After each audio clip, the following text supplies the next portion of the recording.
And the button has been pushed. Say hi. What's up, Hey. everybody?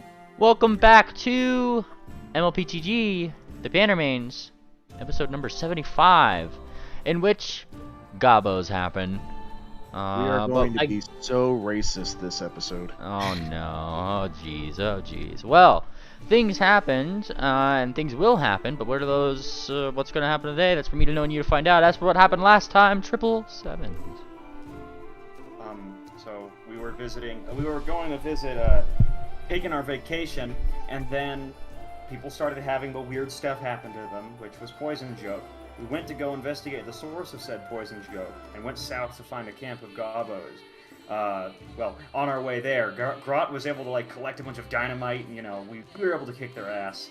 But we went deeper into the woods, and now we found this bigger camp, which they're saying there's some kind of boss, it sounds like, that's leading it. It sounds like they're having some kind of celebration which involves the poison joke.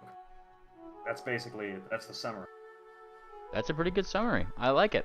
All right, and with that being said, it seems that your friend Grot had leapt into the fray to prove her mettle in some kind of weird daring contest in which a very pock-ridden, diseased-looking dog was presented to, quote, smooch the pooch, is what they called it. And, Grot performed admirably and seems to be in the middle of the camp being jubilated by other gobos, even though she's red. More for the fact that they're probably trying to, grab her meat, but she has to keep growling them away. But she got a big chunk of meat, and that seems to be really... Grot's kind of taking up most of their attention while you guys are kind of outside the camp. It's around this time when Tangent and Triple, you guys kind of get a little bit of a start behind you, is likely Wickerwind and Moon Planner kind of do that thing where they stride up right behind you, kind of whisper in your ear hey, something like that. So what'd you find? Did you find the cure? No. No? Oh boy. And then he gives a woeful look at Moon Planner, or Luna Gardener, excuse me. Oh, that's okay. I'm sure we can find what we're after. We've been tracking the lot of you, but we lost track of Triple. Where's he? Should be around here somewhere. Triple, where are you? I'll make myself shown. Oh, there you are. I've memorized everyone else's tracks, but I didn't see yours. You must have been covering them up. Perfect. It's working. So what did we miss? Gobos. Lots of gobbo traps. Missed the fun. Did we? So what? We didn't find the antidote or whatever they have. The seeds, no. Oh, well... I mean, the gobos are clearly right there. Maybe we could try talking to them. Well, and Gavo's Grot's ahead of you because she jumped the fence, but now she's gone. Oh, the poor sweetheart. I hope she's okay. Well, unless she's on her way to bring us the poison joke seeds, we'll have to take matters into our own hands. Hooves. Yeah. Hooves. Well. Yeah. Thumbtack, what did you gather? I'm sorry, I missed a little bit of that. My big dog was chewing on the windowsill. I'm sorry. So basically, we took note that Grot is gone. We still don't have the seeds. We're going to have to take matters into our own hooves. Yeah. Oh, yeah. It's going over to talk to the goblins. And that is it. Well, Thumbtack is trying. He's still good at hiding. His skill for stealth didn't go away. But what you do notice is that he's in a bush. I'm not going in there. I mean, he's big now, so. Do we know how many gobos there are? Are you asking him? The party in general. Oh, I yeah, don't you know. I guys, just got here with you. yeah, Moon Planner, just for context, you guys are literally right outside the goblin camp, like, where they have, like, all, like, the wooden stake pikes for their like, you know, the guards around their little encampment. You guys are, like, right outside there. Looking through there, you do see, like, 50 or so gobos. Oh, that's a lot. That And there's is so fun. few of us. Have we located where they're keeping the seeds? Maybe some reconnaissance would help us. Tangent wants to go in and talk to the gobos. Is Uh, Tangent just walking into the camp? Whoa, whoa, whoa! Hold on, Tangent. Don't just walk in. We need a plan first. Well, I was gonna ask them. Walking in is a plan, technically, just not a very good one. I mean, we could possibly cause a distraction, but if 50 gobos decide to attack us, that's going to end poorly. Oh, What do you think, wait. Tangent? Sorry, Well, Tangent. I keep thought cutting you maybe- off. Thought maybe we could bargain with them.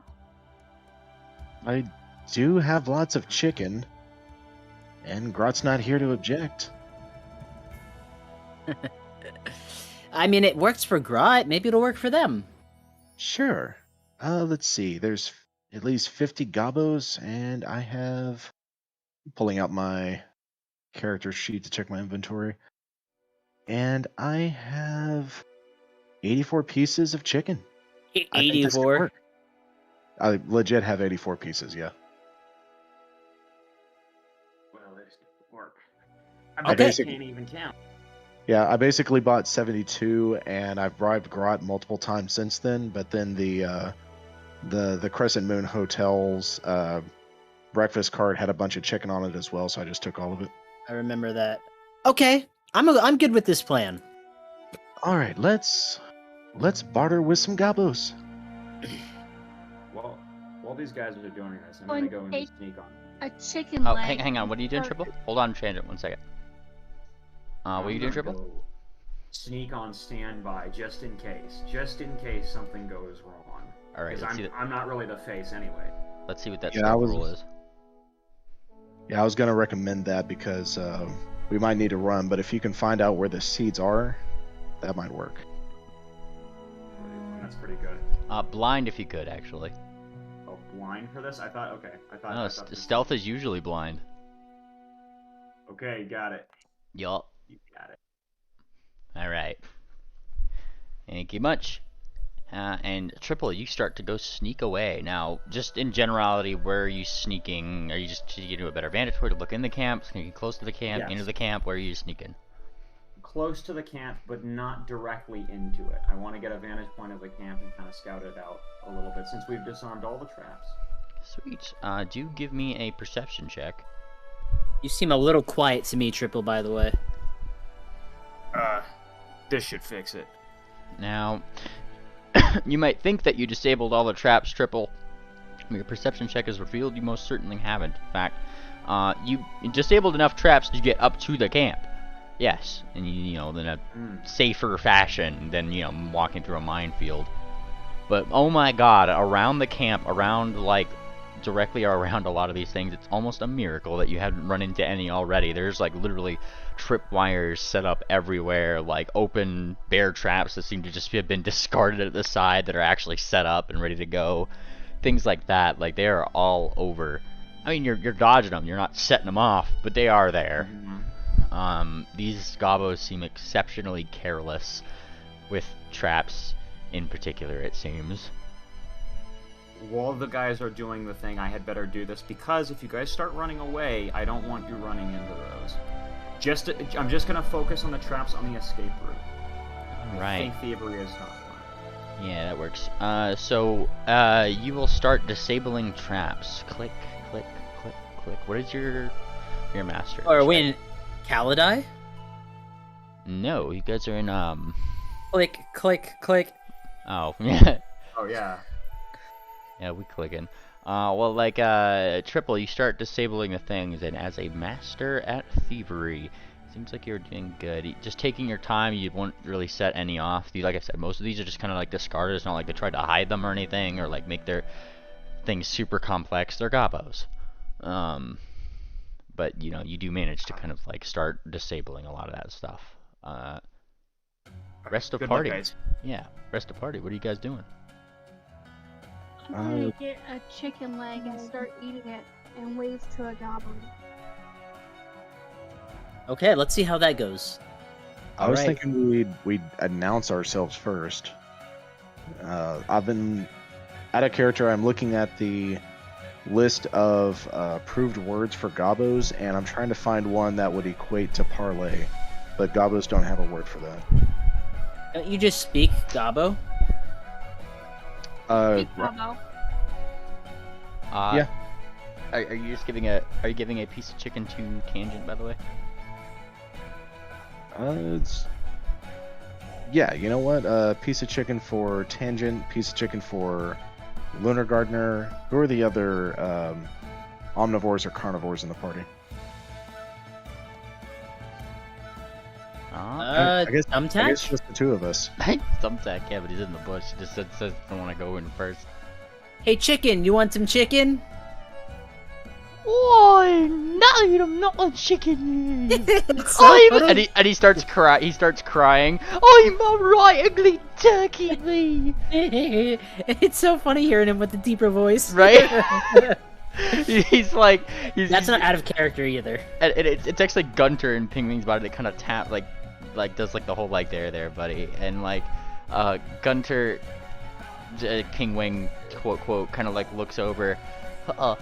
You know, they tried to eat him like 4 times, and points to Gunter, Pingwing, you know, and he looks up disparagingly, which is true. Grot had tried to eat Pingwing several times because chicken.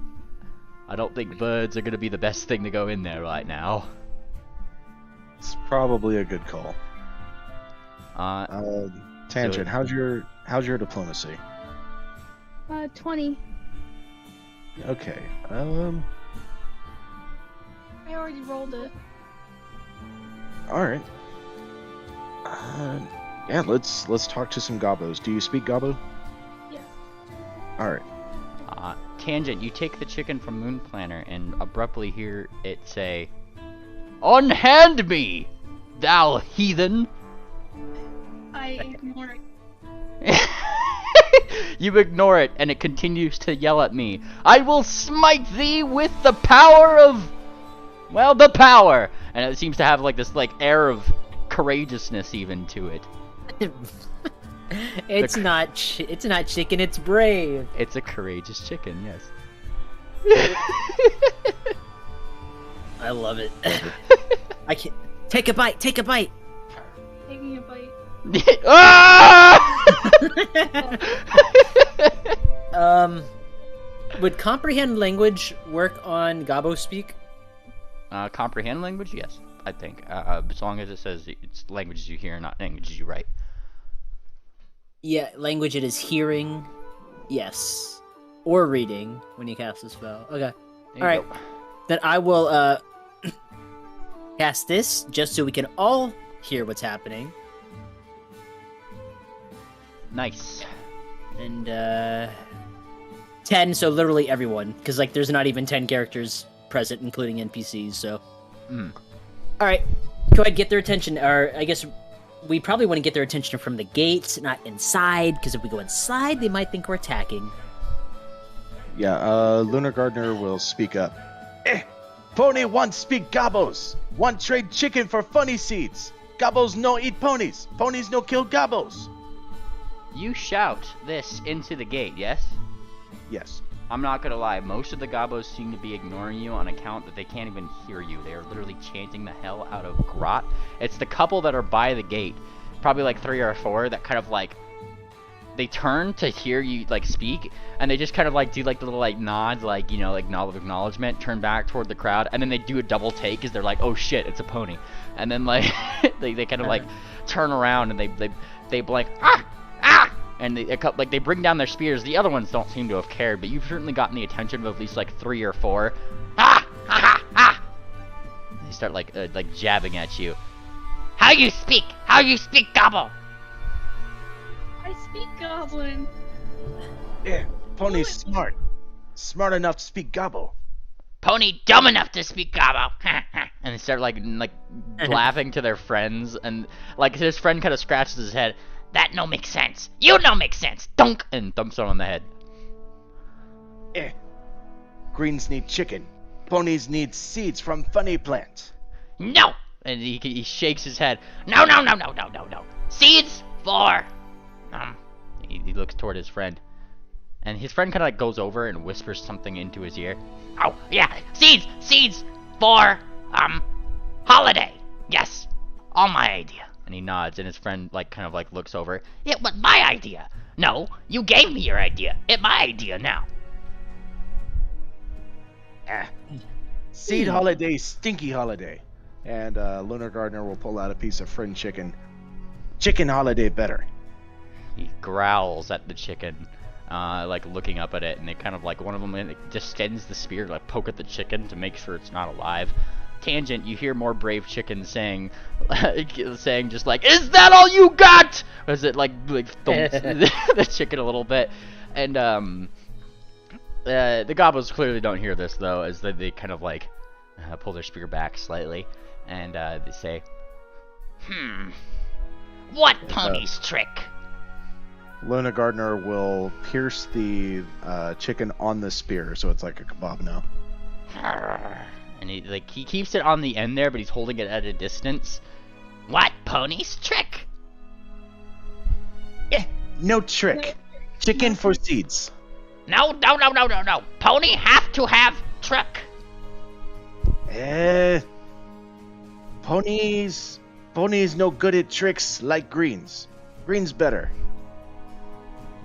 Ponies only want trade. His friend kind of goes over to his other friend and like whispers into his ear, whisper. What kind of? Oh, ask him what kind of holiday it is. Besides seeds, like what is it a celebration of? And it says maybe Right I could before- help you find more poison joke seeds. Before that, Moonplanter wants to roll perception to see if he can hear what they're whispering. Go for it. I did. And I'm also hunting prey on the two gobos. Gotcha. With that, you do pick up with your batty ears them one gobbo telling the other, "Mino thinks they know about the trick." And like the other one, you briefly hear kind of like through the side of his mouth saying like, "I noticed that, stupid. I'm tricking them." And he smiles. He looks over. "Well, if you just give me chicken, then you lose. Simple as." Lunar Gardener will take the chicken off the spear. Good. He blinks and he looks toward his friend. Clearly, the plan has not gone to all to fruition. What? No! Put it back! Put it back! No seeds, no chicken. Seeds not ours. You must earn seeds. Wow. What is holiday? He like gives like a devious smirk to his other gobbo. It's tricky holiday. Oh, they're talking about. Are they talking about the fools? Trickster's Holiday? Trove, yes. Oh, I thought this was a trick or treat kind of joke. Or maybe that does play in. You can certainly give me a knowledge society if you'd like to know more about Trickster's Trove. I will do that. Tangent, I think your society is a bit higher than mine. Would you roll too?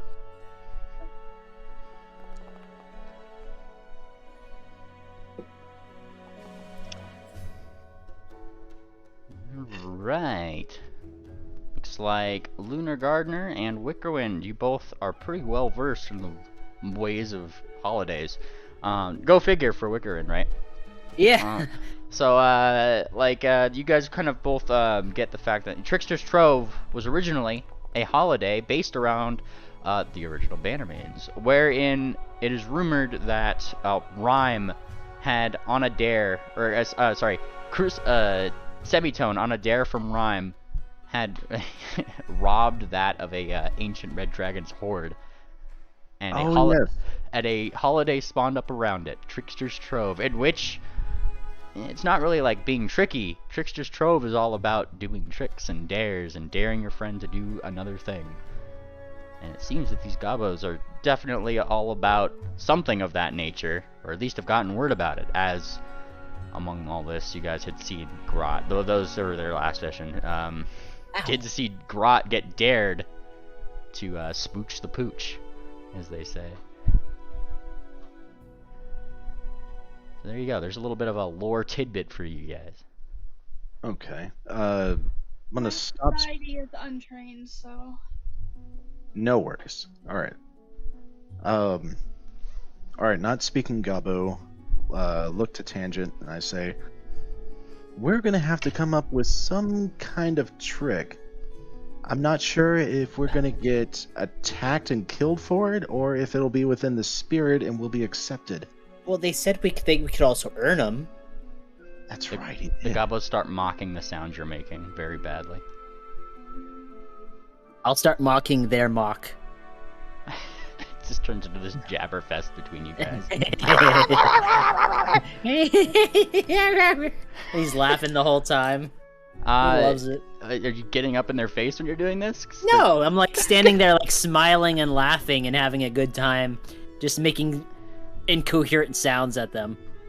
They seem to, one of them seems to be getting madder and madder, and his friend is having to like hold him back. Wait!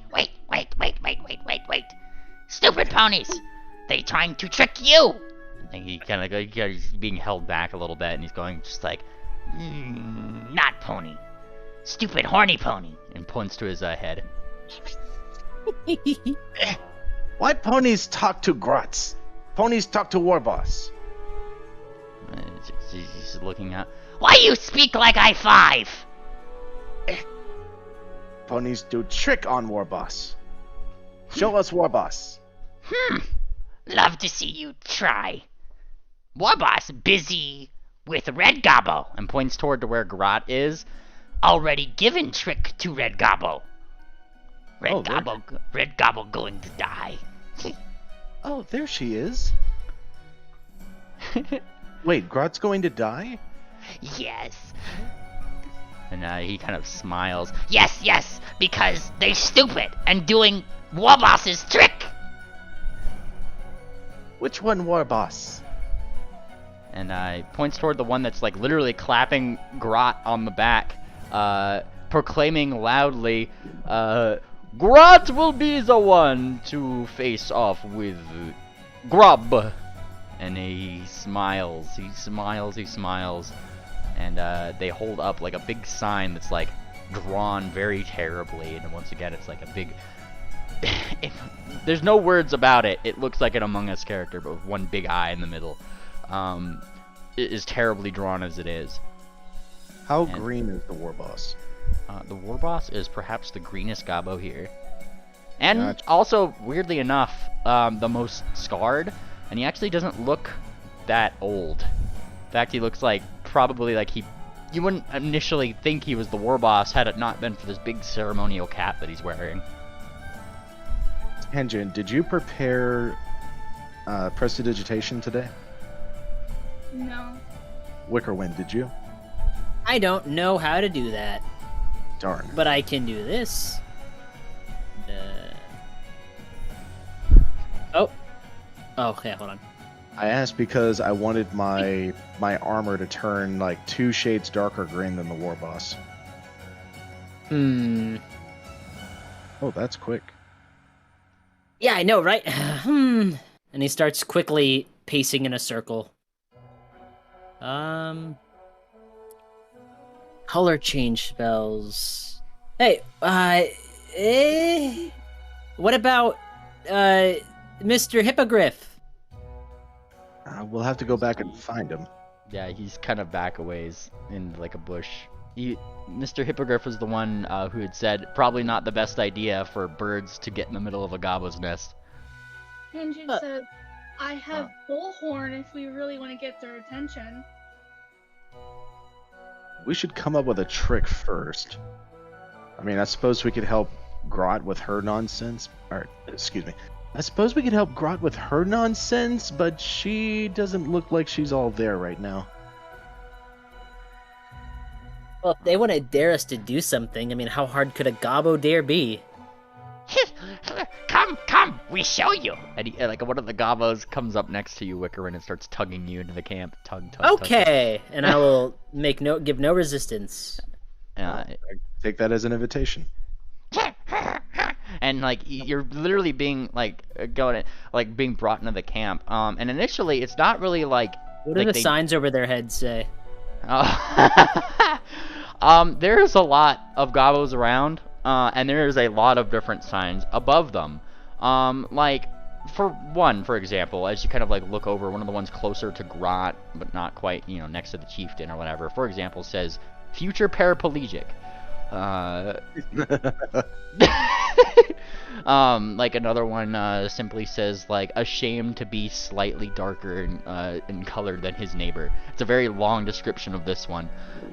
It's just like a bunch of different ones. There's one that literally says knife.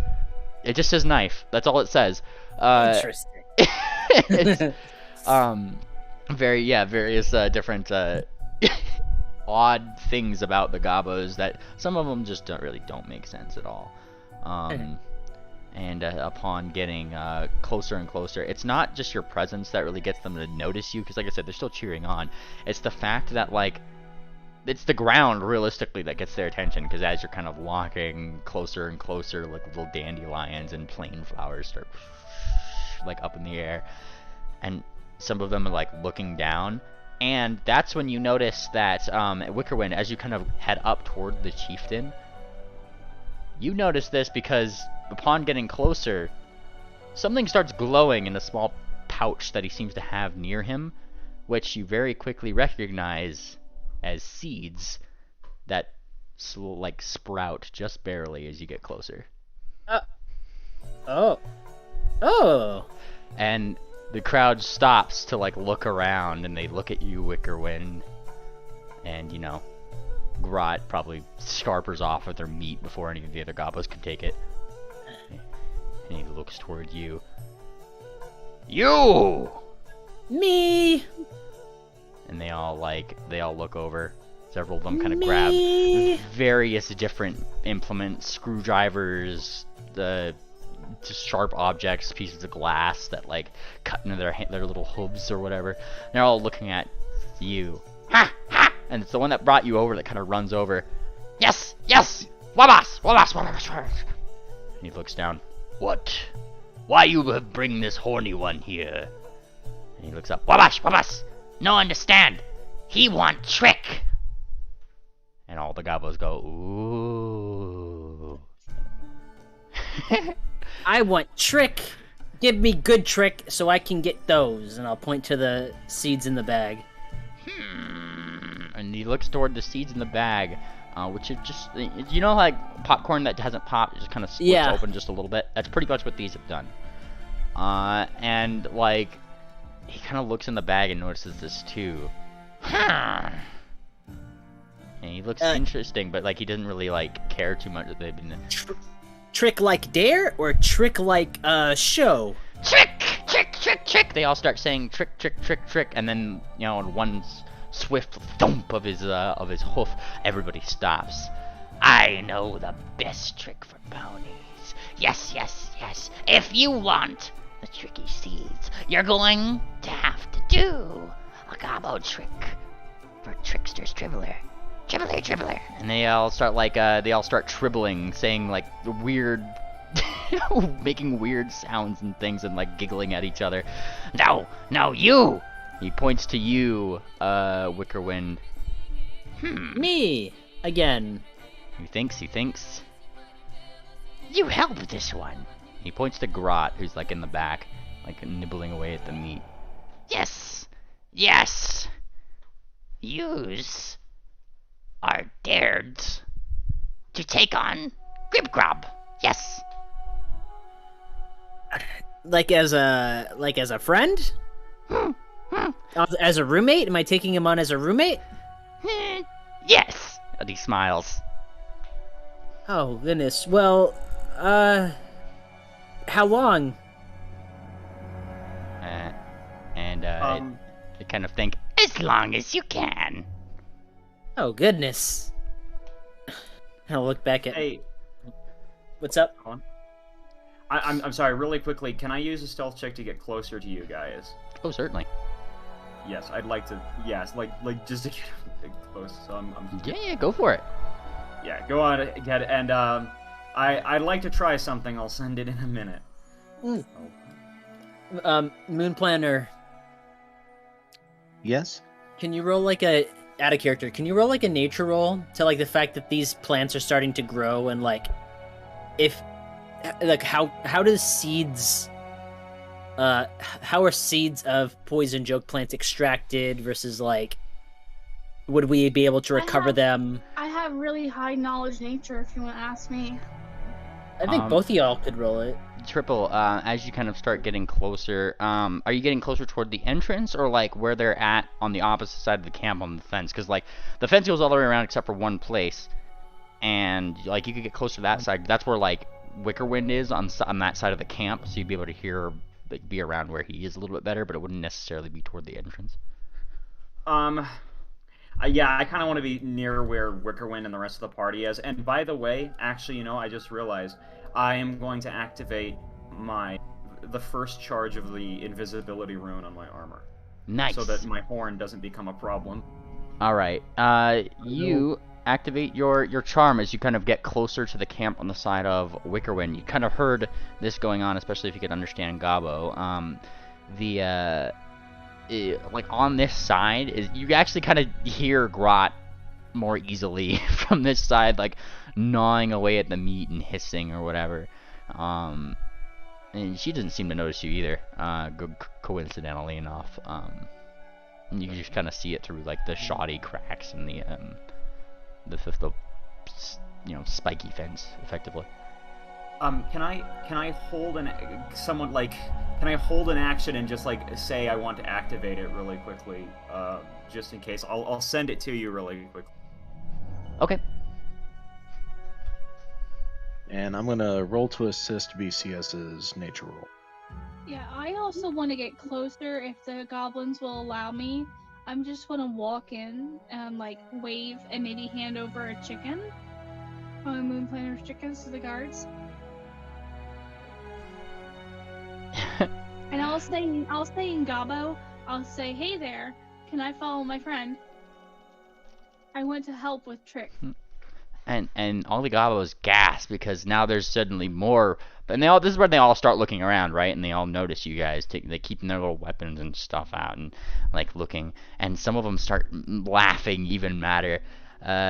You just hear one in the background saying, "More for the slaughter!" And then a thump on his head as like, "Shush, shush!" from like what you might assume to be his little Gabo wife.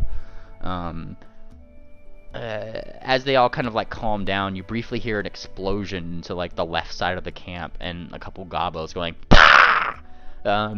As they presumably blow themselves up on that. Like a couple of them blow themselves up on that side, and one Gabo up over by what seems to be a small board, kind of like runs over to it, and you see him like scratch out what seems to be like a very overused like piece of chalk. Using a overused piece of chalk, scratch. And in Gabo, kind of like he writes one tally mark pretty much. Okay. Well, that was surprising. If you don't mind, I'll just follow over here with the crowd. Is that a days since the last incident? Lord? You might assume so until one of them shouts, Mash! That many hours? Nice. They go hours without incident, apparently. Oh. Yeah, they kind of look over. Once again, he thumps his hoof, and everybody falls silent again. If you wishes to join your red friend, He says with like a note of disdain in his voice toward Grot, who hisses. in there, Trick, then you get seeds, if you succeeds. He says with a slight snicker at his own pun. All right. Our nature roll GM. I think the question Wickerwind wanted us to answer was how to transport them. Well, The safest way to transport them is usually not contacting them to your body. the fact that they're growing, like they're literally growing out of being seeds, being around me. Like, is that bad, technically? Realistically, the only volatile poison joke is going to be pollinating poison joke. Because the pollen's what's really gets you. But also, it's like we needed the seeds. Yes. So the fact that these are growing out of being seeds, like, Are they still viable? they are still viable for the thing. Pretty much like for what you're looking for, they are still a viable product. Also, he only seems to have a small pouch on his side. It's triple. As you're kind of sneaking around and doing the thing that you're doing, you do notice there certainly are more around the camp. Well, I think it's a perfect. We just need some seeds, right? Not necessarily every single one, do we? Well, I might as well just see if I can take a few. Just the seeds. You go to go hoof some seeds. You just go to grab them. Yes. Here's my favorite. Oh crap! I'm gonna have to use my hero point for that. Okay. All right, you get your reroll. Wait, wouldn't it technically be? Oh, there you go. All right. Triple. As you go to grab some of the seeds, you kind of find some that are probably a little bit more open than the rest. It's kind of like a small bag spilled over. And it's a really fucking lucky thing that you rolled what you did, because you kind of got a few scooped up, and as you did, your hoof just about skirted the edge of what you can start to see manifesting as an alarm rune. I'm going to leave my calling card next to it. Okay. You know, the one I was telling you about. Yeah. Get my info.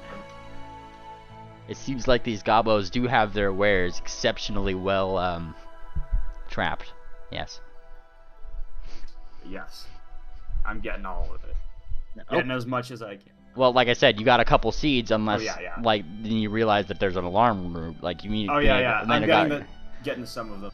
Yeah. You certainly got a couple, but unless you're like disabling those runes, they're I need to make a nature check. Do I know if this is I want to make a nature check to see if I know if this is enough. Go for it. Because I'm not able to, like, I'm not with you guys right now, so I gotta make it. You are not sure if that's enough or not. Technically, that'd be a crafting check. Oh, a crafting check? I mean, it's an alchemical cure. Yes. Oh, okay. I'm gonna make a crafting check because that's actually a better skill. Okay. You're pretty confident one or two seeds will do it. Okay. Well, I'm gonna sneak next to the party now and see how things play out. All right, rest of the party, they're kind of like looking towards you guys, like gesturing, and they look toward, like the chieftain kind of looks toward the sun.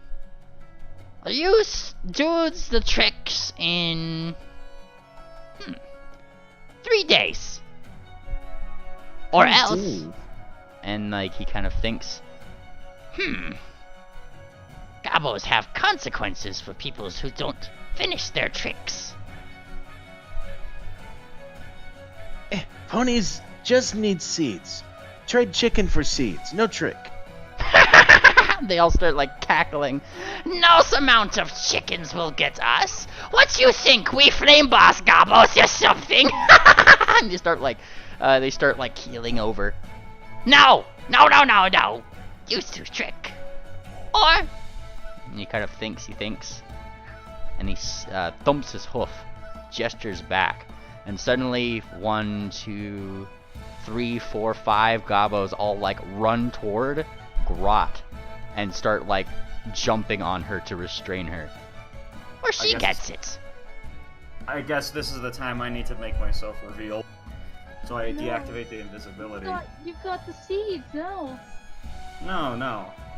I'm going to immediately ask. I'm going to do it. Just to pop in next to you guys, and I'm going to immediately ask Moonplanter to translate something for me. I'm sorry, not Moonplanter. What's the Rule 63 version? Luna Gardner. Luna Gardner. Hey, I want to tell them something. I want to tell them if I can do a trick on them in 1 second, they'll leave us alone and leave this city. Or leave the vicinity of the city.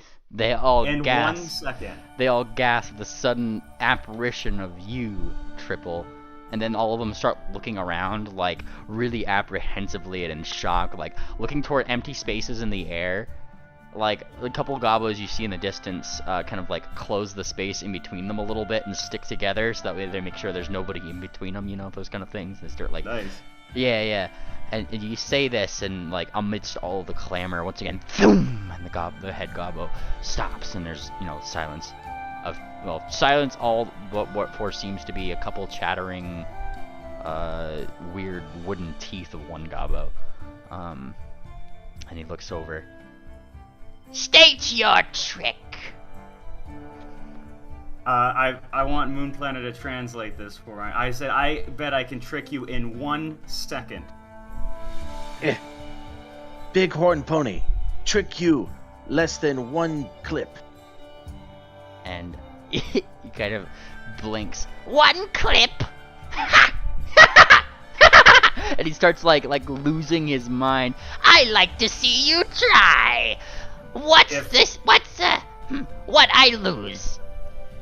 So that what we're offering. What do you think of this offer, guys? Because they leave Grout alone, they leave us alone, they stop planting this stuff, and they go somewhere else. Preferably maybe to I don't know, someplace unpopulated, like here on the map. I'm marking it.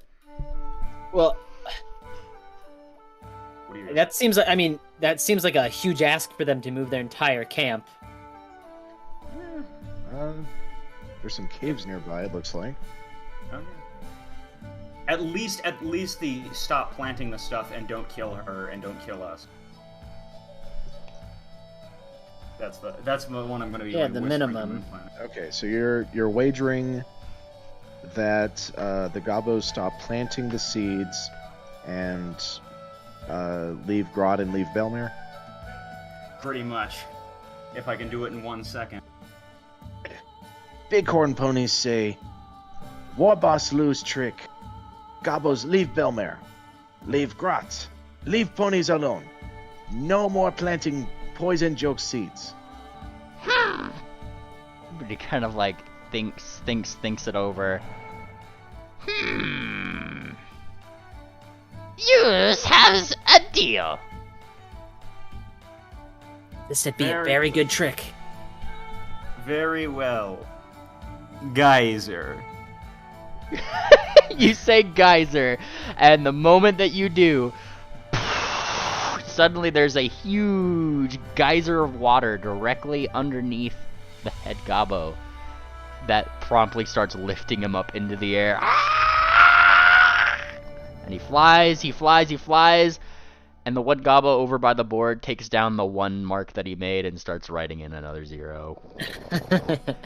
And slowly, and That's funny. he slams back into the ground, all muddy now, and he gets up, and like his headdress is kind of falling over his eyes, but he's like got his like weird ceremonial spear thing, and he's like and he's just kind of swinging it around. He whacks it into several other gobos. Wabas! It's me! It's me! Oh, me! No, I don't like me either! And he starts smacking apparently the gobbo named me. Pat, pat, pat, pat, pat. And as he does, like he fixes his headdress, he looks around. That was nasty trick. And he blinks. Yeah. Good That was- gobbo trick. That was nastiest trick Gobbo ever seen. He blinks in amazement. How? I can't talk to him directly, so I'm gonna just give tell translate through Luna Gardner. You should have, because I casted I can I only casted comprehend. He was Yeah, already no, you can speaking. speak it too. It's fourth level. Really? Yep. It's 4th level. 4th level. Greatest thief ever. and one of the other gobos kind of like looks to have an eye patch and a dagger. He looks like he might be a roguish type, like opens his mouth as if to speak, and then like there's another thump from the war boss's club. Use not! And and he crosses his hooves like very mad. You! Use goods at what you do. And he kind of nods. Right! Thump thump goes his hooves, and all 5 of the gobos release Grot and like throw her with her meat toward you guys. And a couple more gobos kind of like look toward the seeds, and that's when like one of them kind of goes over, and you see them like just reach their hand in, and suddenly like there's a giant electric like that shocks the hell out of the gobbo as he goes to reach for some of the seeds, and then he falls over. The guy at the board erases the little mark that he'd been keeping track of, and once again it just like redraws the same 0 in. That gobbo kind of falls to a crisp like, Stupid! Stupid!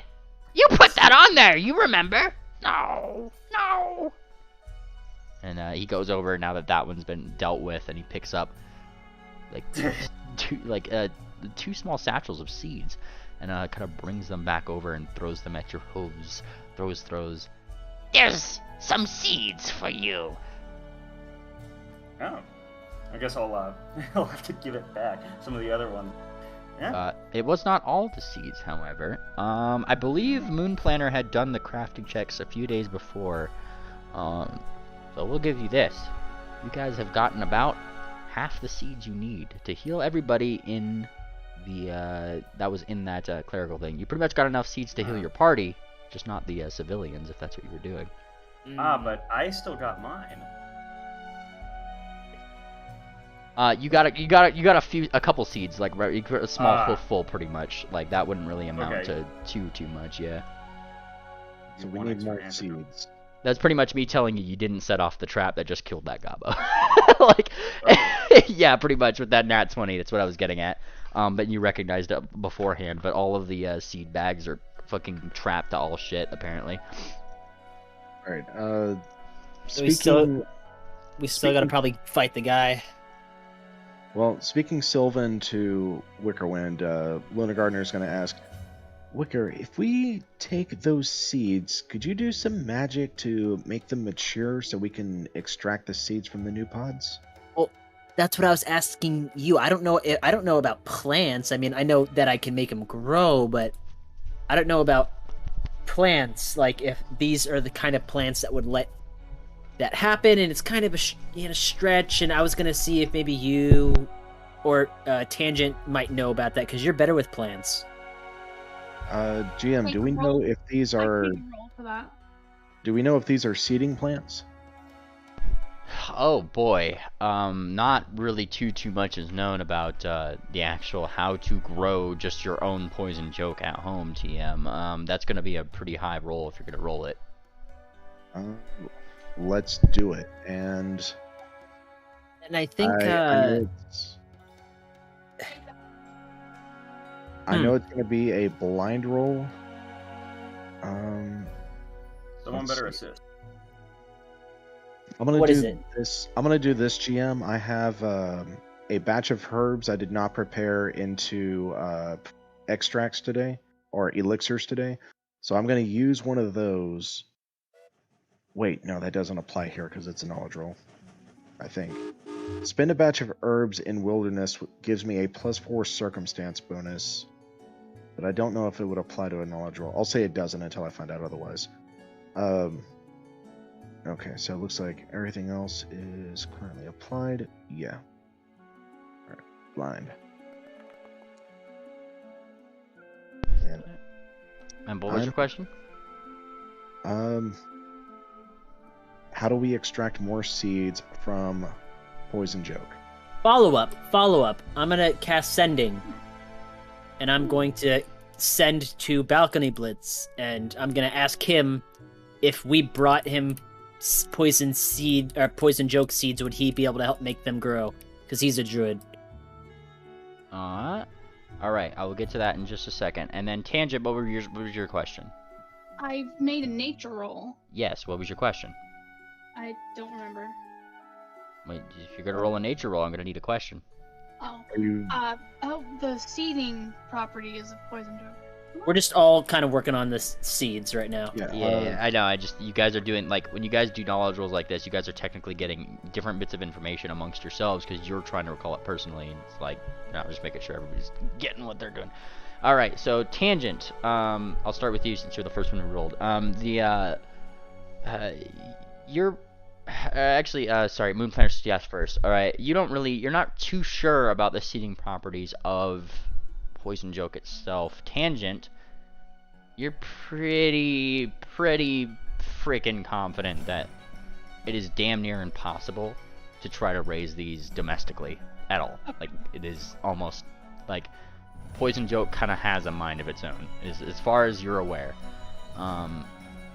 And Wickerwind, as you cast Sending Out to your wonderful friend Balcony Blitz, he pretty much it comes back in like weird screams. Oh boy. It's pretty much just like seeds. Ah! Like that's the second word is like like, and then like the second I do storms. Ah! Like that's like the next one. It's pretty much like coming in fragments like that. I mean, I could try. Ah! I probably need a lot of water. Get away from me. That's pretty much like the sending that you get back. Yeah, I imagine that Wickerwind caught up. First off, he put Balcony in the room and just told him not to leave the room, right? Back at the hotel until he got back. Poor dear. Okay, well, Balcony said maybe if we brought him enough water, but obviously water's not an issue. But he is a storms druid, so...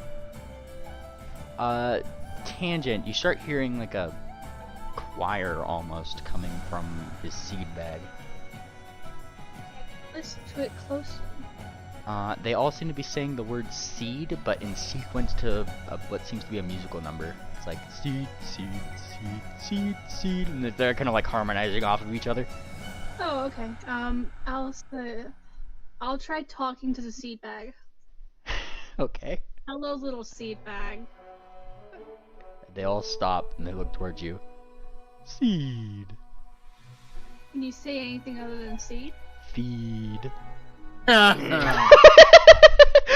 damn it. God bless America. And all of the gobos start like slowly looking over to Tangent, who seems to just be talking to a bag, like leaning in, and then like the chieftain thump. I'm a druid, damn it. It's like the chieftain thumps you on the head and moves his bag away. Hey! Gave you your seats. So where is this? Our seeds, not his seeds. Yeah, the ones that Triple was given. Yeah. Triple has like I said, a small full.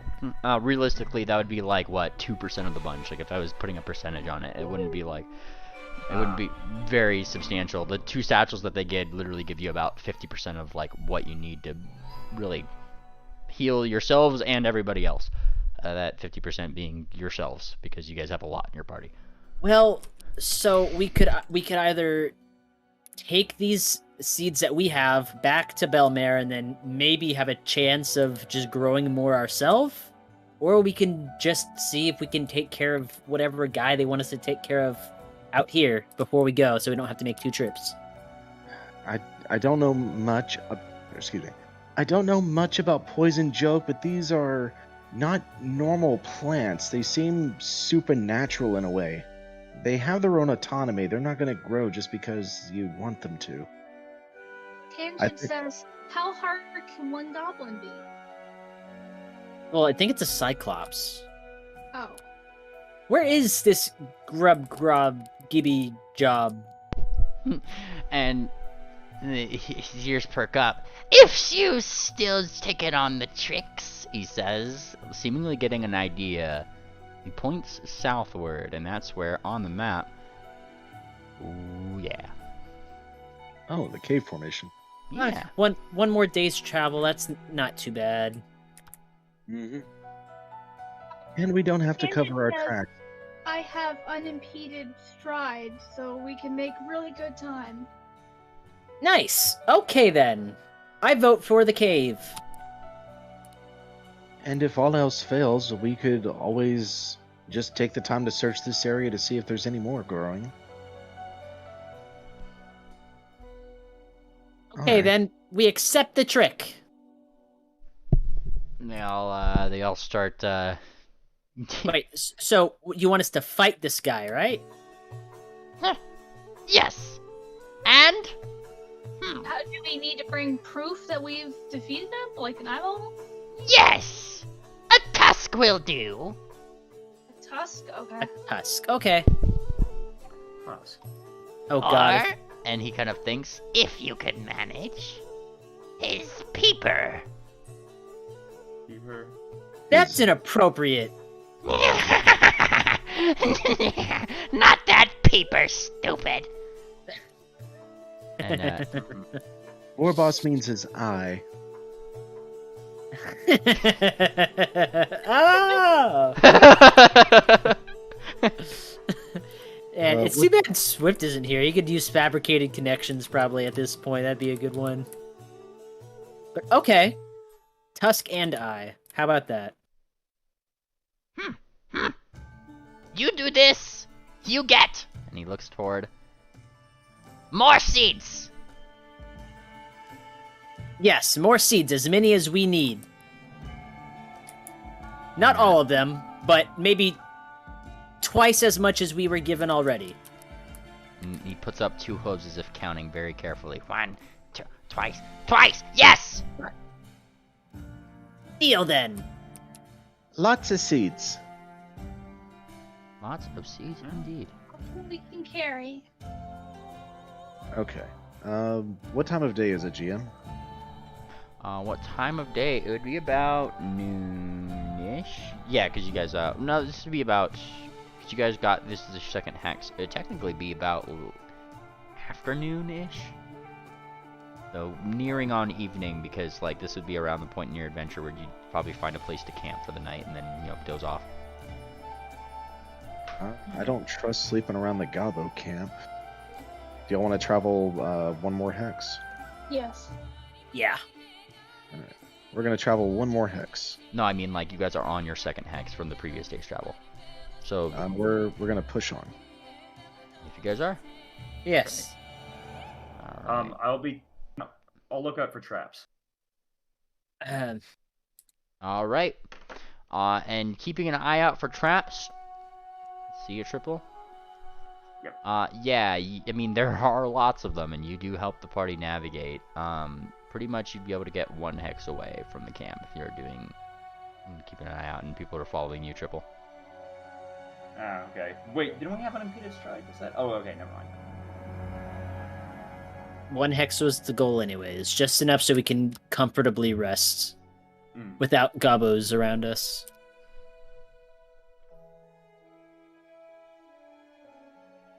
And so rest we do. Yes, rest you guys do. Finding a place to actually rest up on the way. As you guys kind of like make yourself rested, it does seem like there is now no longer probably gobos stalking you per se with the intent of placing traps around you. There are gobos that seemingly do want to watch, and they do like watch from a distance. Like they're sneaking up kind of from the distance and then doing that thing where they, the moment you look around, they dive behind something and then look up and over, and just kind of like watching you guys from like way far away. Are they staying close enough to where we could just sprint away and lose them? No, they are like, I'd say it's probably like a crowd of at least 10 gobos that are like generally around you from a distance at all times. Like they're not like, bothering us. They literally seem to just want to watch, and they're snickering from the bushes. Still, though, we could knock them out and take their teeth. Yeah, we could do that, but I don't know. I don't see any reason to. That would just be kind of mean.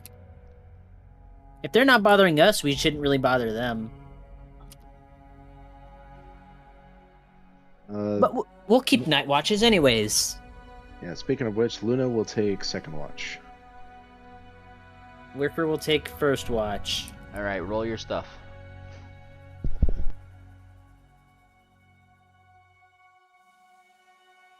Blah. Wink. Do I take third watch? Triple. I just did. Oh, Angie can get sleep in and get her beauty sleep. Alright, Wicker, you don't notice anything except for what I had just mentioned. Luna Gardner, as you kind of go through the night, you'll find that those same gobos had taken it upon themselves to do shifts in sleeping. Kind of like looking up above, and you guys just kind of stare awkwardly at each other like the whole night. Triple, as you switch off with Moon Planner, it would seem that all the gobos around you to, start awaking and then run behind the hills or bushes or wherever they can to like find solace. And also you probably find like a semi-naked Tangent doing her morning rituals to the Sun King. Look at that. Oh, nice. Herbert! Oh, no, not that way. But yeah, like, I can like, I've been trying to learn Sun King stuff, or, well, Sun Pantheon stuff recently. Yeah. Do you have anything to ask her about her rituals then? Yeah. Would you like to join me in my meditation? Well, Morning yeah. Yeah, this would be my first time, so I'm gonna join her in on that.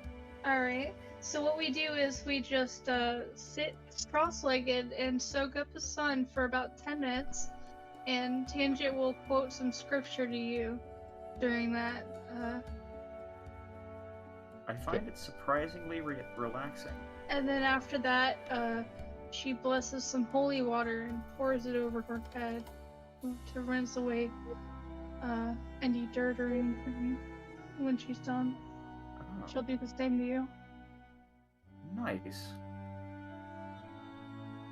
I'm not sure if Tangent's expecting you to like do the thing that she's doing, which is probably like as she pours the water, she does the cat lick thing, like lick, lick, lick, lick.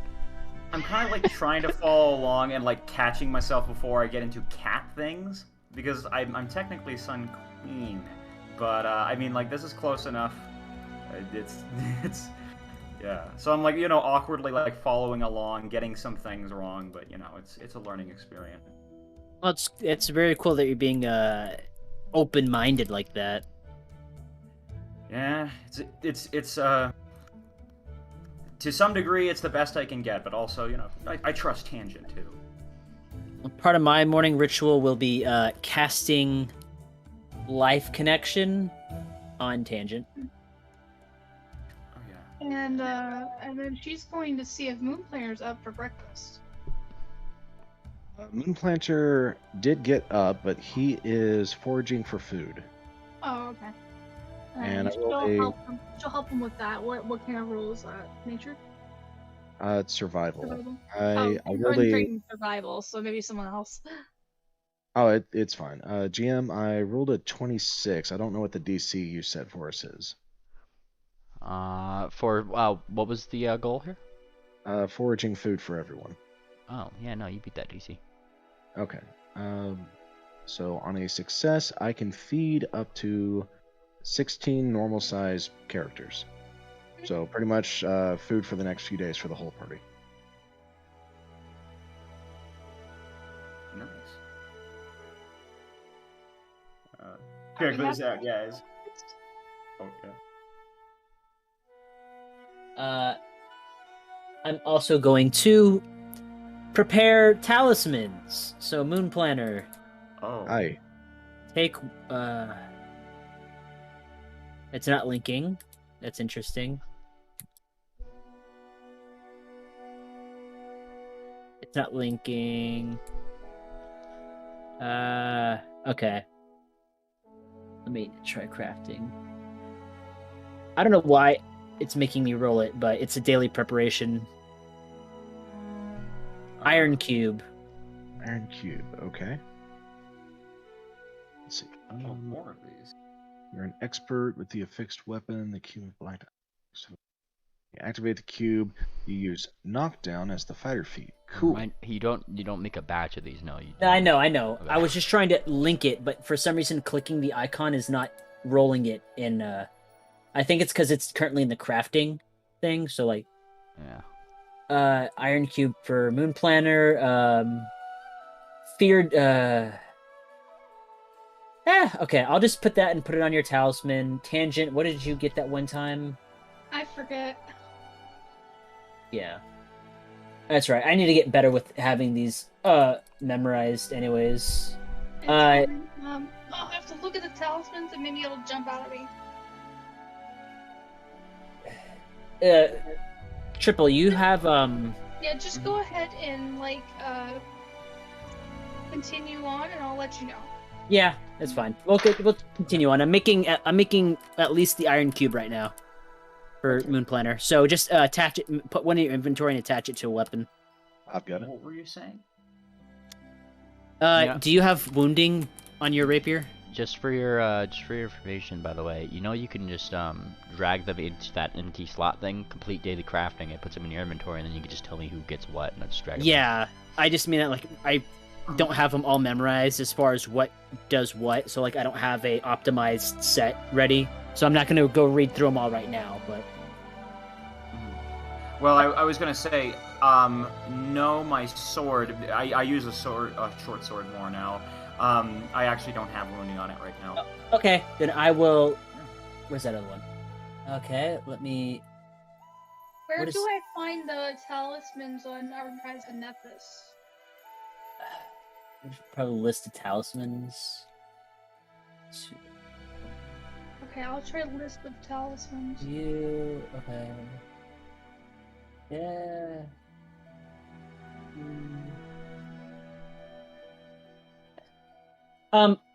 Okay. Anyways, that's pretty much it right now. Yeah. Okay. Let's see here.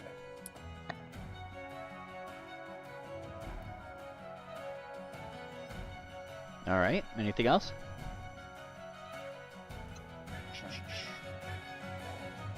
Everybody got to eat. We got our talismans. Spells are prepped. I think we're good to go.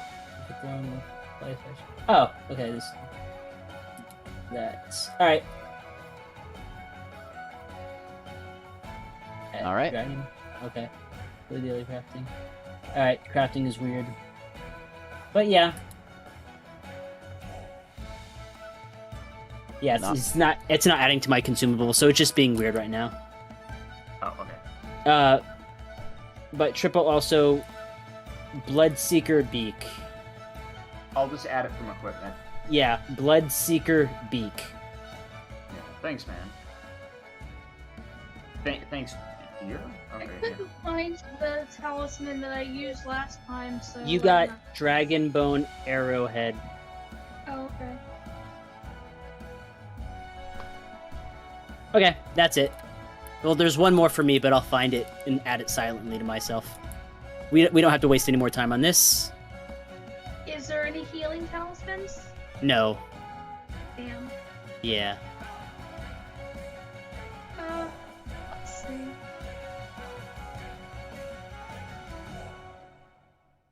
Now let's go meet an ogre. Or something. Let's go surfing now. Everybody's learning how. It's a Claw fun. looked good. All right. So, Wicker Wind. If you want to make an owlbear claw, that's level 1. And it triggers the critical specialization of like a spear or something. Okay, sure. I'll make that one for you. Alright. So just... Yeah. All right. Let me drag the right token here. There we go. And so you guys are just spending the day going over here. Now here's the question I have for you guys: is that as you guys kind of go over to the hex that does have this cave here, there's obviously one glaring problem here. There's a giant cliff face that goes nearly straight down all the way to the bottom. There seems to be a couple more ledges and kind of slap it against that lake at the bottom. But otherwise, it's pretty far down, and I know not all of you can fly. I think we have enough flyers to carry ourselves down safely. I have a snap leaf, and I also have. Oh. You have your broom. Yeah. That's what I was thinking. And I have this. Tra-la-la. And I start prancing through the air. Gotcha. And then triple? I can climb. Are you climbing down? Yes, I have, what was it called again? The archetype, I'm trying to post it right here. Quick climb. Alright, I'm gonna need that climbing check, and it's gonna be a pretty steep one unless you're using rope or something. Oh yes, of course, I have a climbing kit as well. Alright, if you're using a climbing kit... As a safety measure, Luna Gardner will tether Triple to her body, and she'll basically glide down as he climbs, so that way if he slips, she can catch him. That's a great idea. There you go. Alright, still give me that climb check then. Athletics, right? It should be just a climb thing. Or no, yeah, I guess that they got rid of climb, sorry, and yeah, so it'd be athletics. Oh, you got this. Oh, definitely. And you got it on fire. Tangent's going to prepare prestidigitation today, just for in case. On her druid side. Alright. Alright, Tangent. So that is what Tangent be doing. I am prepping my spells right now. Just yeah. I gotcha. I gotcha. And let me do one thing here. I meant to do here. There we go. Alright. And you're prepping your spells. Eventually, once you guys get to the bottom, that's when it's about when like you guys kind of like managed to find a flatter cliff thing. Like there are some trees and stuff at the bottom. They're a little bit sparse. There's some grass and stuff, but only probably because it's closer to the water. And as you kind of you guys kind of get down, that's when you spy it. Well, spy it upon a perception check. Shouldn't be too hard, but I want to see if he catches it. Do I roll perception? Yes. Yes. Okay.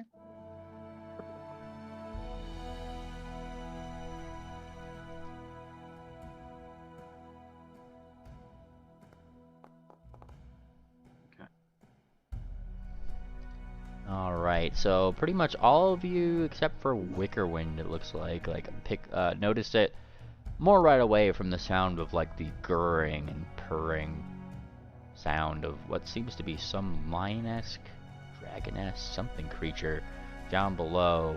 This has certainly caught their attention, but they don't seem to be moving from their post. That's where I move you guys to here.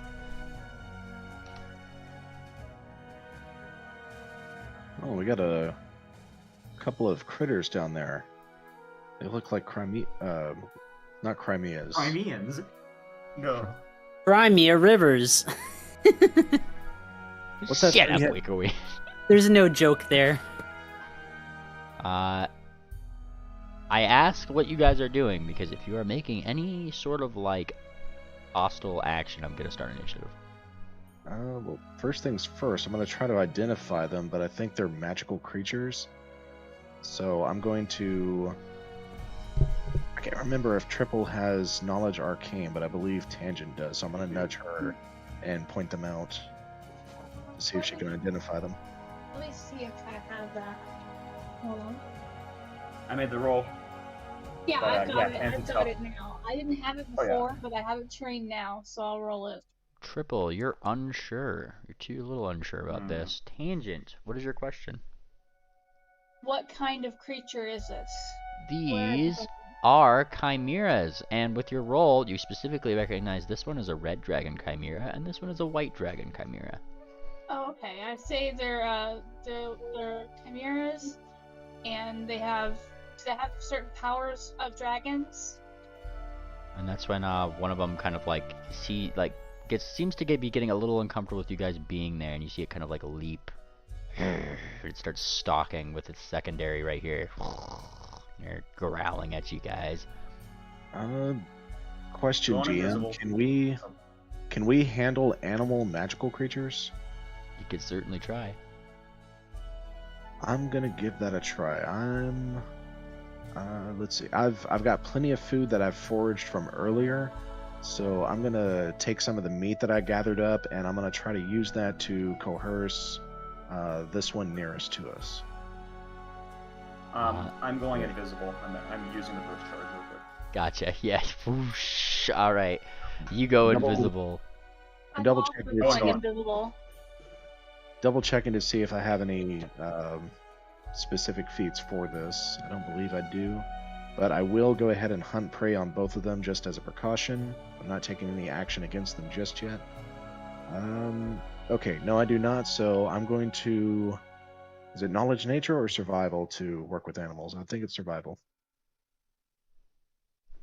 It is. What is animal Pathfinder 3? It's not really a survival thing, I don't believe. Let's see. Well, they got rid of handle animal, so I Well, think handle animal originally was a charisma skill, so it'd probably be just diplomacy. I'm gonna go ahead and activate invisible as well. And move over here. It would be diplomacy. It was originally a charisma skill, so I'm going to keep it with that. This is a terrible idea. Why? They're not attacking us yet. That's okay. They're literally Hi. getting nearer and nearer. Yeah, I gotta go hide. And I'll see what I can do here. all right, give me a roll. Wait. No. You don't have to do that. You know what? I'm not going to hero point that because this is exactly what I expected. Yeah. And as you go to gesture out the turkey, Moon Planner, you were coaxing this one, right? I'm assuming you were on this side because otherwise that would not make any sense. Yeah, I would be walking towards it with food out. Yeah, it's a nat 1. You were offering it. It's gonna get a free swipe at you as attack of opportunity because that was technically a manipulate action, and that's gonna kick off initiative. So as you kind of gesture out with it, it swipes at your hand, shing, shing, and barely managed to nick you on the first attack here, which means that Sir Planter, you take some slashing damage, sir. You take 15 points of slashing damage, and everybody can roll me initiative. And since I hid, I can now do so. Yeah.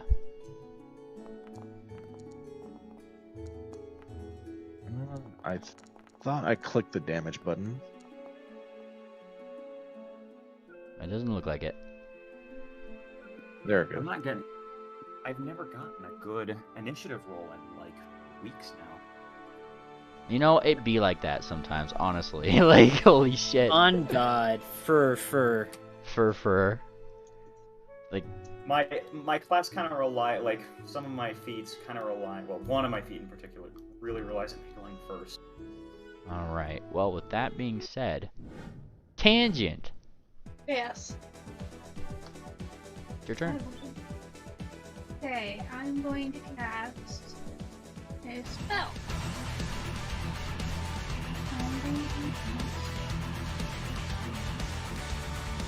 Which one is the white chimera? The white one's gonna be on this side. And that's the ice. White is ice. With your previous roll, yes, you would know that to be white. Okay. Yeah, I'm gonna hit it with flame strike. So Alright. here's a spell. And this thing has to roll a reflex as it bounces left and right, trying to avoid your thing. And yes, it does do pretty damn well, but still takes half the damage. Alright, here's the damage. My dice are ugly. Alright. It takes half of that. Half. As it dodges left and right. Some of the three of its heads, like, one of them, like, making, like, a yipping noise or some sort of a roar, like, I guess that'd be a goat. So what onomatopoeia do goats make? Bah. Eh. Yeah, the sounds and, you know, like a roar from the lion as some of the sparks against its fur and scales and all that.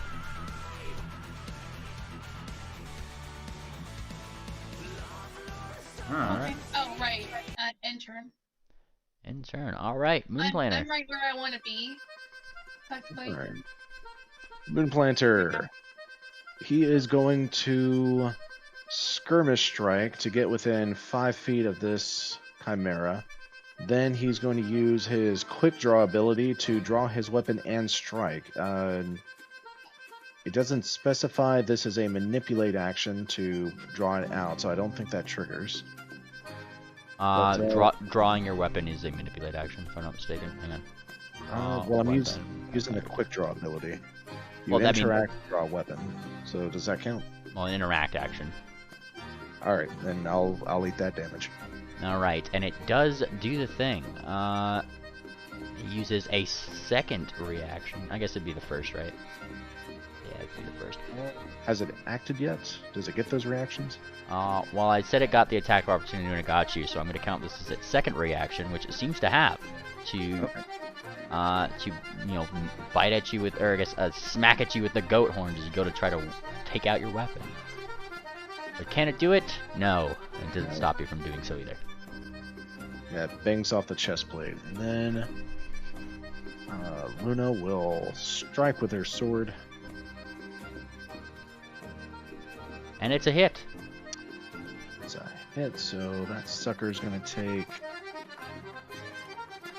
that much slashing damage, and it is bleeding 1d6. Nice. Alright, that much slashing damage and becomes bleeding 1d6. 1d6. Let's see. Quick draw is pulling out your weapon and striking the same action, so I still have one more attack, which I will take. Striking again. That is another hit. Alright, and he will take this, and because the falchion has the forceful ability, when you attack with it more than once your turn, the second attack gains a circumstance bonus equal to the number of weapon damage dice. So the Chimera will take an additional 3. And that is Luna Gardener's turn. Fantastic. Triple. Let's do this. Well, since my enemies haven't acted yet... Oh, did you want to say something? No, go on. Since my enemies haven't acted yet, and I'm hidden, I'm going to use my first free action from, my feet to get next to this guy. There we go. So I don't cross his path. Actually, it might be best to go here. Yeah, that's where I want to stop. So, what happens? As you start to move that way, the cat in the middle his nose starts following where you're going. What? Oh, I have foil senses. Oh, you do? Yes, that's right. All right. No. So I get up to it, and then I'm gonna make myself since it's going to be flat-footed to me because it doesn't see me. Yes. And let's open up with a strike. Short sword. A critical hit. There we go. Woo! Size debilitation, and it's gonna stay flat-footed. Oh, Now it's nice. flat-footed to everybody. Yeah, look at it go. All right, flat-footed to everybody as it makes out a great roar at your stab. Yep, I like roll in, and it suddenly notices below it there's a big knife sticking into it, and I'm there. All right, let's go in for... Oh, and by the way, since it's a critical hit, now he is taking, with my fire sword, he is now taking 1d10 persistent fire damage. Nice.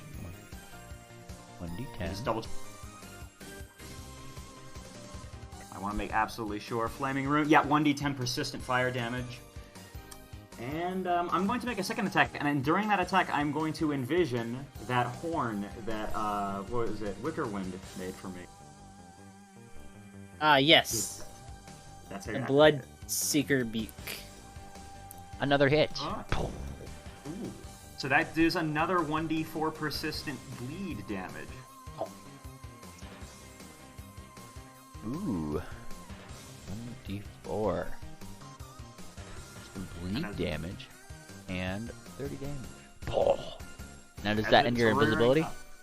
Oh, yes, it absolutely. Like, it ended invisibility as soon as I got out. That's why he looked down and saw me stabbing it. So now, yeah, I got another stab in. Well done, triple. Nice. Wicker Wind. Yeah. Okay, Wicker Wind's gonna look at between the two chimeras as action suddenly started. Oh dear. He's gonna look at the one. Dude, are these things intelligent? Like, if I speak to them, can they, like, are they animals or are they somewhat intelligent too, like dragons might be? Are you rolling your Arcana check to figure that out?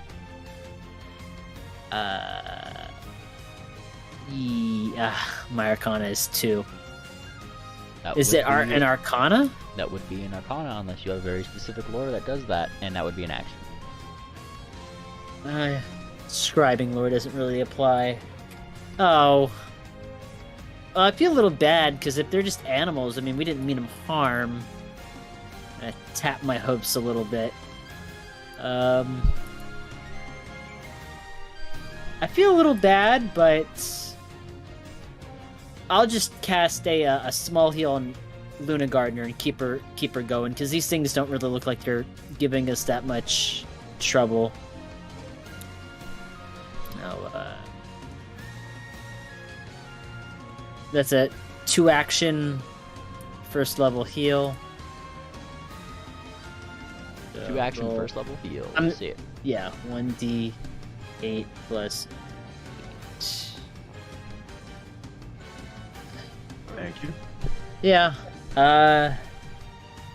And then I'll cast shield on myself. Nope, not that. A shield. And then forbidding ward with triple in his target. Thank you. Actually, I can't do that. It's too many actions. I just cast shield on myself. Alright. It is this one's turn. I'm in planner. Howdy. It is going to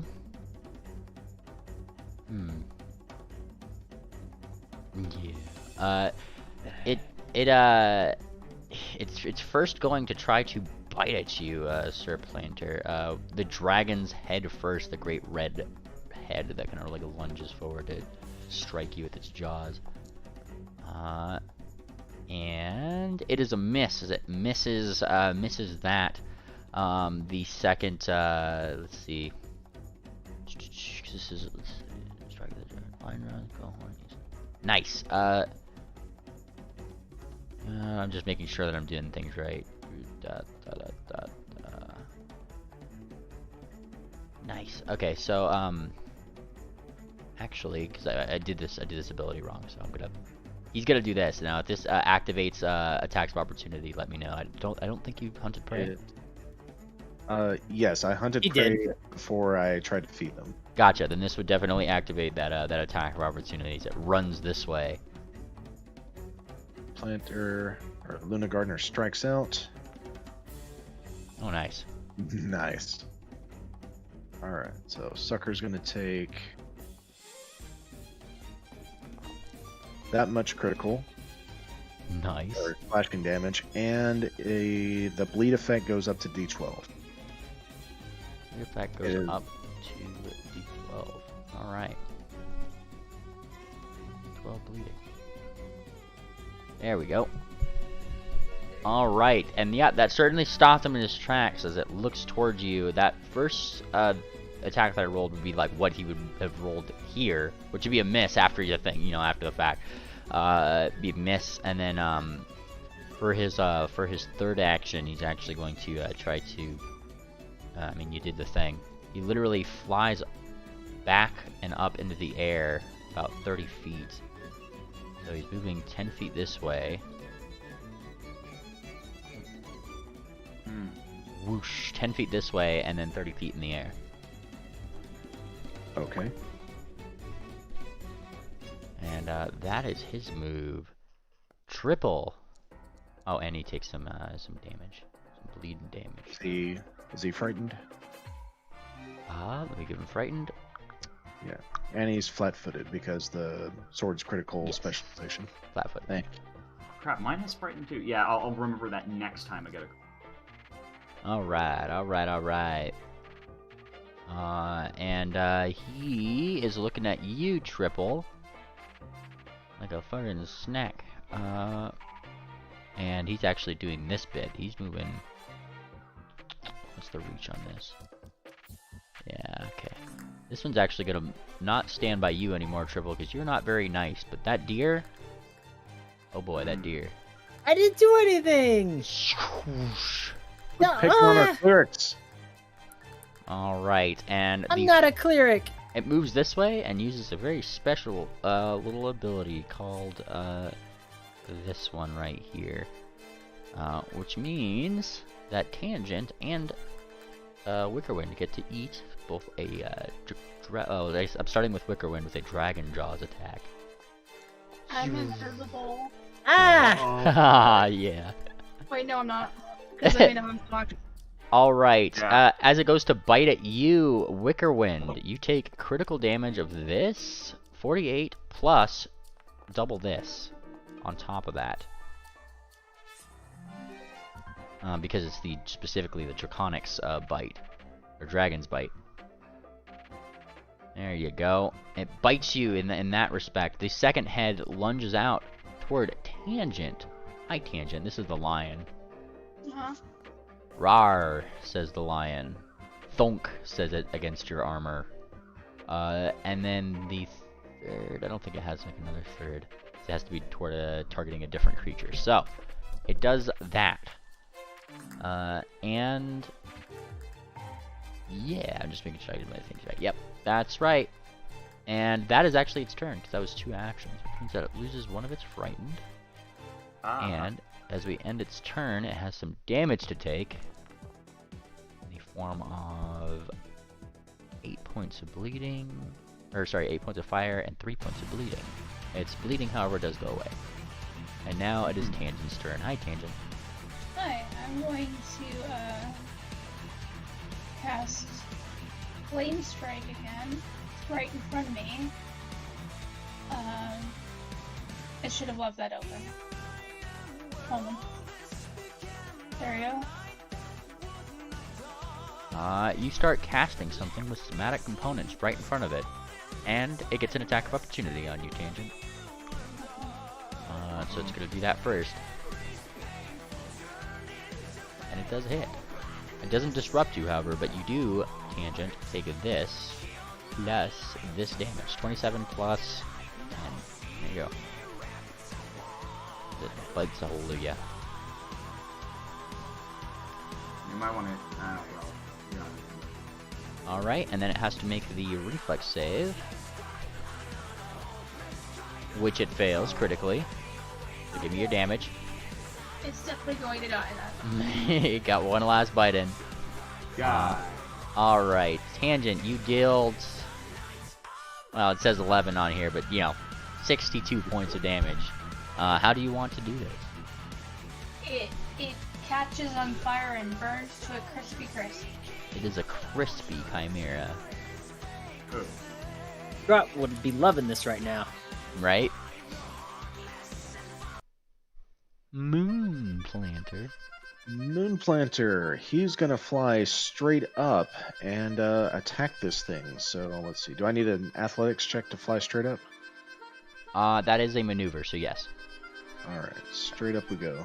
Or I believe it's acrobatics for, but regardless, 14 plus mods, that would get you. All right. So we are now 35 feet in the air, still within reach of this thing. And as he's flying up, he's going to do an upward swing straight through the dragon's neck. Attacking.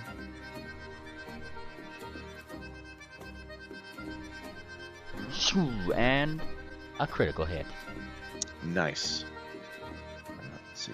Oh, it's flat-footed until the start of my next turn. So is that still a critical or a regular hit? That would be a normal hit in that case. Ah, good. Keep it honest. Thank you. That's still pretty good damage, and it is bleeding again. Once again, a D6.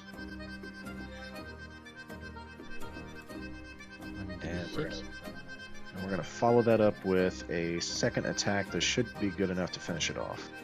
Oh, no, it's not. Good enough. Oh, what is the fumble deck? Is it, Slowed one until the end of your next turn. decision paralysis. Like, it's just kind of one of those things where you just couldn't determine which head you wanted to smack more. And yeah, unfortunately, that's my turn. I'm gonna save those hero points for the Cyclops fight. Fair enough. All right, and Very you are well. just slowed one till the end of your next turn there. Triple. Run into here. First action. I'm gonna throw my knife at it as my second action. Its range is 10, but I'm wanting to ask Mimli, is this cliff, does this change anything for my, like, where I'm standing in relation to it? Yes. Well, not this one specifically. Like, it would be if it was like this one, right? I'd say like this one's probably just like a little like a dump. Well, this one right here that I'm looking at. Oh, this one's 30 feet in the air. But yeah, I was wondering if the standing on the cliff like gave me any height and badge. Like, well, what I'm trying to do. Okay, I guess my my other option is I'm gonna have to use that extending rune, and I'm gonna make a strike at it with my punchy thing. All right, that's 2 actions. Yep. So that would be the end of my turn. Let's do this.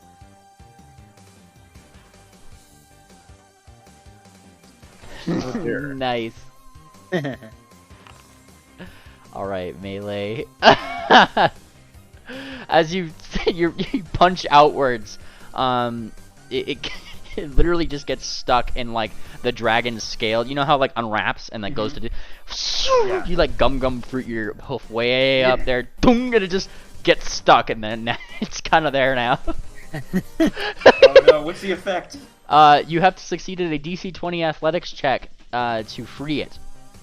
And the next as time an you get an action? action, yeah, as an action. So like that would be a. Okay. It is. You're just currently. It's stuck there. Well, I didn't expect this. All right, Wickerwind. Okay. I see there's a dragon head on it. I'm gonna call up to it and speak in Draconic. Can you understand me? In Draconic. We don't have to hurt you anymore if you don't want to hurt us. It Try makes, to diplomacy with it. Yeah, go for it. Um, If you're rolling diplomacy specifically, that is an action. yeah. Okay. Good roll. You say these things and try to persuade it. Looking up. My And friends don't like to be attacked, so they're just attacking because they were attacked first. And though you do get the attention of the draconic head that looks down towards you, it simply makes a few other animalistic draconic noises and like spits a little bit of flame at your hooves. Oh, well, I tried. And then I will use my last 2 actions. Wait, I'm not going to be in ranged. Well, I should have a spell that has some range.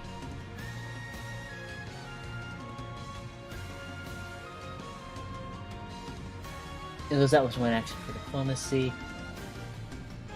No, I actually don't. So I'm just gonna cast battle medicine on myself because I took a hit. Good bad hit. Action. Battle medicine. Roll treat wounds.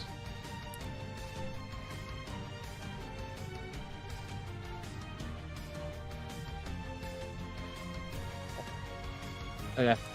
Nice. Alright, and it is the remaining Chimera's turn. Moonplaner. Yes. It has you in its sights, because realistically you're the only thing I could attack right now. Bring it on. Alright, and it is going to strike twice with its Draconic Draws. Once, twice.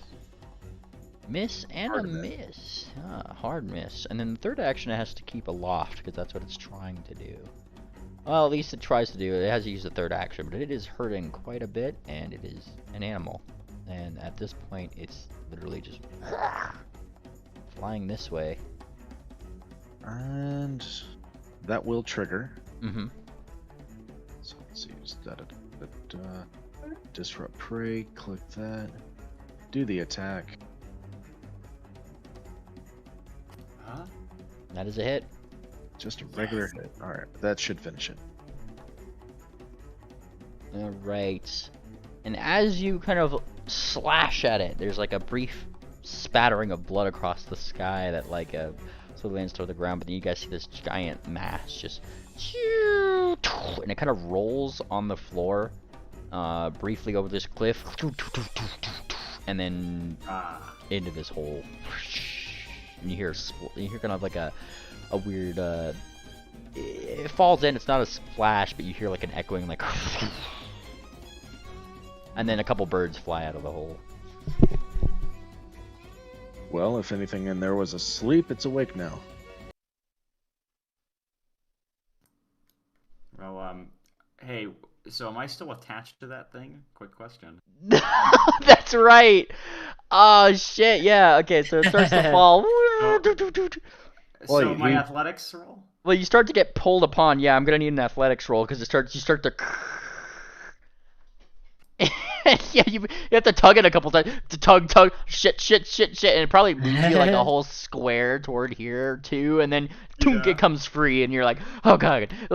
Yeah. Yeah. Hey, that was a close one. Felt a little bad, but I guess they were just, I don't know. Urkawin just mumbles a little bit. And he goes to check on Moon Planner's wounds. Oh, I'm fine. No need to fuss over me. Yeah, well, I'm gonna treat wounds anyways for you and Tangent. Those were likely guard dogs for whatever is in that cave system down there. Oh, good grief. And that's for you as well, Tangent. And actually, you too, Triple. Okay. If you have any. Yeah, because you have the ward medic, yeah. Yeah. Well, I'm good, but yeah, no, I appreciate it. Okay. All right. Well, Can you ward medic yourself and top your health up? I mean, technically, I did battle medicine, which was treat wounds. So, like, technically, this one doesn't count. I have to wait like another hour. So, but I'm fine though. I have a good amount of health on me. Tangent can do battle medicine on you, so. That's true. You can also just give me your treat wounds. So we're good. And Tangent has the feat that allows her to do it every 10 minutes. So. Right, but you can just do one right now while I'm doing it too. So. Yeah. Because like I technically just did one, so you could be doing it at like the same time. Oh, do you still have damage? Yes, I still have damage. Oh. Yeah, that's what I mean. Like I did one during battle, but I took a decent hit. So if you want to roll one really quick, we can go check the cave out. I think that's what we'll be doing. Or I can if it'll be faster. Either. That might be a good idea. You can scout it out Where's with the your roll? dark vision. Thank you. Perfect. Mwah. Okay. Oh yeah. I will also say quick prayer for the chimeras. While you're doing that, Triple, do you want me to fly you down? Well, okay. I'd be happy to do that. Are you able to? Yeah, of course. I'm a big, strong girl. Okay. Alright, so yeah, I guess Triple can climb up on my back and we'll glide down to about here. And then Blue Planner's gonna stick his head down in the hole to look, listen, and smell to see what might be down there, also using echolocation. We know that the Cyclops is down there, so I'm gonna go ahead and hunt prey on him. And roll that perception. All right. Ooh. And you're trying to just determine just if he's down there, or?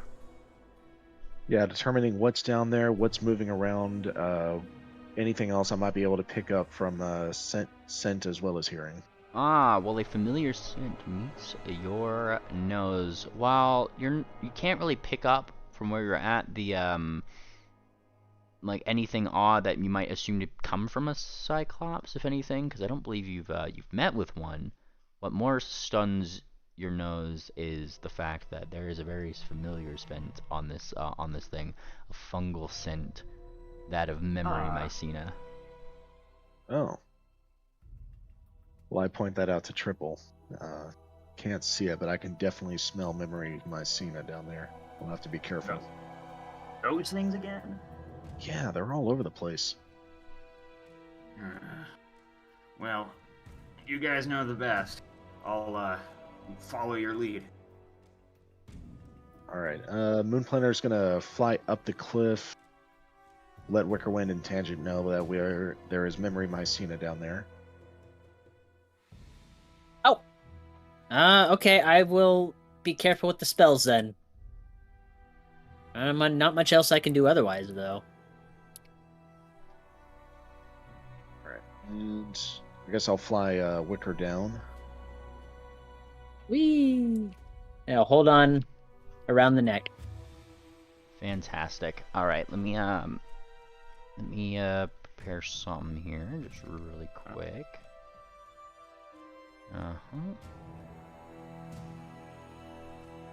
Just making sure that thematics are right and I got the lighting thing correct.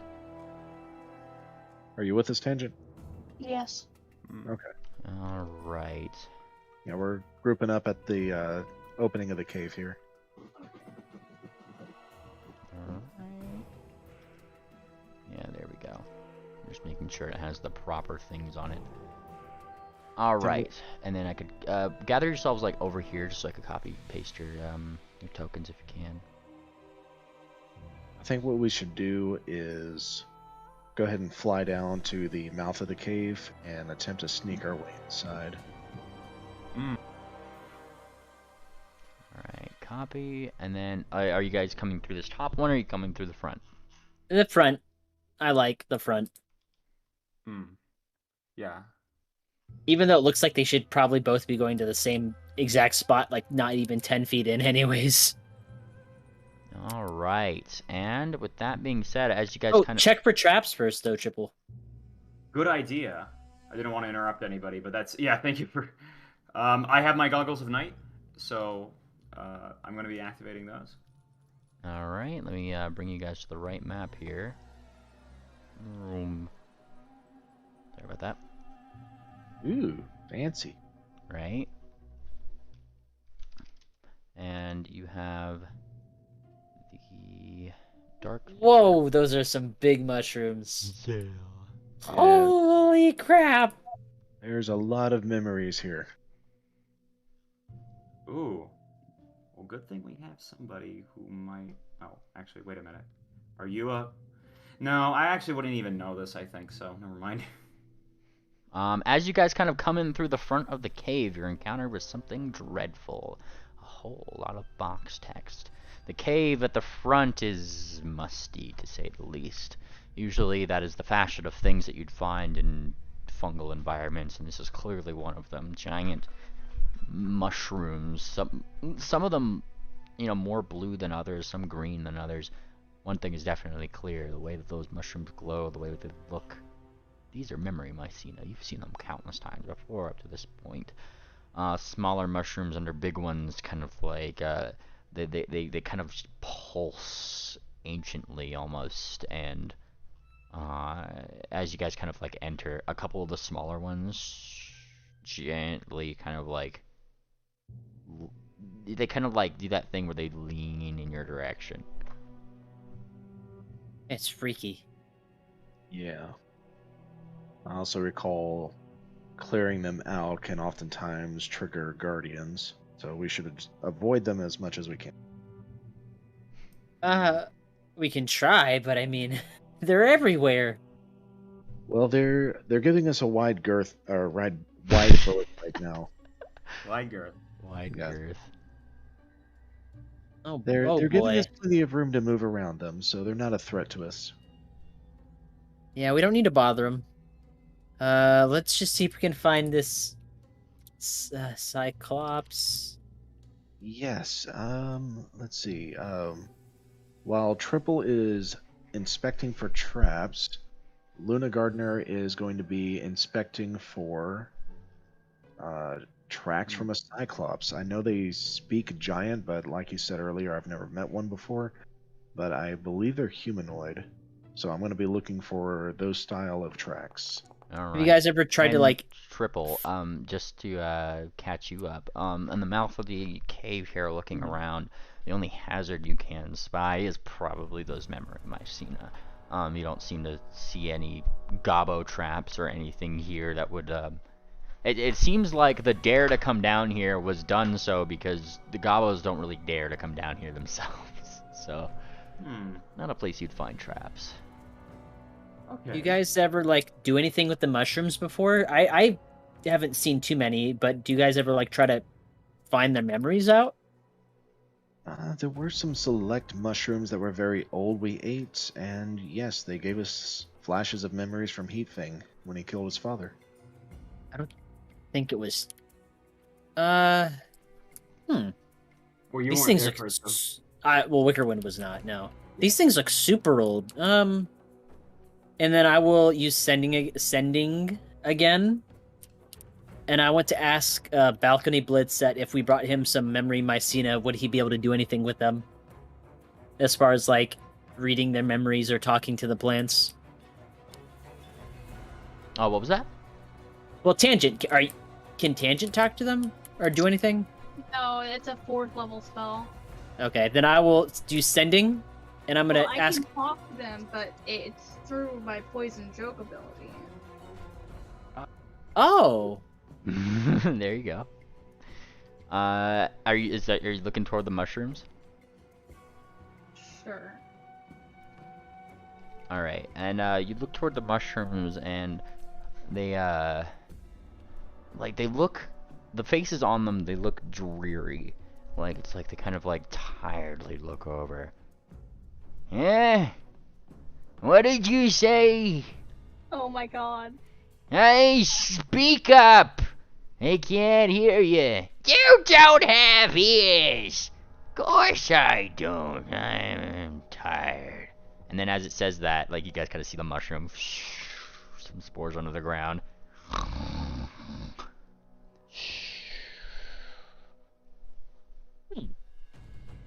And then you hear more snoring. Tangent. You literally hear it like that. Apparently made all the other mushrooms snooze. Oh. Okay. Try asking something. I'm gonna be over here, like, just sitting and looking out. Tangent says, do you have any Cyclops memories? Yeah? But Cyclops memories! who's hops? Cyclops memories! You yell Cyclops memories at the mushrooms and hear a brief little.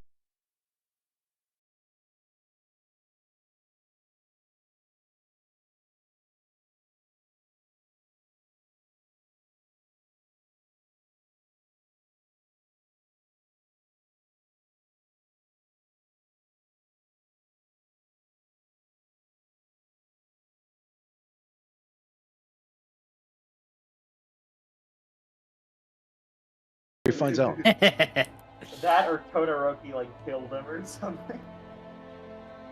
Oh, he's back. He's back. Okay. Yeah. I may or may not have tripped over my speaker cord. Sorry. Okay.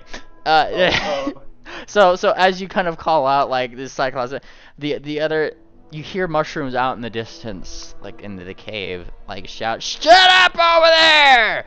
And the one that you're talking to, Tangent, kind of like looks back. "You shut up! I'm trying to tell him about." And it stops. What was I telling you about there, Sonny? Tangent gives up this line of questioning. You sigh. Then Luna Gardner will kind of do like a hushed kind of shouting. It's like, Tangent, keep your voice down. We don't want to alert anything in here. I'm just over here thinking to myself, he never uses sending on me. Alright, so GM, I rolled survival to see if I can find signs of a Cyclops moving through here so we can start tracking him down. You look for signs of a Cyclops, and in fact are very, very sure that you have found them. Great gouges in the cave floor, followed by what seems to be hoof steps, cloven hoof steps, from what you might assume to be the dragging of some kind of great club around the place. There's most definitely a Cyclops here. And it is much bigger than you guys are. Very, very large. Can I determine what size or how much it weighs, perhaps? Yes. You can determine that from these marks and from your survival thing, this is a huge creature. Uh-oh. Is it a bipedal or quadruped? It is a bipedal creature. Yeah, but Heat Fang was way scarier. Well, I've never gone up against a Cyclops before, and I don't speak Giant. Does anyone here speak Giant? I can use comprehend language again. Ooh. I don't know if this Good thing will be idea. in a talking mood if we're here to get its teeth and possibly its eyeball. I I would don't say even that know. Go ahead, Trouble.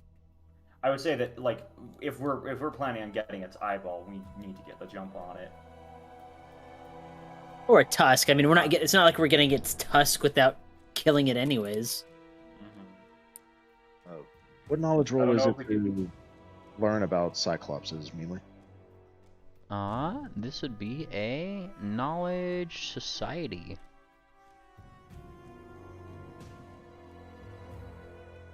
See if we can find out any information on these things. Okay, Put- calm down, you.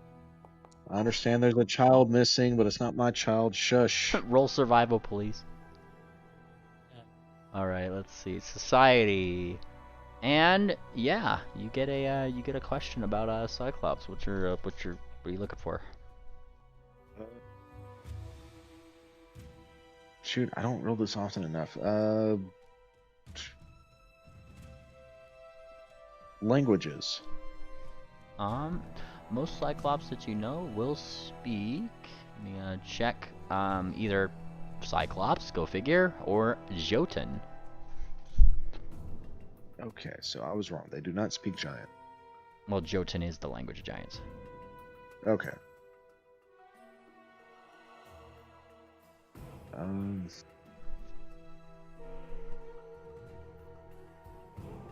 Well, Yeah. like I said, if we want to try to talk, we can, but I guess we're probably not going to be able to do much talking if we need its tusk.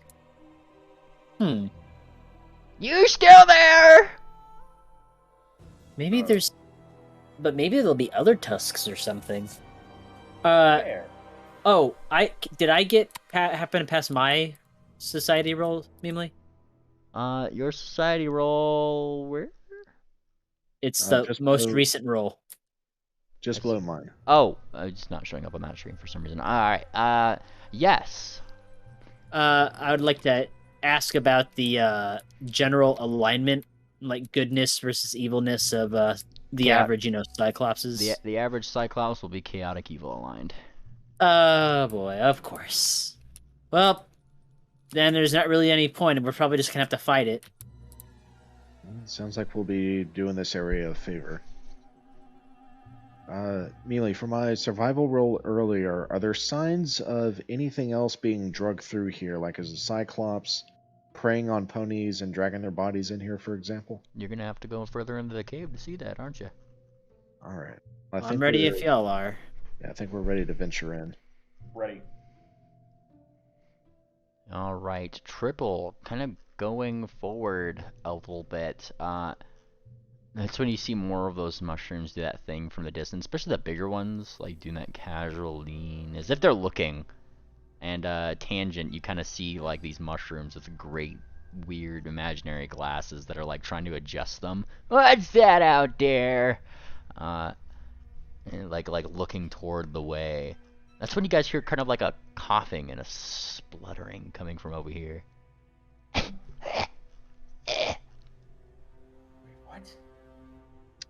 Is it like a really deep, thick gargling, or? Nope, it is a Soft? small gargling and a gobbo-ish gargling. Uh-oh. Gabo, be quiet. It's like struggling, and it's like it's looking out towards you guys with its definitely dying. We can't see where this thing is. Yeah, I'm gonna put one on the map for you. Let's see, where is Gabos? There we go. This would be like this one right here. I'll put him right there. And it's struggling. It is literally struggling, and it's leaning towards you. All right. As long as we can make sure there's no traps and we're not in line of sight of anything dangerous, I think it'll be safe to approach. As a matter of fact, I will play it safe. I'm going to stealth over to the Gabo. You stealth over to the Gabo. Activate I mean, goggles of. You weren't really stealthing to begin with, so you try to stealth anyway. I mean, it saw you already, and it has dark vision like you. I'm not trying to hide from the Gabo. I'm trying to hide from anything that might be around this corner. You're gonna need to hide behind something then, because right now you're out in the open. You can't just like hide nonchalantly. Okay, I'll move over here and peek around the corner.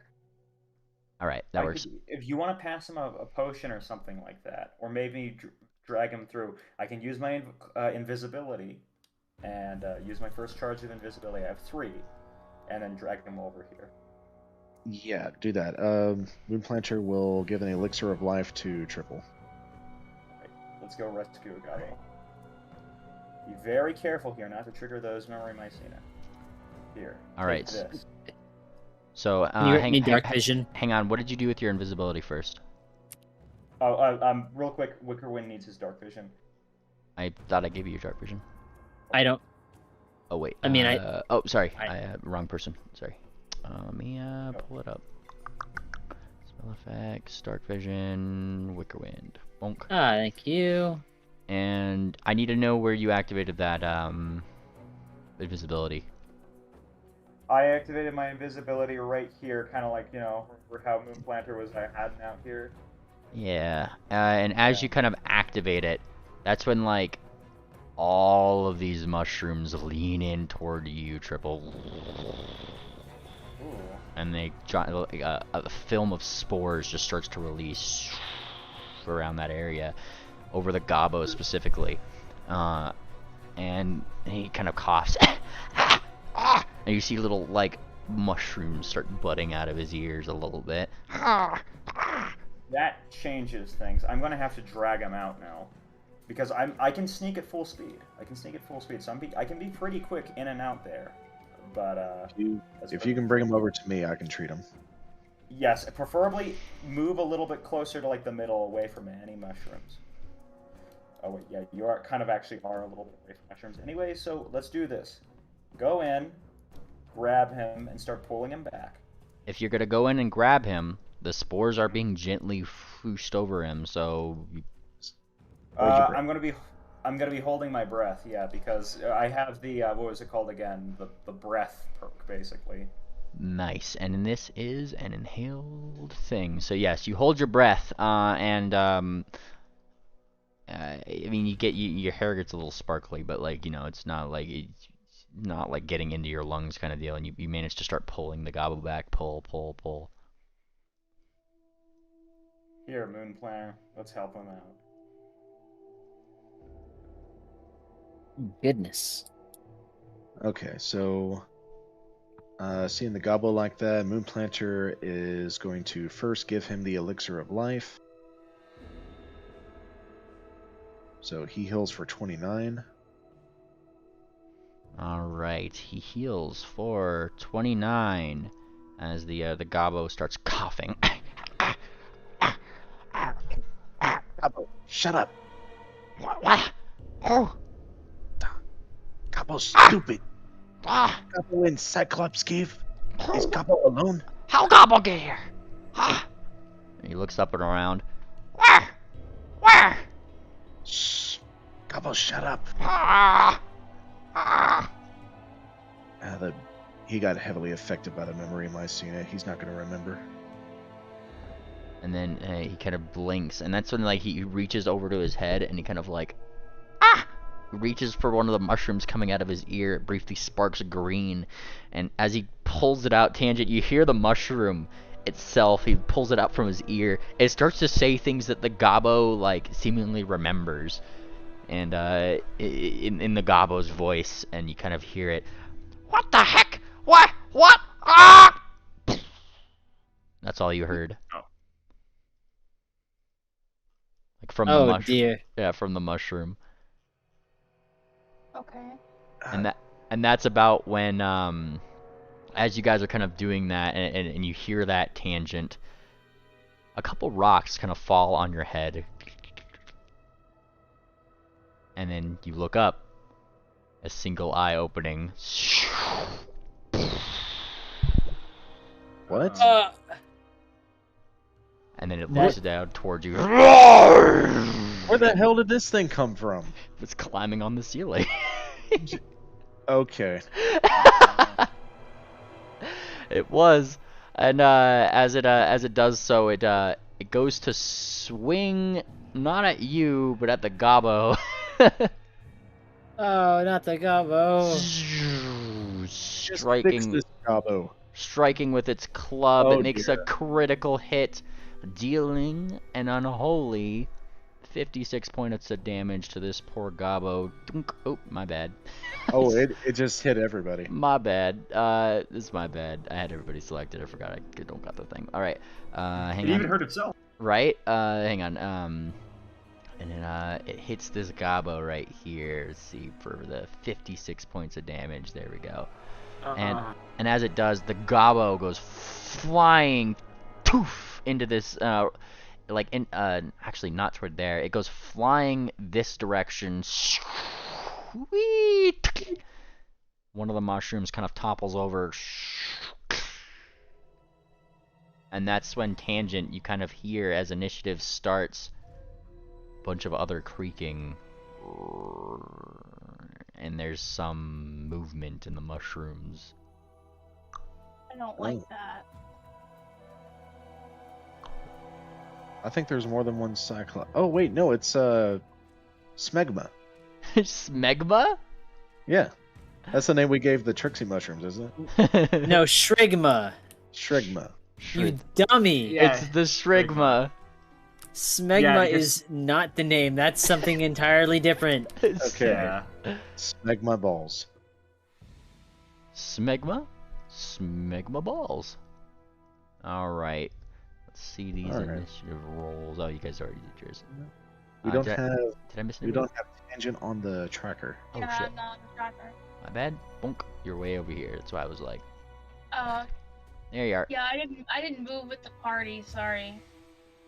Where is everybody? We're to the northeast. She can't see. She's in that dark. Northwest. Northwest. Alright.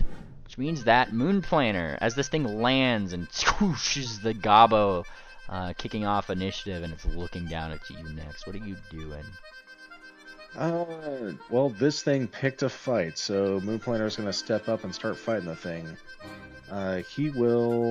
He's already hunting prey on it because this is the one we were looking for.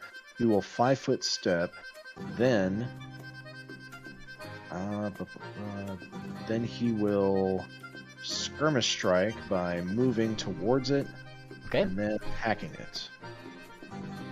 Alright, where did you move from? Right here? Yes. So I 5-foot step to here and then skirmish Gotcha. strike. Okay, that makes sense. Like, so long as you 5-foot step, then skirmish strike, then you're good. Alright, that was a miss. I will hero point. Go for it. This is what they are for. Yes. Alright. Take 2. No. Nope, but you do get your hero point back because you go to swing, but like, I mean, it's just kind of like, you know, like giant fabric, like, not kilt, I don't know what the name of it is, but it's definitely high. Yeah, loin, swoosh, you kind of slice through that, but it misses the leg. Alright, well, that is Moon's turn. Alright. It is one of these lads. As you disturbed the mushrooms. Or rather, the gobbo did. Tangent. Yes. A shrigma approaches. And as it kind of does so, it stops in front of you because it's 3 actions. Tangent. Alright. Blocks your path. Let's see. Give me night vision because I've got greater goggles of night vision. 'Cause I can't really see it right now. Oh, well, you gotta make sure you tell me those things ahead of time. If you're activating them now, you certainly can as an action. You didn't tell me when everybody else was telling me. I thought I already had night vision actually. I mean, you've been on this map for a while, so I'm not gonna let that one slide, Tangent. Just give it to me. Yeah, for an action. Just give it to me. Alright, for an action. Alright, he's doing the thing. I'm doing the thing. Be I gave careful, plenty of Tangent. I gave plenty of notice, and also everybody else used their goggles too. So playing it fair. Let's see it. If you are using an action though, bonk. There you go. Oh, it doesn't get an attack over? I was about to be like, okay, here we go. Okay. Shrigmas, nah. You know how many actions this one takes? Yep, they didn't seem to have attack of opportunity because that wasn't an action. Free from darkness. Okay, reflex save. Place 60 foot first. Okay, hold on. I should be able to get all of them if it doesn't be. Oh. No, wait, how do I undo that? I thought I had one more square. Okay, you know what, that's okay, I'll just go ahead and go with that. This one right here. I was trying to get closer to this one up here, yeah, thank you. No problem. Alright, you go for this one, and this is a goddamn, that is a 7th level spell, that makes sense. Okay, cool. West America. Yes. And then roll your reflex save. Yup. Oh, I rolled damage, so go ahead and roll reflex and then take half or whatever for each shrigma. Why is it not doing the thing? Oh, it's because I have the wrong selection. I forgot the thing. Alright, 1, 2, 3. These 3 get to do a reflex save. 1, 2, 3. Ooh, and it's getting the one next to it. Fail, crit, success, and success. Nice. So the one that had failed was the first one up top. So that was the one that failed. Next to you, Tangent. The other 2 seem to have critically succeeded and normally succeeded. Is that your damage? I see that damage right there. Yeah, it's I rolled damage and it's 8d10 plus, hold on, 8d10 plus 8d4, 69 points of damage, and then with the reflex, I think it's Oh, so this guy critically succeeded. This one gets half. Oh, you had me selected, that's why. Yeah. Bonk. I was like, I didn't roll a reflex save. However, because you do this, there is an effect, Miss Tangent, as you cast a spell within distance of this shrigma. Poof! And as you do, there's suddenly a big cloud of spores that poofs in your face, and I need a fortitude save. Well, I'll have to relearn it sometime, I suppose.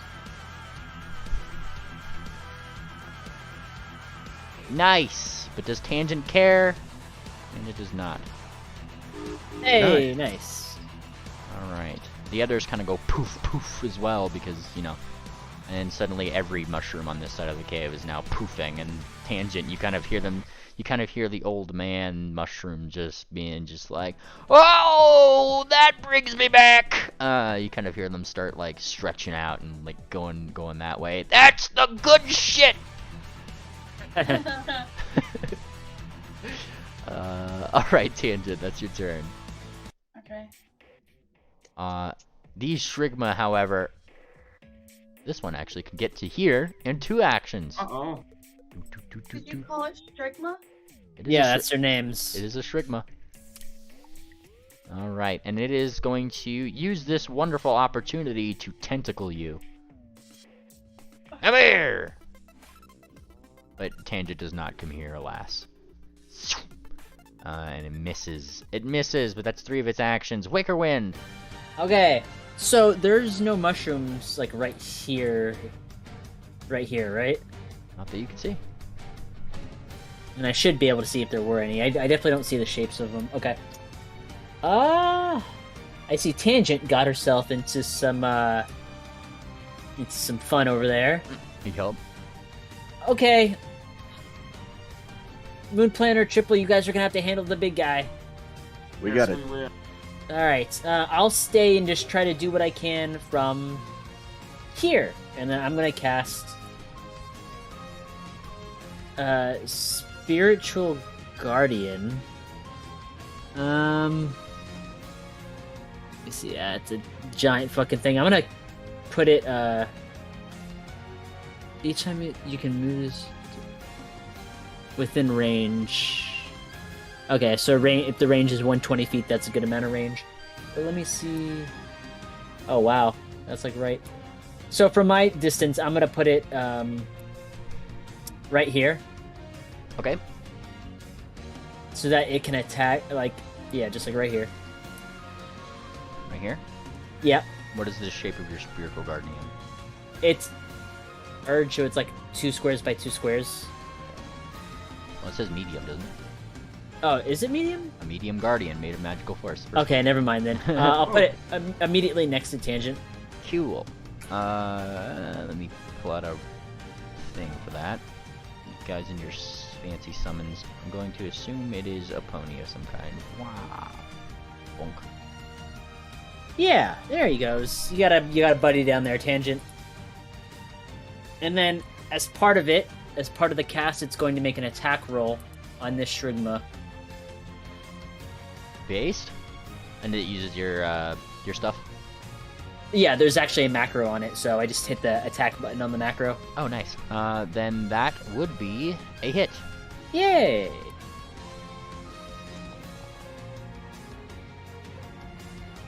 Alright, 13 points of damage to this Shrigma here. Guardian is here to help. Alright. And then I have one more action. All those fantastic one-action spells that I have to choose from. Actually, I do have one. I'm never going to be able to get in range for all 3 of y'all, so I'm going to go ahead and just, from here, cast Lifelink. Okay. On a Triple and Moon Planner. Alright. You don't drag anything onto you. Okay.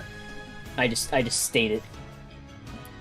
But I drag my Minor Curse onto me. Oof! And I feel that familiar chill and the wobble in my scrawny legs as magic and life starts to seep out of me. Yes, and consequently also seem to be growing other small fungi and things around your hose and things. Yeah. Okay. Alright. You know whose turn it is. Bring it on. Oh yeah, it's this guy. Is it- And Is it my turn? no, it's this guy in front of Moon Planner. Woo, yeah, really fucking likes Moon Planner right now. He looks like a goddamn snack him. God bless America. Right, so he is going to target you, and he is going to be very fucking mean. He's going to use his great club, firstly. Smack! Thump! That is a regular hit. And he is going to use Flash or Brutality to make that a critical success. Fuck you. As a free action. Yeah, he's just gonna poof! And you're gonna take that first amount of crit damage. 64. Smack. But 10 is mitigated. Alright, so I heal that. Got it. Yep. Here you go. A second strike. Swoosh. Thump. Regular hit. Alright, and he gets to get that regular hit damage on you with the Great Club. Nice. And Is 10 more points mitigated? Wicker? No, it's only once per turn. Gotcha.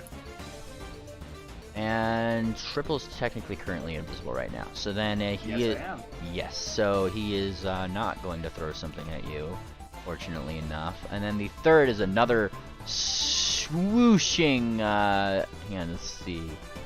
Attack with his with this using backswing. Let's see. That is a critical miss. Yes, a -10 will do that to a person. Shoo, it goes. Yep. That's where we're at. All right, and that will be his turn as he's just literally. He kind of like steps forward to that final one into the ground, but it misses you as you kind of leap to the side a little bit.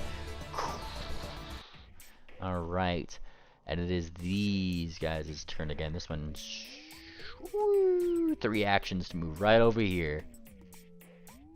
All right. Yup. And this one's turn, as they move forward, 3 actions to move over here. Yes. Triple. I'm going in. So I'm sneaking towards him, standing next to him, and now I'm gonna go get out of my invisibility for, my sneak attack. So he's flat-footed to this. He's flat-footed. Alright. My horn starts to glow, and I'm going to activate my spell strike. Oh, based. Let's do this.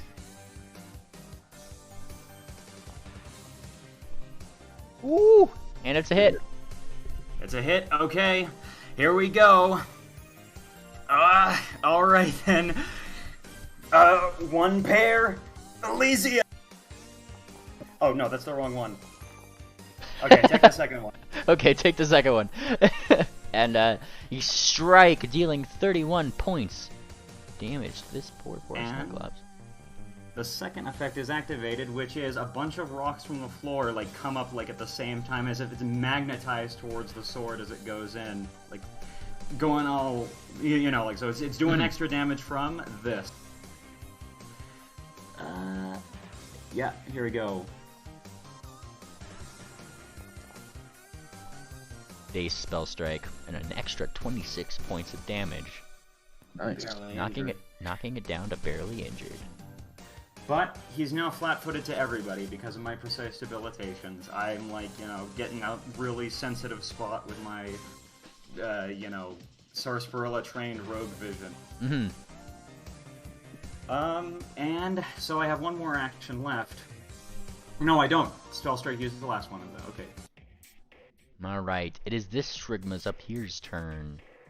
Who is going to use 3 actions to, let's see, down this direction. Yeah, it's going down here. Whee! They're moving. They're moving and grooving. This one is also moving up here, but it only needs to use 2 actions to get over here. Or tangent. Yes, You're being tentacled again. I know. Just tell me if I take the damage. Oh, I shall. Engine's in a bad way down there. You do get damaged. Not critically, but damaged nonetheless, as you take 23 points of damage, and, as a free action, you are now grabbed. Uh-oh. Okay, I got something for this when my turn comes around. Nice. Alright. Moon Planner. Moon Planter. He is currently hunting the Cyclops. First thing he's going to do is he's going to share prey with Triple. So Triple, you can pull the Hunter's Edge Flurry ability to yourself, Gladly. and that will be against the Cyclops. Let's do this. Alright, and Moon Planter, as his next move, he will Skirmish Strike. He's going to start making his way around to the backside of the Cyclops, but he will strike. A critical hit. Outstanding. Dude's gonna eat. Ooh, Yeah! outstanding roll. Nice. So he's gonna take that much slashing. He remains flat-footed until the start of my next turn. He is frightened 1. He's bleeding D12. Bleeding 1-12. Very nice. And Moonplanter will do a final attack. Another critical hit. Yeah, get some. Nice. And remember, you have your thing. He does.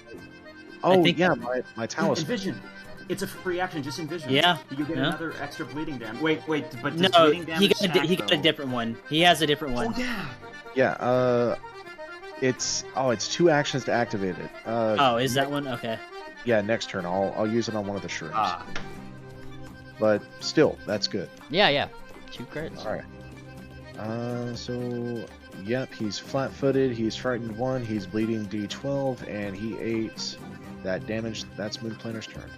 Fantastic. Good turn. Good turn, Moonplaner. Whoops. Nice. It is now this one's turn, and all the Shrigmas have gathered around Tangent for their wonderful, wonderful dinner of Tangent. Alright, let's see. This one is going to tentacle you as well, Tangent. You're already grabbed, but it slashes out to do a melee, and I mean, they're old. It becomes winded. Apparently, it becomes fatigued with its old Shrigma age. Oh, I'm too old for this. It says, becoming fatigued. Okay, well, if it's my turn, I want to use this. Oh no, it's not your turn yet. It just became fatigued. Which means that it's got a status penalty on the thing. And then a second strike, whoosh, which does hit you. And deals a number of tentacle damage to you, Tangent. Another 21. You didn't apply the first stuff, Tangent. I'm gonna apply both of those to you. You gotta keep up with that, Val. Alright, let's see. Where's the first one? I'm gonna scroll up here. It didn't have a bar on it to take the damage. Yeah, it did. For some reason. 23. There we go. For 21 it did, not for the 35. Oops, I meant to put this on Tangent. No, he's not talking about he's talking about the 23 from earlier. There's a Oh, okay. 23. There we go. Now we got the right damage going on. Alright, and that was the second attack, and its third is going to be, it's just going to kind of like, it's little fungal roots kind of like creep up underneath the Tangent. And they try to Are you like, enjoying this? yeah. Uh-oh. Yeah, well, you know, it's doing its best anyway. It's kind of tickling. Tickle, tickle, tickle. It's being a creepy old man. Uh-oh. Alright, Tangent. Alright, I want to use... I already linked it. I want to use this. Okay. You start casting. Alright. Poof, poof, poof, poof. I need a fortitude save. Oh god. There's nothing I can do. I hate this.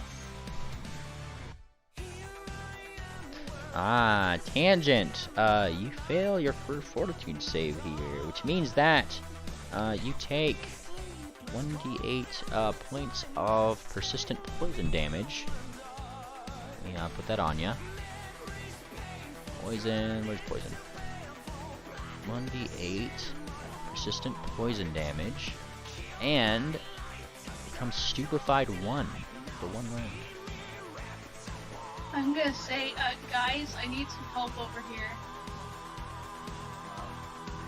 Yeah, we better get over there soon.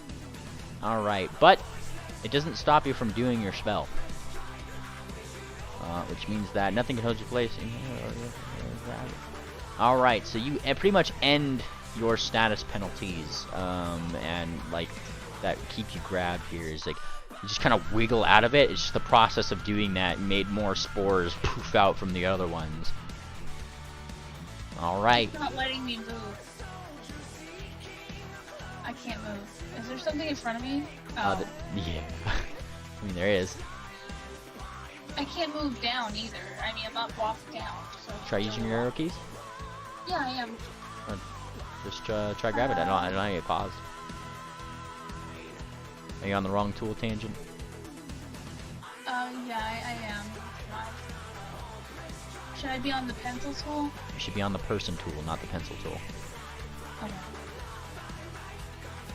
It's not letting me click and drag myself either. Where are you trying to go? Oh, there you go. Oh, wait. Alright, you start going this way. I don't think that Wicked Spiritual Guardian is stopping you. Nope. 10 feet. 20 feet.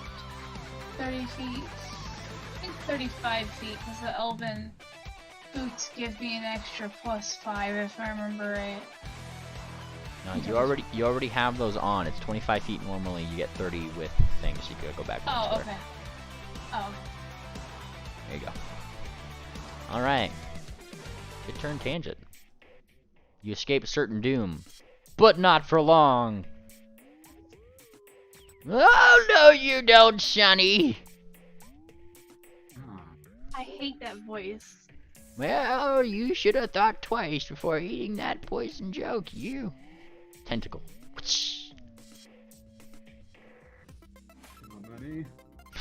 Nice.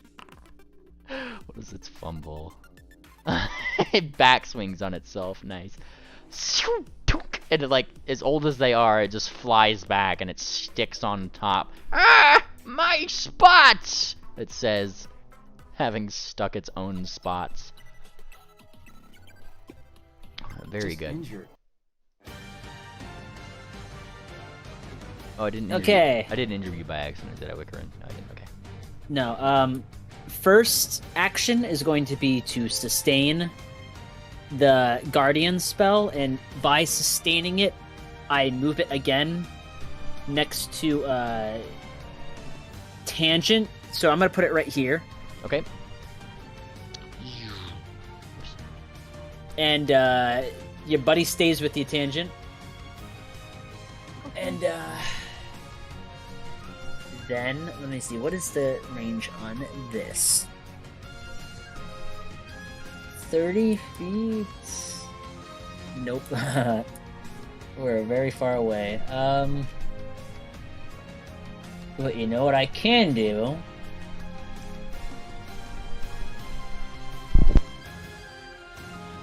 Because there is enough, there's enough to do this. Let's see, 60 foot, okay. Yeah. Oh, I've been wanting to cast this one. There's no button for it, but it's a 60 foot. It occupies the space of a huge creature. It has a speed of 60. 60 foot emanation. Oh, actually, you know what? Yeah, we'll go ahead and do that. Let me make this up here. Circle template.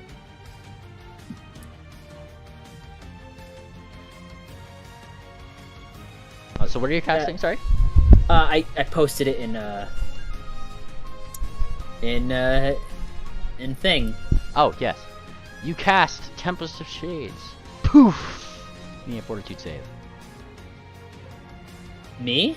Yeah, you're next to a Shrigma. Oh shoot, I'm right next to a Shrigma. You're right. Yeah. You're right. Alright. Also, Moonplaner, give me that Fortitude save as well. You're within 20 feet. Oh, sorry. And ooh, you just got lucky enough. All right, never mind. Alright. I'm good. All right, he's good. He's good. You're good, Wickerwin. You're good. Yay, I'm Nice. good. Okay. So in the center of what I just posted is there's a huge, basically a huge creature-sized vortex, and it causes those 3 Shrigmas in range to have to roll Fortitude save. Fortitude saves, you say? For those 3 down there in the little clump, yeah. Yeah, I see him. Fortitude saves. 2, 3. Wow, what good rolls. Success, and critical success. Awesome. The successes are drained 1, critical success is no effect. Alright. Successes are drained 1. Still, drained is drained. Yeah. Alright, where's drained 1? There it is. Oh, so you get to like choose what effects this has or something? No, it's on arrival, it causes like enemies in the range to be like a roll of fortitude for drained, and then when they leave, it makes them feared. Oh, okay, so it's one of those. Yeah, it's a nice. Okay, summon yeah, okay, cool. And then that is end of turn. Oh, guess whose turn it is? Yeah. And it looks down toward you guys. And it backs up 5 feet. Oh wait, is that a step? That's a step. Okay. And then it looks right at you again, Moon Planner. You did a lot of bullshit to it last session. It doesn't your last thing. Smash! A miss. And then a rock toward Triple. It literally uses his other hand, scoops up a rock, and Ooh, see? 6, that's not enough. and it I rolls. dodge out of the way. Yeah, it just kind of rolls down the way, and it impacts like Nice. this little corner right over here. I do my Souls game roll, you know? Right? And then it kind of like it roars toward the ceiling so loudly that in fact you see a couple stalagmites on the top start to shake ominously. Ah. And as they shake, it looks like they might be about to fall loose. That's perhaps for another time. As we move to this Strigma's turn. Oh, remember persistent damage. Oh yes, and persistent damage. Thank you. Gobbo! Huh? Gobbo! Grot! Rot tame here. Flip. Right. Hi, Grot. Hi. We Gobbo, go! saved your red ass from getting kidnapped. You're welcome. Oh. We fight Big Eye.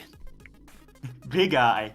So, Big Big Eye. Big So- Lord. Throw so- rock. so Garrot, to this point, I just wish to tell you, you probably are tagging along here, that they wanted you, the Gobbos were wanting you to do the dare of taking on the Cyclops that apparently lived at the bottom of this cliff face here. The party has gone here since then. I imagine Garrot was kind of just like probably waiting outside the cave, being like, we'll see if they can do it first. Something like that. Oh yeah, she was like, she would have, yelled at it, threw some rocks into the cave, told it to come out of your pussy. And you say that when the party had gone in, and then suddenly you just hear like a deep roar from inside the cave, some smashing, some probably mushroom shenanigans, just enough to probably get your attention. You are free to like enter the cave, and I could put you on the initiative here. Welcome. Sweet. Yeah, timely entry. Nice, you can make it. I'm gonna throw you right in the action, Grot. Oh boy. Better late than never. All right, roll your initiative. Oh boy. All right, there you go. Tangent could really use some backup. Tangent, You have a guardian, buddy. you are getting Yeah. backup, Tangent, in the way that this one is moving right behind you. Hi. So they're Smack. flanking.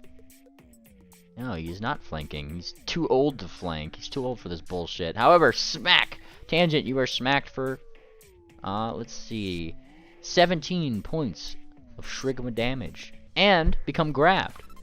It uses its last action to spore coat you. Okay. But actually, Tangent, because of your guardian friend, you mitigate. No, you take 7 total. Like, you're supposed to take 17 and then heal 10. Oh. Okay, well I can do that. Hold on. I just have to hit heal. See. Hit it one more time, because you damaged yourself 10. Yeah, so heal There you go. 10 one more time. Yeah, There you go. Now you're the proper. There you go. Alright, and as it literally does that thing where there's just suddenly mushroom things all over you, and you need to give me another fortitude save. It's applying them to you, pretty much.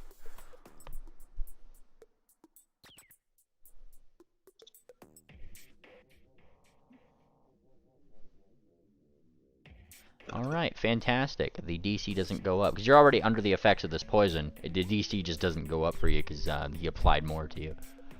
Alright, fantastic, Tangent. That's that one's turn. We have this one behind Wickerwind. Hi, Wickerwind. It's me! Yeah, you're about to get smacked, bud. No! Smack. Ugh. Ooh. Uh-oh.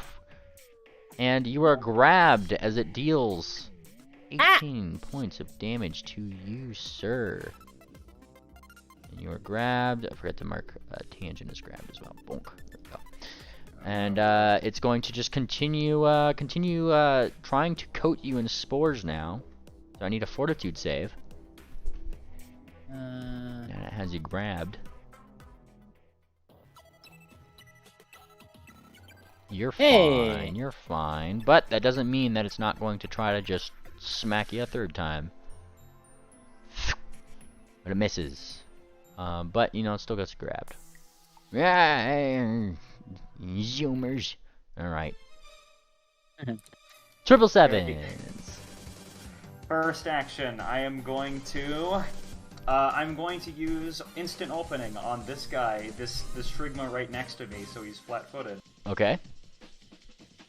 He is now flat-footed to me, and I guess the way I'm doing it is I look like while I'm doing that roll, I look like I'm looking away, but I like use my hind leg to hit him with my short sword.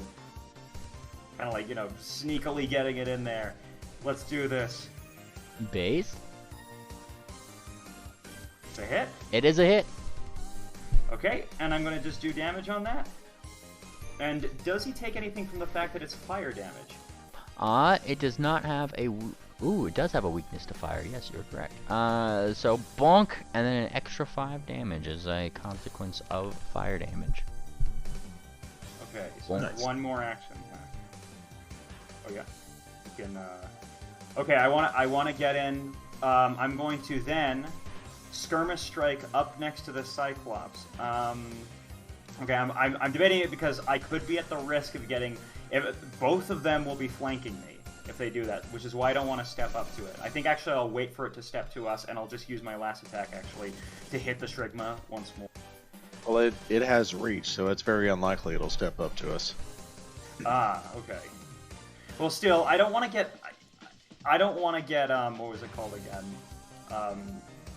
If it means anything to you, he's already flanking you.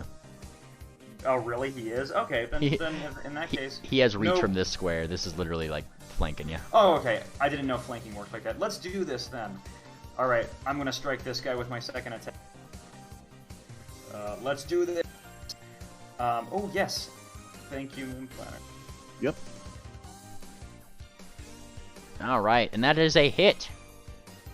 Alright, let's keep it flat-footed. And it's still flat-footed now. Also, There he we had his go. turn, so he's not frightened anymore. So. Ah, okay. Well, yeah, now he's flat-footed for you, Moon Planner. Thank you. Fantastic. It is now this Shrigma's turn. I triple. Let's do this. But he doesn't seem interested in you. Hi, Wickerwind. You're being tentacled and are also flat-footed. And grabbed. Alright. And 10 tickles come your way. Tickle, tickle, tickle. Look at that. And that was a hit. And he deals 23 points of damage to you. Goes to strike again. And barely hits a second time. What, the 32? Oh Yeah. shoot, I'm have all the penalties on me.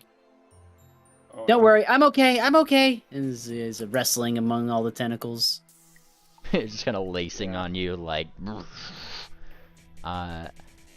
Just Keep up with the big guy. I got it. Yeah. Are you sure about that? Yeah. All right, this one. Hi, Tangent. Hello. You sound mad, but not as mad as this old Grandpa Shrigma, who's just gonna lay down 2 tentacle attacks on you. A hit and a miss. So Tangent, you take another 31 points of damage. Hold on. Activates. Where's that reaction? Defend life reaction. Tangent, you take no damage. Oh, okay. Instead, Wickerwind takes the owie. Ow. Oh. Nice. Yeah, I got it. I got all. I got everybody. He says. Just keep it up, guys. You guys are doing great. He says, slowly dying. Sir Planter. Luna Gardener is gonna step up. Skirmish Strike. So she steps up, and I will activate the Iron Cube. So this needs to hit. Does that hit? It does not hit. And we are going to hero point. Go for it. Yeah. Get your reroll. Alright, take 2.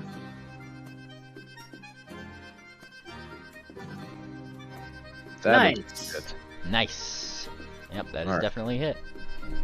Alright, so he's going to take this damage, and I get a free trip attempt. I just thought of something. Is his size going to cause limitations on this? Do you have Titan Wrestler? I do not. I think you could only trip things that are no more than one size. Let's see. Titan Wrestler lets you Yes. trip up to 2 sizes larger than you. He is more than 1 size larger than you, so you cannot trip him. Alright. Knowing that, I would not activate the cube. Yes, I figured. Okay. So that's still 1 action. I've got 2 left. I'm just going to go ham. Attack again. No, a critical. A good replacement. Yes. Fantastic, and good damage rolls. Look at you go, keeping him flat-footed. Alright. Oh, he's flat, alright. Flat on the Oh ground. god. And not quite. As he goes down to 0, he activates his thing, which he avoids being knocked. Come on, there was like 20 points of damage left over. There's got to be some rollover on that. Nope, he activates this because there's no negative HP in 2E. Alright, he avoids being knocked out but remains at 1 HP and remains wounded. So he is at 1 HP as he just suddenly gets this look of anger in his face. You critting him so hard it made him fucking his eyes glow red. Yup. Final attack. It is a hit. Smack!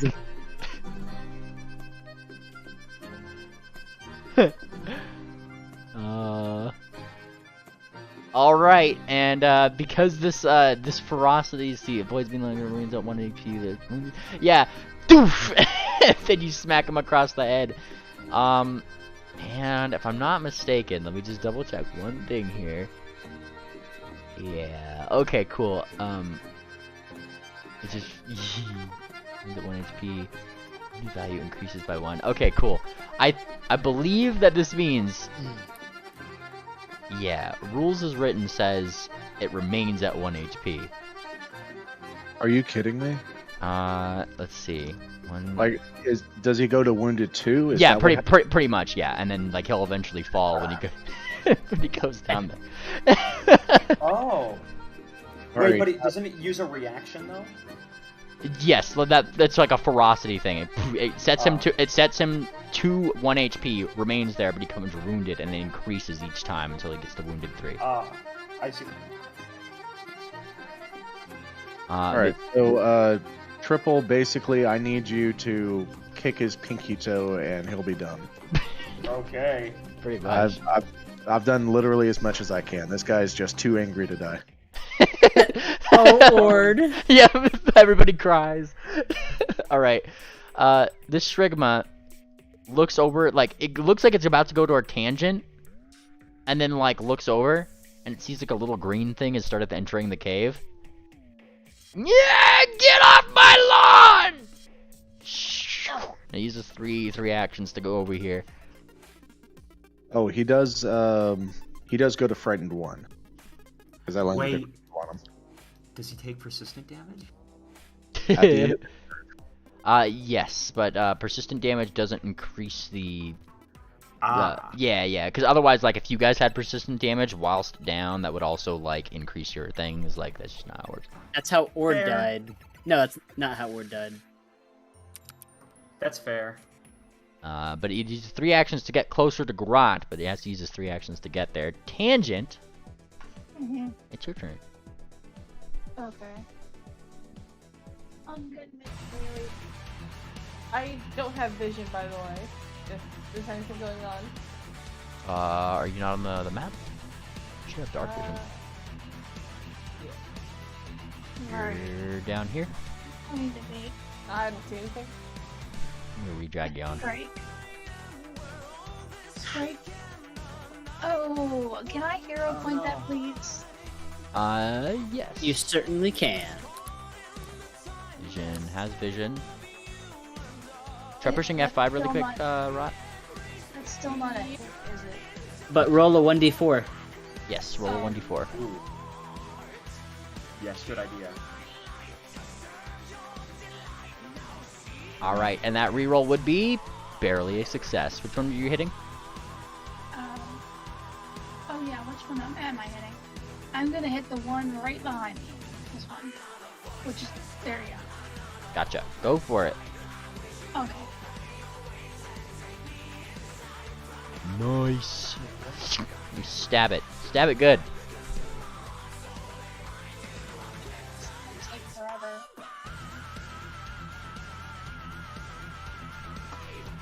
I'm going to do it again. I still have action points. Alright. The Guardian makes the roar of approval at you, Tangent. Like it's cheering you on. It definitely hit this time, so I'll roll damage. Yes. 8 points of damage. Stab. And oh, I forgot to do MAP -5, but it still hits, right? Yep. Okay. This time I'll do the right one. Sorry, I forgot about that MAP thing. Nice. And that one is a miss. Okay, yeah, I figured. Alright. Good turn, Tangent. Stab. Alright. It is this one's turn above that kind of has you grappled right now. And it's going to maintain that grapple. Maintain. If it could strike you, that is. Might as well just try. Smack! Which it does. So it does 1. It's going to try to get you 3 times. Miss on the second one. And then the third one. A miss. So you only get smacked 1 more time, Tangent, by this one above ya. Taking 30 points of damage. Okay. Very nice. Alright. Wickerwind. Alright, Also, this one shouldn't be right on top of you, sorry.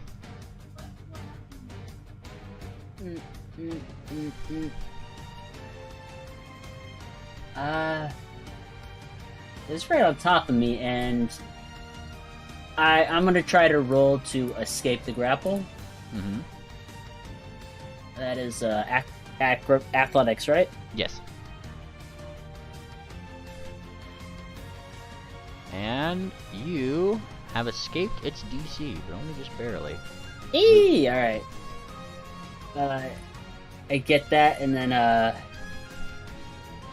I'm going to, start prancing away. Try to get myself some room. 20. Alright. That's action number 2. Action number 3 will be to cast. Got all this off, and it's gonna be to cast Shield on myself. And you go to cast Shield on yourself. Poof! Oh, Gain for it to save. yeah. And Moon Planer.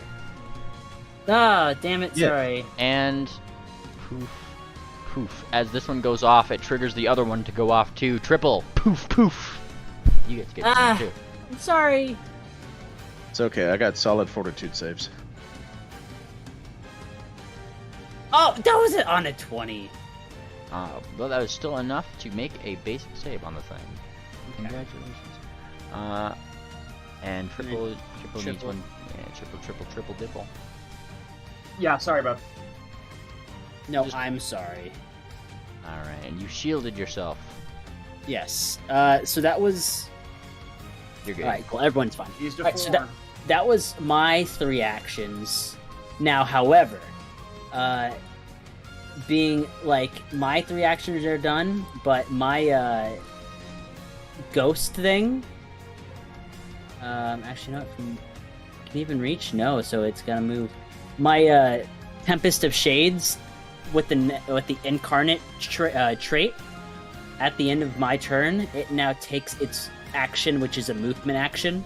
Mm-hmm. So it's just gonna move, and I'm gonna go ahead and delete this because it moves up to 60 feet, which I'm just gonna give it, like not even 60, but Gotcha. like not even 60, and then it goes. Hold on. Oh, don't start doing that now. Oh gosh. Alright. Boink. Oh, nice. As it leaves, as it gives a howling wail, the howl of eternity, the vengeful dead lets out an anguished scream, and all enemies within 100-foot emanation must attempt a will save, but I don't even know if these things have the ability to do so. Are they affected by mental? They are immune to mental effects, so it screams so then as... anguishedly, and all the Shrigmas like in tangent in your mind view, just kind of like look over. Shut up! Pretty much like what they all shout in their old man way. Also, speaking of tangent, I forgot to do something tangent. I do need another fortitude save from you, because I forgot about your poison and your thang, poison damage, which you didn't save against, but I didn't see what it rolled. Tangent. I'm here. I'm rolling. Oh, there you go. Rolling. Is it persistent damage? Yes, it is persistent damage. Alright, so the persistent damage itself was 1d8, which you put by and it apparently rolled that and you still have it, so you get 5 damage, that stays on, and your fortitude save was a failure, which means you progress to stage 2. Tangent, I already got you on, don't worry. And stage 2 means that persistent damage upgrades from persistent damage poison 1d8 poison 2d8, and small mushrooms start growing out of any wounds you have. Tangent becomes stupefied too. All those little cuts and things that they're making on you, yeah, the mushrooms are starting to pour out of there. Yeah. Alright, it is the Cyclops' probably final turn. What is it gonna do with its final turn, you ask? Moon Planner. How you doing? Let's see. It's going to try to just beat you into the ground, like as ragefully as it can. Strike once. Strike twice. Strike 3 times. Critical hits. And we got a critical miss. That makes sense. Alright, so with the first smack, that's a normal hit. 37 points of damage. And then, as it goes, it's literally starting to fall. Poof! It just smacks you flat toward the ground, pretty much. Which, actually, that was technically a nat 20. It gets its fancy thing, so does anything fancy happen on that? We'll see. What is this critical hit deck on a melee? This is bludgeoning. Normal damage, same amount of damage, ignoring the armor's hardness.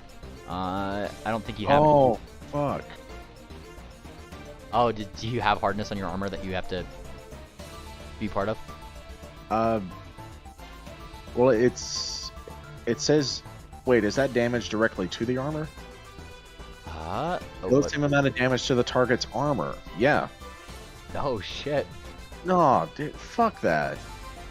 I just read that as normal damage. I don't think that makes sense for the thing. I'm gonna do this one.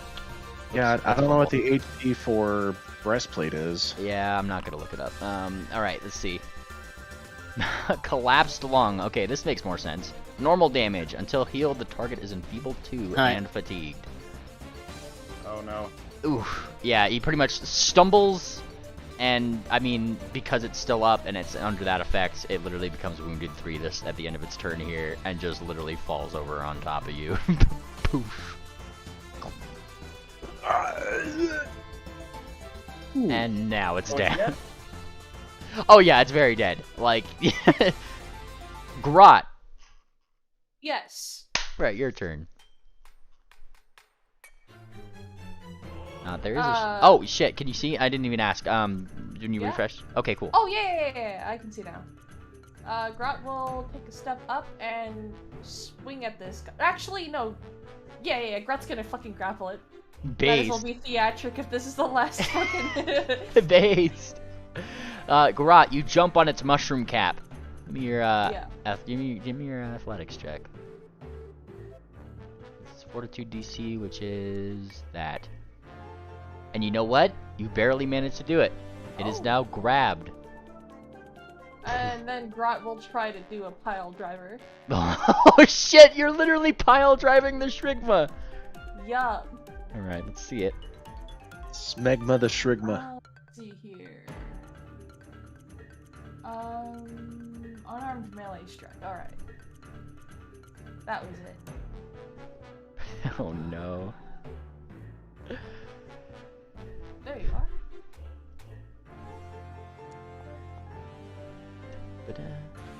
Oh man, yeah, that definitely does the thing. Poof. All right, you deal your damage, whatever your pile driver damage is. I think it's just a flat plus 1d6. Is it?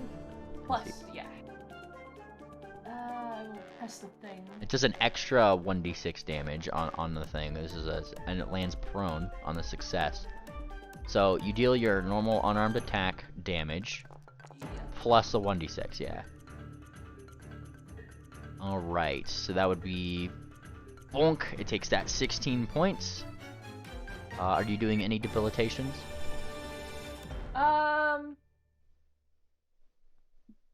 I forgot what those do. It's I just haven't done this in a while. Oh, you're good. If you click on the precise debilitations, it kind of gives you like 2 options you could choose for, either an extra 2d6 precision damage or leave it flat-footed for you and everybody else till the end of your next turn. I'll do the precision damage. Based. So All right, that's a plus 12. yeah. Well, it's 7 right there. So bonk, Yeah. Oh, and then you get the extra 1d6 from your pile driver. So go ahead and roll that. oh yeah. But-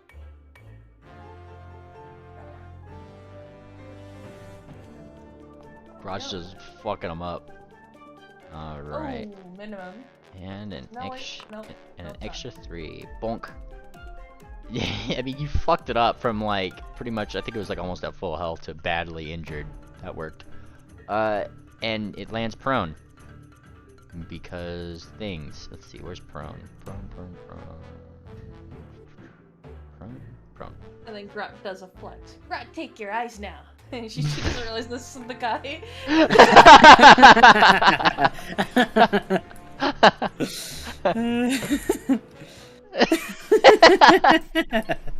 That's so funny. Alright. Alright, it is this Shrigma's turn. Hi, Tangent. Oh, I sure do like this one. Has a lot of sweet memories. What's this? Ooh, smack. Let's see, he's got 1 smack. He's failed on the second one, and then the third smack. Nope, it gets 1 smack in. Alright, so Tangent, 20 damage to you. But then take 10 back as the Guardian absorbs 10 of that damage. Nice. Alright, alright. It is the Shrigma's turn that is closest to Wickerwind. Yeah! Get back here! I like how all of these like noises like just come out as roar roar roar roar roar to the rest of you guys. I hit that Shrigma for 14 damage, but it's still showing as uninjured. Which one? The one that I have selected. Oh, that one. I targeted this one because this is the one I was. Oh. Oh, okay. It doesn't matter. Yeah, you said the one behind you, and this is the one directly behind your token. Yeah, because of the way it's facing. Yep. I did ping it, and you said okay that one, so that's why I went with that one. Yeah. All right. Wicker Wind. 1, 2. You get struck 2 times. First time and a miss on the second time. All right. Whoosh, which means smack. 32 points of damage, and you become grabbed. Ah, Really likes you. my shield did nothing. It did nothing. 777s. I'm trying to go through. I'm gonna try to tumble behind this guy. All right, go for it. Just kind of like in the meantime, saying, "You good, Moon Planner?" Oh yeah. Make sure that he's okay and stuff like that. But immediately after, I go through and I'm gonna try to tumble through.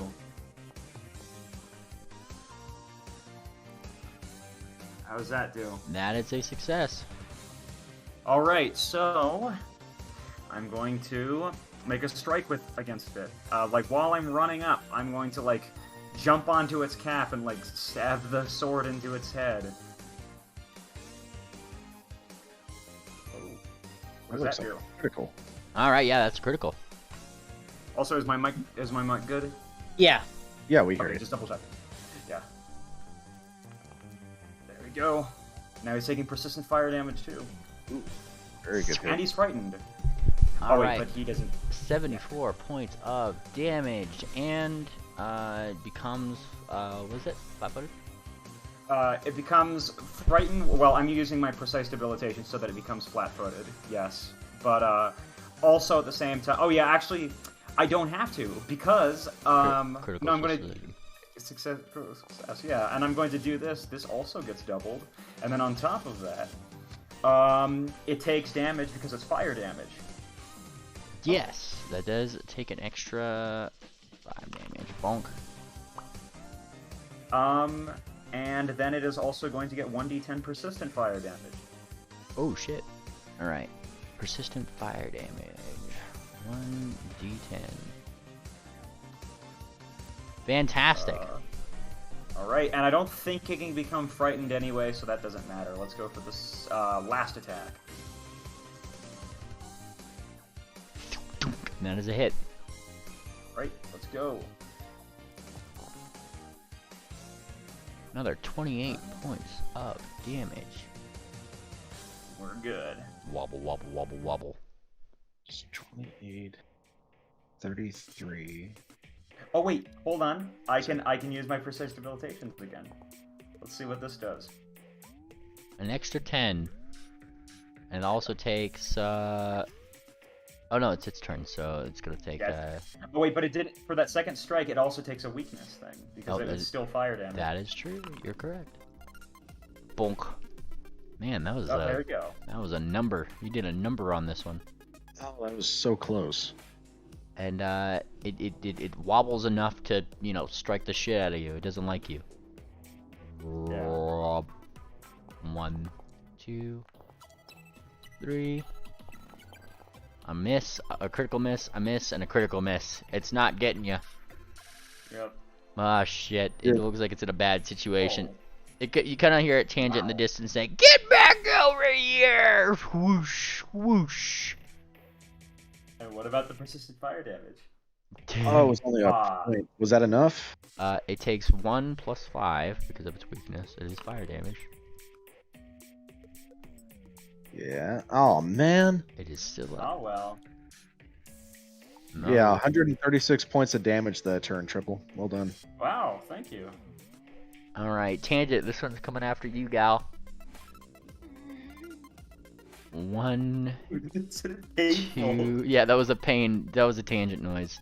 2, 3. So he technically has flanking with that first one, so it would be a hit. 2 hits, because you'd get a +2. So that third one would hit. So he gets 2 hits on you, Tangent. Alright, 18 and 23.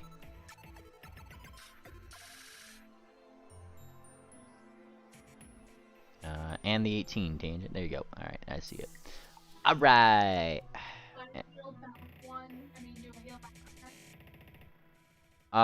Geez, does he heal back 10, Wicker? No, it's once per turn. Oh, okay. Moon Planner. There's a thing on top of you. Yes. First thing Moon Planner's going to do is he's going to pull out an elixir of life from his bandolier and consume it. Reduce that to 4. Use potion. Alright, so Moon Planter's going to go gulp, and that will remove the enfeebled condition, and I believe the fatigued. Yes. Yeah, so that gets rid of that. I'm fully functional again. Your lung retains normal functionality. I'm really concerned about Tangent. She's in a bad shape, but so is Wicker. Let's see, I can move 70 feet. How close can I get to Tangent? I can get there. Tangent, I won't be able to help you until next turn. Are you going to be okay? I was thinking of trying to escape the grapple and flying up. That was my plan. Alright, I can promise you you're not going to die. I'm going to try to take some pressure off of Wicker Wind. Maybe he can heal you. So what I will do is I will move here, target this one, and attack while flanking. Awesome, and that is a crit. Sucker's going to eat that damage. So he's going to eat 44 slashing. He is frightened 1 and bleeding D12 and flat-footed.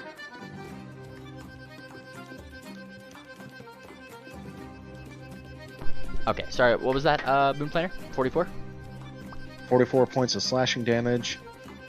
He is frightened 1, bleeding D12, and he's flat-footed. Bleeding 1d12 and becomes flat-footed. Where is the flat-footed? Oh, and it doesn't become frightened because it is immune to mental effects. Okay. That is Luna Gardner's turn. Fantastic. It is this one that has been pile-drived by Grot. Well, it's prone, so it's got to give up. It's got to get up. It rights itself. No longer being prone. It is grappled, but wants to share in the hug with Grot. Hi, Grot. Hi. Roar, roar, roar, roar. It makes like a weird, like, mushroom noise at you. Tries to get you twice. Miss, and... miss. It tries, but I mean, you're a little green, harder to hit thing. And it's pretty much, it's like, still got you on it. It's been just trying to hit you while you're on top of it, like grabbing it. It's like, Mainly, I thought she was red. what was that? I thought she was red. She is red, that is correct, sorry. Oh, yeah. Alright, Tangent. I lost my red tint. Yeah, I gotta put your red tint on. Is it my turn? It is your turn. Okay. Do it escape or grapple. It's either athletics or acrobatics. Gotcha.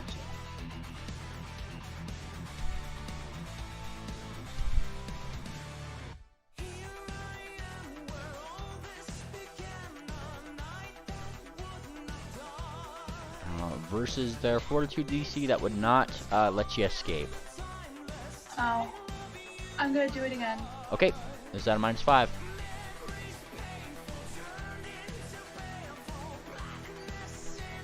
However, even with the -5, that is enough to escape. Alright, awesome. I'm gonna go with my broom and I'm gonna go up 30 feet, I think, is my vertical Well, ascent you could as take well. your broom out as an action. Oh. Yeah, because that was 1 action to try to escape, fail, 2 actions to try to escape. Taking out your broom would be a 3rd action.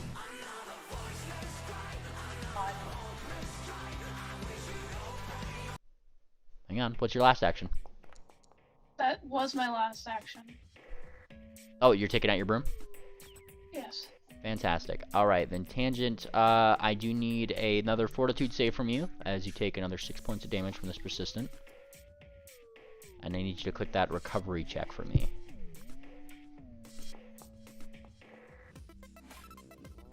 Nice. What recovery check? You see where it says recovery check, DC 15? Damage or heal? Persistent, where it says persistent poison damage? Nope, don't deal the damage to yourself, gal. I already got you. It said push the recovery check. What's the Oh. It says, yeah, it's a button. It says recovery check. Ow. You retain your persistent damage. However, with your... Can I use a hero point? You mean you can, but it's not going to make a difference. Oh. Like a nat one on a thing doesn't do anything super bad. Just a recovery check to see if you get rid of that persistent damage. You can though if you'd like to get rid of that. But yeah, your Fortitude save was a, let's see, critical success, which means that you go down 2 stages from what you were. So those mushrooms just kind of stop glowing around your body for a second. And you do actually get rid of your persistent poison without having to use a hero point. Oh, okay. Alright, there you go. Well, your persistent damage stays until you get rid of that, but your stupefied condition goes away. What kind of what cures that, by the way? You either have to roll it away or get a spell that gets it away. Would a lesser antidote work? It is poison damage, so that would give you bonuses to that save, if I'm not mistaken. I think I'll read up what antidote does. If it doesn't affect persistent damage, then it doesn't do a thing. It usually is to help with the save for poison. Antidote gives you a bonus to your next Fortitude save to poison, and gives you basically another reroll with a bonus. Okay. Yep. So it doesn't do anything toward persistent damage, but it will help you if you ever have to make a roll against it, like that DC Fortitude roll. All right. Well, this Strigma is going to do the thing because it is next to you. I just need to know what spell cures it so I can prepare it. 1, Well, I do have 2. antidote. Ooh, a critical success, a critical miss, and a miss. All right. So that one was technically a nat 20. So he gets the fancy. Let's see. This would be a bludgeoning. Nice. So as it kind of goes towards you, it doesn't seem to want to let go this time. As it kind of grabs you, Tangent, it deals 42 points of damage as it squeezes, and you hear your bones kind of start cracking. Oh, I'm dead. And then you fall unconscious. And that was the first one, technically. Now let me see if these other ones would be 23. Oh, and because you're unconscious, you go down to dying 2, Tangent. There we go. Dying 2. And let me make sure your unconscious is set right. There we go. What's your AC while you're unconscious? 27. Neither one of those other attacks would actually hit you, so they wouldn't make your thing go down with the low rolls. All right. It is Wickerwind's turn. Alright. I see Tangent go down as I'm still squirming, and even though this thing's like right here and I know spellcasting is gonna make it go poof, but Tangent's over there and she's all, because she's unconscious, so I gotta do something. I'm going to, oh, that's 30 feet, so I can't actually do that in range.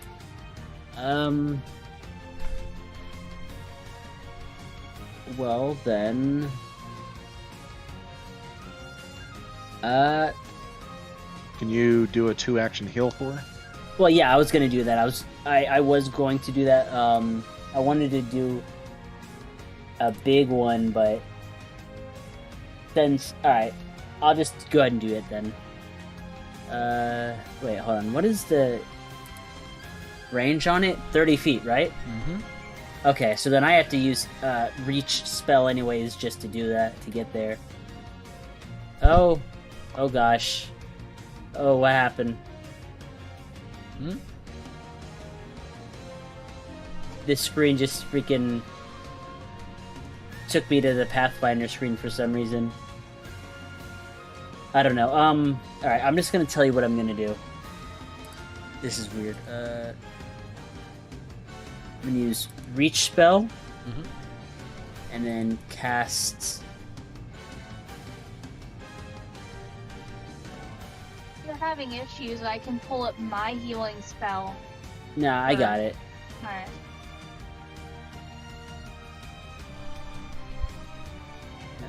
Plus 56. Alright, Tangent, you heal 86 points of damage. Yeah. Alright. And that is my turn, just like that. Fantastic. So Tangent, you go from dying 2 to not dying, and you become wounded 1. Alright, do we need to make some fortitude saves? So what? Does Wickerwind and Moonplanter need to make fortitude saves? What for? Because I cast heal. Oh, yeah, poof. Sorry, yeah, poof. Yeah. Yeah. That would be a fortitude save thing, and triple. You're gonna have to roll mine because I'm having technical difficulties. Shall do. I'll be sure to roll as low as I can. Damn it. Alright, y'all made it. Oh, alright. Which means that, Grot, you're in a furious tango with a thing. It's trying to smack the shit out of you. Oh? Yeah, it's your turn. Okay. Grot is going to let go of it and kind of shove it back. And she's gonna try to pull out her. She's pulling out her dog slicer and trying to go at its eyes now. While it's still breathing. That's how you get fresher eyes. Yeah. And you try to go gouge out its eyes. Doing so aptly. Make sure you target next time. That was a hit. Oh, yeah. Shit. You're good. Dealing 28 points of damage. Any debilitations? I will make it flat-footed. And it becomes I'm gonna hit him again. flat-footed. Very nice. Alright. And... I mean, yeah. Nice. 32 will also hit. Oh boy.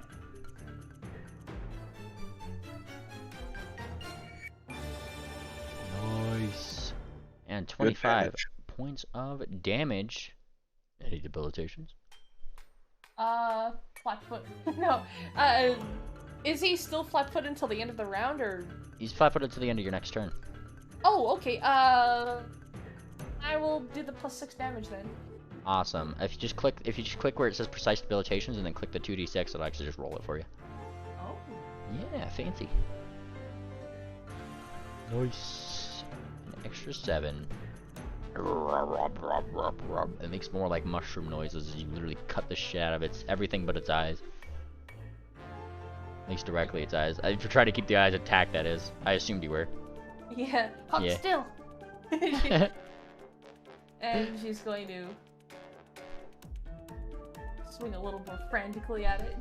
Swing, swing, swing, and yeah, that one misses. Double right click it, by the way. Right. Yeah. But that is a miss. Alright, good turn, Grot. I like it. He's slashing the shit out of these Strigmas. This one, behind Tangent, saw Tangent go down, now it's down, it's just starting to lace its tentacles on. They are not letting up. Smack, smack, smack, smack, and it starts smacking you, Tangent. Twice, as a matter of fact. Once, twice, trying to get you anyway. The second time it does manage to do some damage. Grabbing you again. Ow. 32 points to you, Tangent. And, it's going to use its third action to make you do another fortitude save as spores start seeping back into your wounds.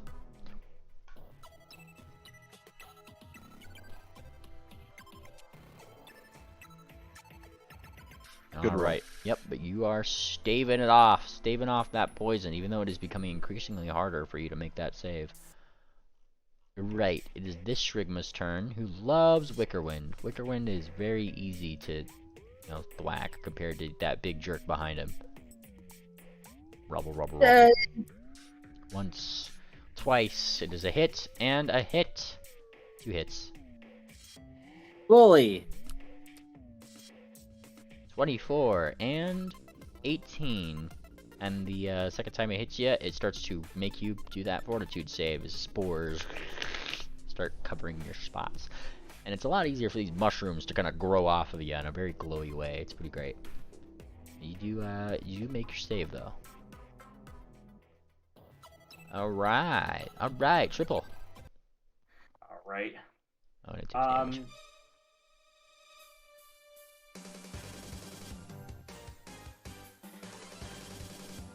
And since I have the acrobat perk, and I can come it's not treated as difficult terrain, so I go through it full speed.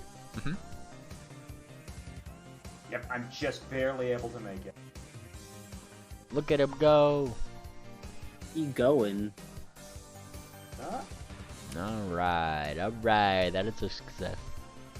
Alright, let's do this strike.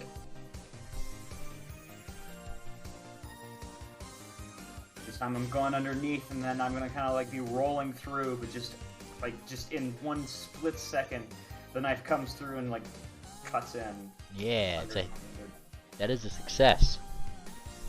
There we go. Now it's going to be flat-footed to everybody. Fantastic. And triple to the rescue. Also, it takes 5 damage, so... And an extra 5 for fire.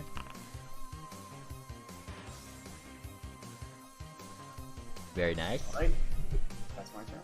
Alright, good turn. Is this one that you left behind? Rubble, rubble, rubble, rubble, rubble. Ooh. Hi, Moon Planner. Howdy. Welcome to the flanking train. I'll be your guide. Tentacle strike. 1, 2. A miss. And ooh, a bad miss. And they're old. There's swings, and then there's a tangent. You kind of hear the equivalent over there of the back cracking. Oh, my back! And it becomes fatigued. Fire damage? Yes, and fire damage. So it takes a 5 on top of whatever it's about to take when I end its turn. It'll do that automatically. Which would be an extra 5. Ah, look at it go. Bonk. And bump, down it goes. Well done. My back! And then it falls over. Ah! Yay. Very nice. Alright, is the one that's also next to you, Tangent, is gonna smack the fuck out of you. It really likes you, Tangent. And let's see, 1, 2, 3. Ah, look at that. Critical hit, a critical miss, and a normal miss. So Tangent, it gets you once with a critical hit, dealing 50 points of damage. New turn, so 10 more gets mitigated. So you can, yeah, there you go. I think that's 4 hits it's taken now? 3 or 4? Something like that. Alright. Wow. Things are getting very dangerous for Tangent down there. How far away is she? Things are also dangerous though for Wicker, see? Well, he's only got 1 are. But Wicker's got 1 where she's got 3 to deal with. Yeah. GM, if I want to make an opposing grapple against all of these Shrigmas and rip Tangent out of their grasp, what kind of roll would that take? I'm basically gonna muscle her out of their tentacles. Well, I mean, you just have to try to grapple Tangent and pull her out. Okay, I'm gonna do that. I'll probably like take like an athletics roll from you, which I believe is Oh, a yeah. grapple anyway, right? Yes. All right. So All right, I'm gonna add like 2, 3. I'm gonna add +3 to the DC for getting that though, because they're all grappling. okay. Well, I'm gonna do that. Yep. All right, and even let's see. Nope, with the +3, you are unable to pull her out. The DC was 32. I am burning my final hero point. Nice, nice. All right. I can place her in an adjacent square, can't I? That's for shoving. I mean, like a pulling. I'll say yeah, because it was a critical. Okay. Tangent, I am placing you in this square directly behind me. That is not an adjacent square to where Tangent is. Maybe Uh, this probably is the safest. yeah. It's not ideal, but it's the best we got. All right, Tangent, you're going to move up to that square, and you are no longer grappled. Yes, lose your grapple Now condition. it's my turn, right? Hopefully this guy is angry at me. I'm Yeah, also that's- going to oh well, now like he's just kind of pulled her over. She's kind of rolled on the ground, so you're still prone, but you're not grappled. I get up. It's not your turn yet. Oh. Yet. Wait. It is this one that Grot is fucking Oh, smacking around. Now it's just trying to run. No, no, no, no. It runs this way. You see it, Grot? He's finishing his run Grot, over here. Rod, don't you have step up? Step up. Step up. I do not have it. Okay. I don't think you have attacks of opportunity, if I'm not mistaken. Yeah, that wouldn't be a rogue thing. All right. Well, he runs away, trying to escape your wrath, Grot. Tangent. On my broom. You get on your broom. I fly. What's my vertical speed? Is it my horizontal speed? Should it's say on 30 your broom. feet, right? 40 feet. 40 feet? Okay. Then I go up 40 feet. You fly up 40 feet into the air. I'm not mistaken. Do I have a turn remaining? It actually specifically tells you that it goes up at a angle, doesn't it? Nope, it doesn't. Okay, cool. 40 feet is good. Alright, I'm going to heal my own wounds. Alright. You got on your broom, you flew it up. One action. And now I'm healing my wounds. Okay. So, this one. Alright. And you do the thing. Well, you need your medical kit out for treat wounds, yeah? Oh, okay. Well, I get my medical kit out, and then Okay. Don't you... No, I'm pretty sure she carries it on her. So it's like hanging off of her chest or her side, so it's within reach. Yeah. Alright. Yeah, that was after the weird Bandolier era. You can wear things. Well, on. I'm just seeing your healer's tools in your bag of holding, so it would still take an action to pull that out and do the thing. Yeah. But, regardless, as 1-1-1, you healed the stuff. And it is now this one's turn. The one that was next to you, but now it is gone. It looks up. Tangent, you hear it say, where do you think you're going? how long are those tentacles? It flails, instead going after Triple now. Alright. That is a hit. See, hit Miss. by how much on that first one? 1. Oh, I just dodge away. Alright, that works. Dodge. You nimbly dodge away, missing all of them as it literally flails in anger at Tangent's untimely escape. More Rah! than dodging. Yeah. Wicker Wind. Okay. I see that Tangent is up in the air and safe. They can't reach her. So, what? She's going to the bathroom. Okay.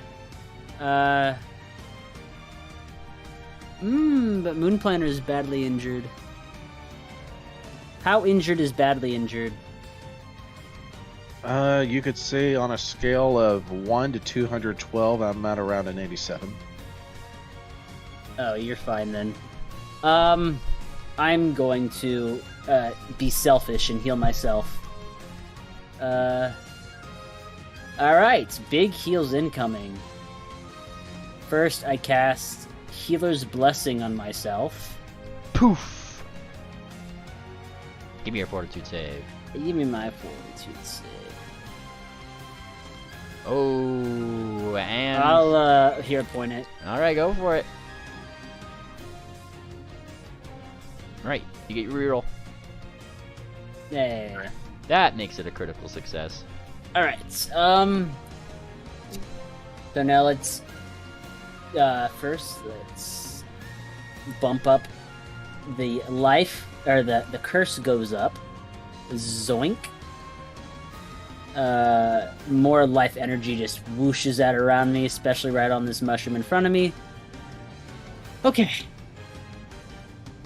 I'm trying to fight off the tentacles as I do what I need to do to cast another heal on myself. Okay, so that is roll 6d12 plus 48 plus the guaranteed, let me see.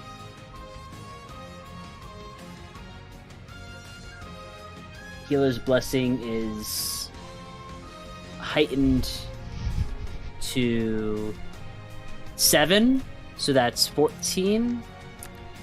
Plus, it's a 6th level heal, so that. Plus, I recently picked up this Healing Staff of Major, which means that item bonus to heal spell is +3.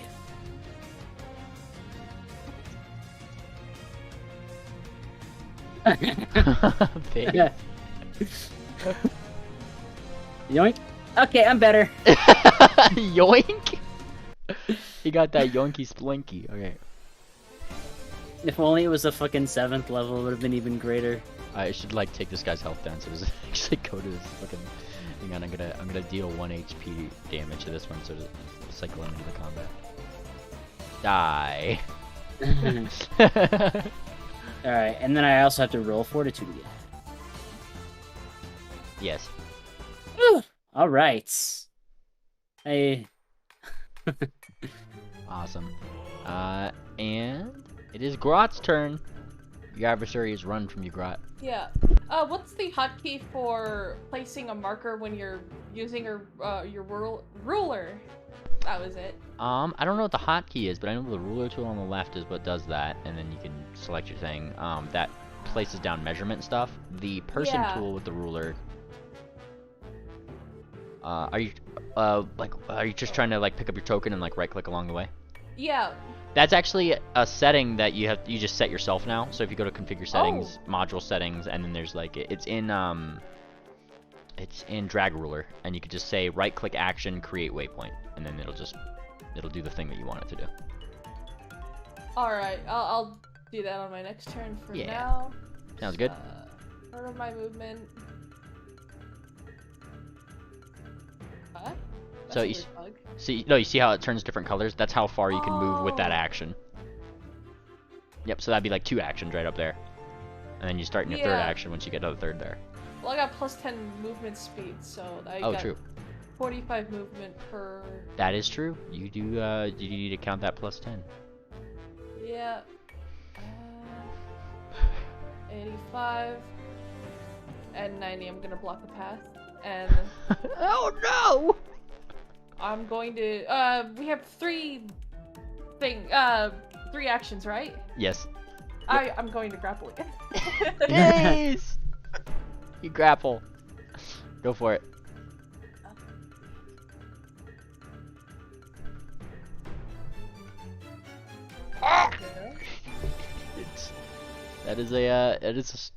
Are you grappling or just, are you, this is your striking with your bite. Grappling would be athletics, yeah? Oh, right. That's for the pile driver. I keep getting the 2 mixed up. Gotcha. So aerial pyro driver is 2 actions. Just remember you only got 1. But Yeah. gotcha. So Athletics. Here yeah. you go. Well, I was just gonna say take the first roll Oh. plus. No, just take the first roll plus 19, which is athletics. So it'd still be a 36. 17. Oh, okay. Yeah, I'm still gonna take your first roll. So 36 still with your athletics, which is definitely a grapple. You literally like start choking him pretty much, like with however you're grappling him. Say hold still. Is it a critical success against their Fortitude DC? They are restrained until the end of your next turn because it is a critical success. Nice. So basically, they went from screwed to fucked. Yeah. Good job. Yeah. Extra chicken for Grot today. Oh boy. What do you mean extra chicken? She showed up 2 hours late. Be lucky if I pick the tendons out of my teeth and throw it to her. This one goes down here to you, but it needs 3 actions to do that as it sees you picking on Old Man Jenkins over here. Alright, and this one just loves you, Wickerwind, and your wonderful health pool that it just loves to suck away. I can do this all day. Okay! 1, 2, 3. Let's see. Miss. Critical miss.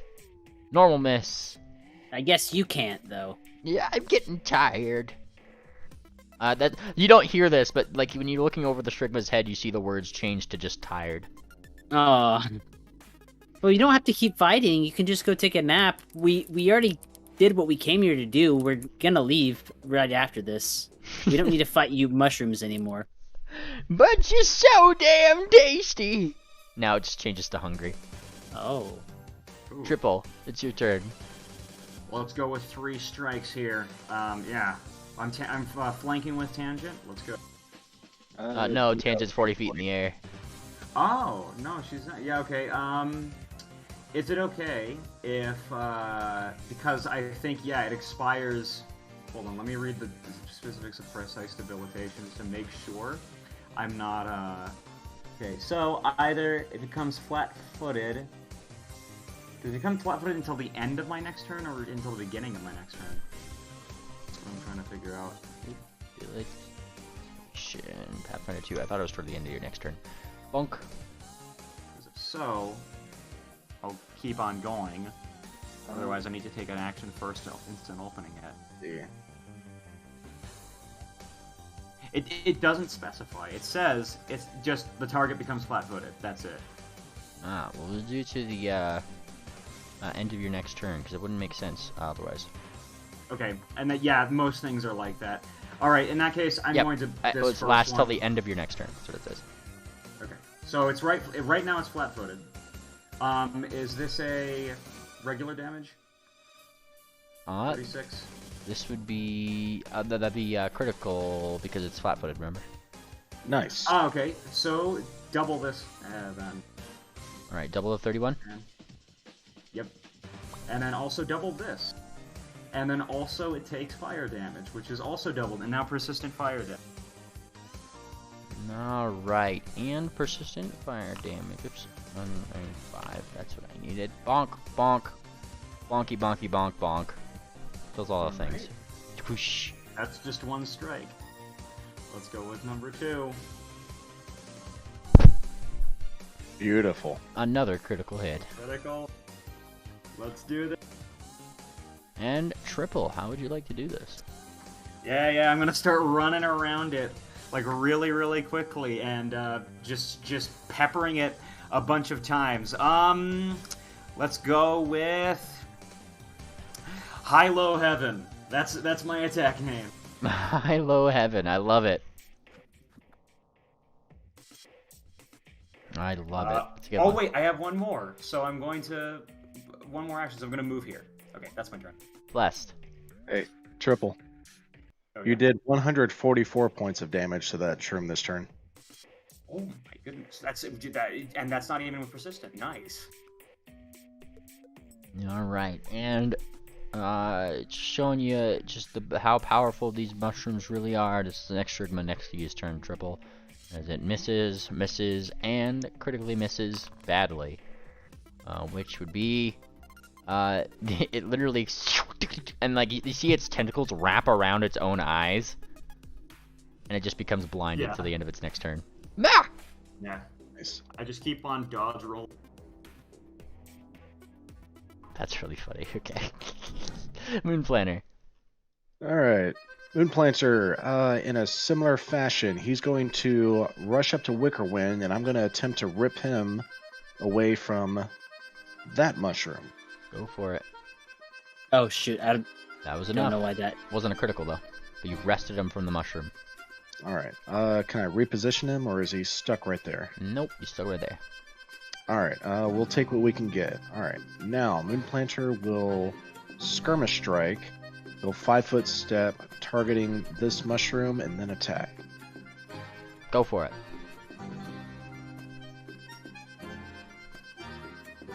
A critical hit. Outstanding.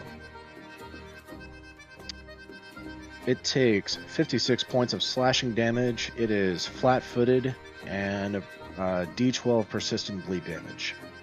Nice. Nice. All right. And that is Moon's turn. Hero.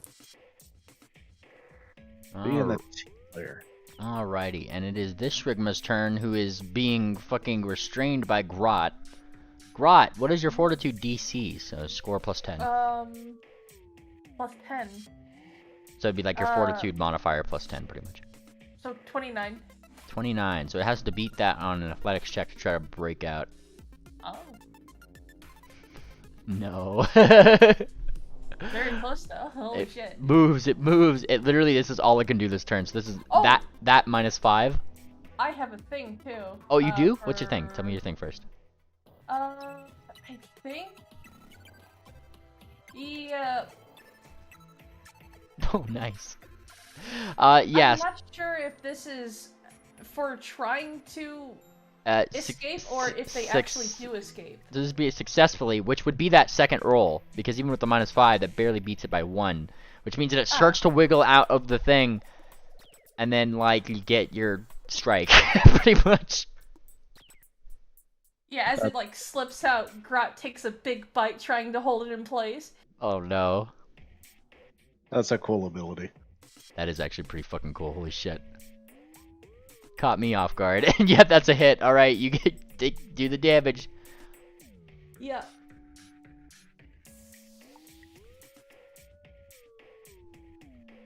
All right, let's see how this does. All right, Grot. How do you want to do this? Oh shit. Yeah, as it tries to free itself, Grot sinks her tusks into it and shakes it back and forth like a fucking rag with a puppy. Yeah. And then Grot goes and she like just bites its eyes out through the sockets. No shit. Yeah, you got it. You've retained eyes. Shrigma eyes. And yeah, it's very limp. It's like a fucking dog toy, realistically. Dead as hell. And then Grot turns around and she's like, "Who you?" She thought there's only supposed to be one dude here. It like what it looked like it was like looking at you. It suddenly looks up as if like not like acting as if it didn't notice you at all. It's just doing its own thing. Like, just don't mind me. All right, Tangent. Yes. It's your turn, gal. You're 40 feet in the air. What are you doing? I'm going to use this turn and cast a spell, and 40 feet is out of range of their bullshit, right?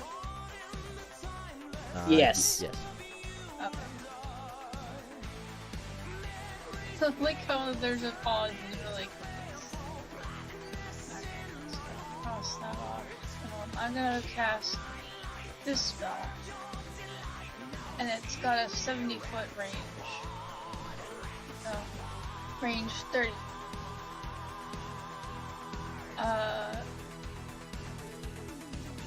Cast time 2. Okay, I lower myself down by 10 feet. Yeah, you have to do a little bit more than that if you're hitting this one. You have to go 5 more feet than that. No, I'm hitting. Oh, that one's dead. Okay. Can I lower myself down 15? Nice. 25. All Let right. me roll damage and you roll for it. All right. Well, it has to do his fortitude stage first, gal. All right. Let's Oh. see. Well, it's you roll 70 damage flat. instead of Yeah. 70. Oh, almost a critical failure. Yeah. Almost. Yeah. Yeah. Just you point your finger. Death. Die. Says Tangent. And yeah. It just. Yup. All right. I'm just reading this through, just making sure. 70 points. Just wonk. Die. That's a pretty good spell, actually. Yeah, I'll be preparing it more. It's kind of close range though. As you kind of point your finger out, that's where you notice like it just like parts of the mushroom just start festering off slowly to the ground. All right, this one is dead. All right, Wickerwind. Yeah. Hi. Hello. Okay, I am free finally. Also my guardian, because I wasn't able to sustain it last turn, is gone. Goodbye, Mr. Guardian. Alright. This one in front of you, that one down there, and that one over there. Triple's got that one, this one. And Grata's partying with that one there. I'm going to just step myself. This looks good. Is that still in range? Yes, perfect. I'll step down and I will use Divine Lance. What is that? I was just Oh, rolling the thing okay. for damage.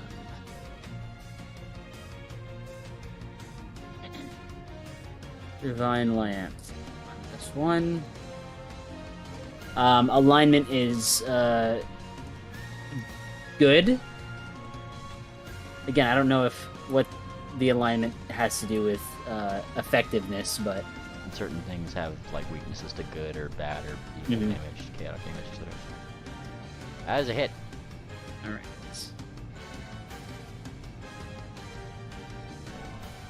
Alright, dealing 24 points of holy moly damage. Alright. Yay! Nice. I helped. Karate. So this thing looks like it doesn't want to engage with me. Yeah, now it's looking like it wants to ignore you. Like it came in wanting to engage and then you just saw what the fuck you did to that one. Now it's just like it's just like completely trying to ignore you now. Like nope. You helped Grut collect every eye in this cave, and Grut let you keep yours. It warbles in some language I don't think you can speak, right? Not if thing understand. It starts to glow. Grut, she tilts her head. I'll let Grut kill you. She's gonna.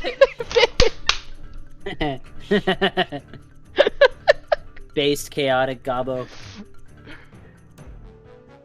Oh, whoops! Forgot to turn the. Oh no, I did turn it off. Alright, like 20 would not be enough to do it. Maybe you leap forward toward it and it like warbles enough to make you miss.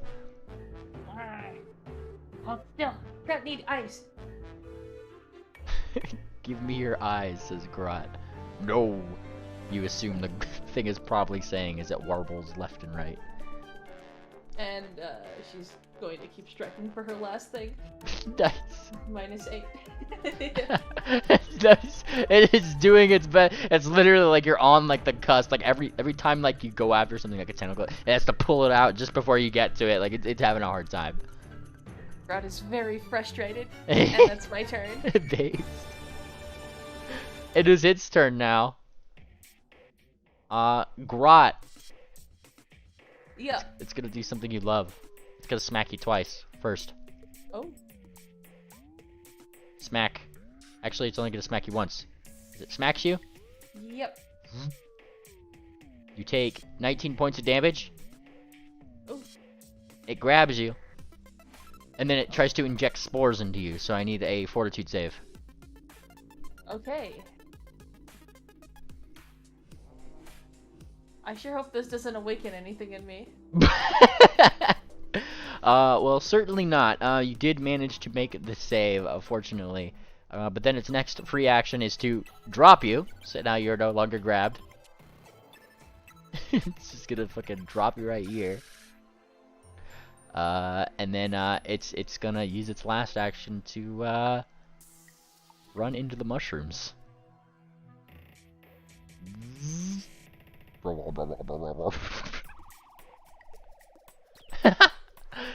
Strike and run. Howard. You gotta pick yourself up off the floor. Moon Planner. Jawohl. This one is less so cowardly, as it literally just tries to bloop. Blop. It hits. It's a hit. Critical miss. It's a critical miss.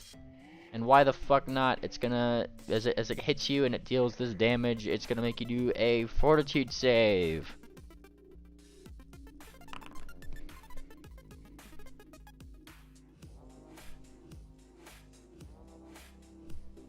Heal 10. Awesome. Yep, and you gotta heal Nice. that 10. There you go. Nice. Yep, you do not care about its Shrigma spores, fortunately enough. Triple. All right, let's do this. Hey, is that thing blinded? Oh yeah, remember it wrapped itself like which means that technically it is concealed against you. Yeah. Guess what that means? It's flat-footed. Yeah. Let's. One. Fucking go! Yeah. Let's do this. Okay, that's critical, right? Yep. Just roll all your hits first, because I know you're gonna strike more. Oh, than one. okay. Oh yeah. Yeah, you know, let's do this. Yeah, okay, that's 60 first. Second one, that's a 30. Is that a hit? Yes, that is a hit. And this third one, Another hit. that's so okay.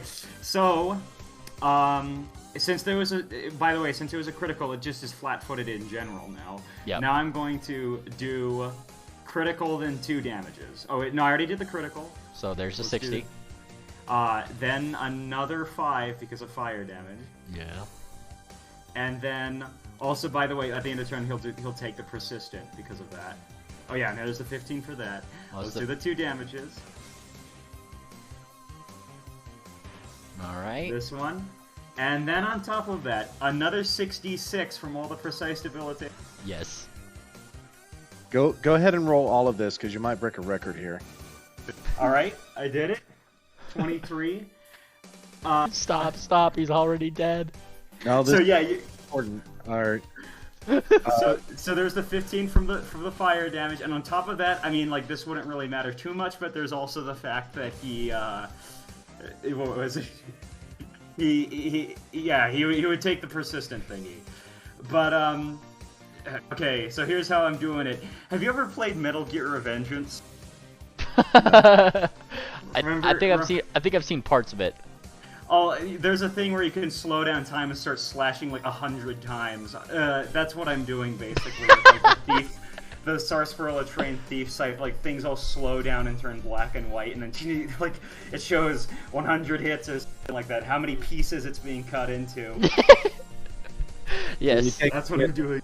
Does he take any additional fire damage from the follow-up attacks?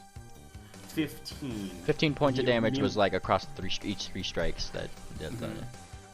Okay, so I need to subtract 5, but then add 32 plus 29, and then plus another 23. 159 points of damage. You didn't break a record, but you got close. The record is currently 172. Ooh. Just And that off the was cusp. And that was only accomplished because I had haste cast on me. Alright. Very So Planter. unfortunate. Moon Planter's turn. He will hunt prey on the smegma here. And then he will strike.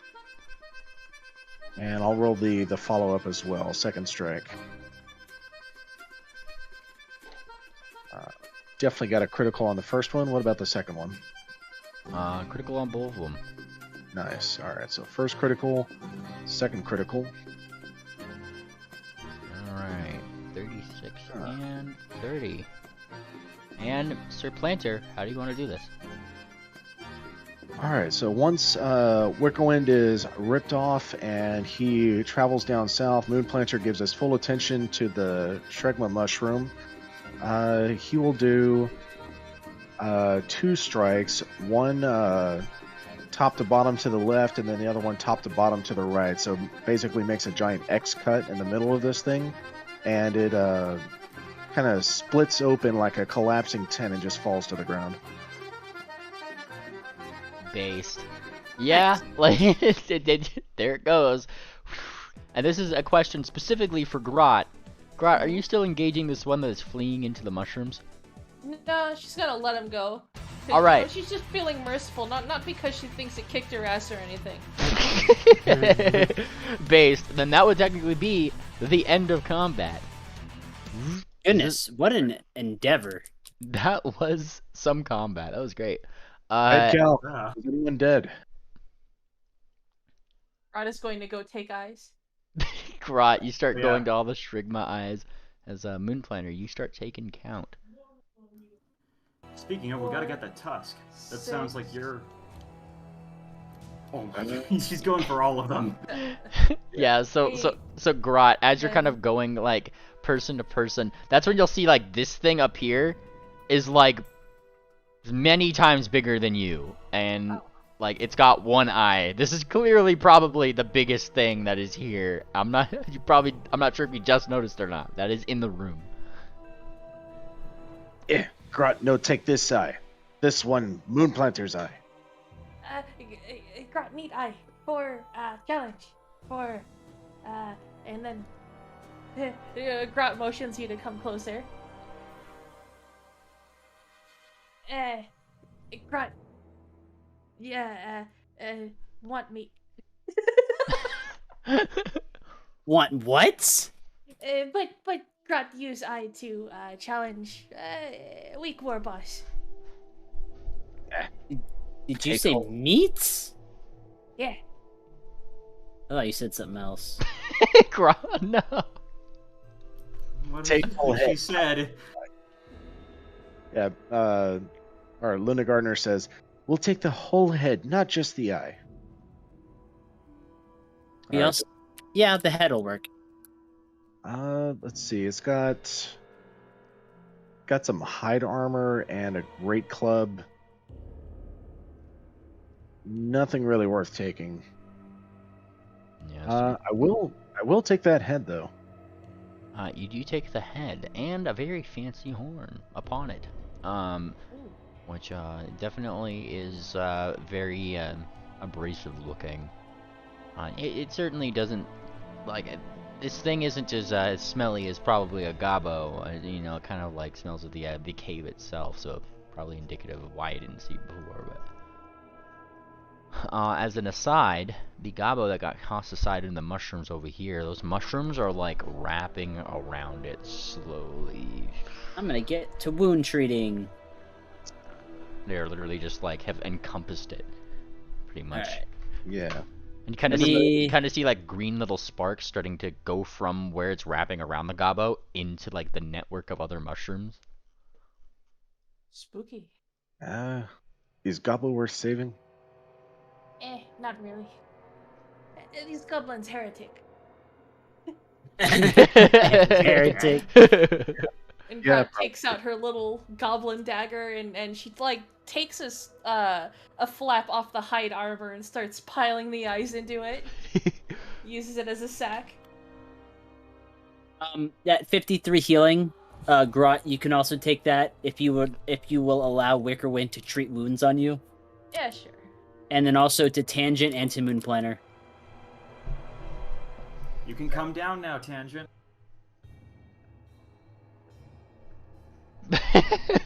No. She was getting it kind of rough. Tangent, what are you doing up there? I don't remember how to take it off.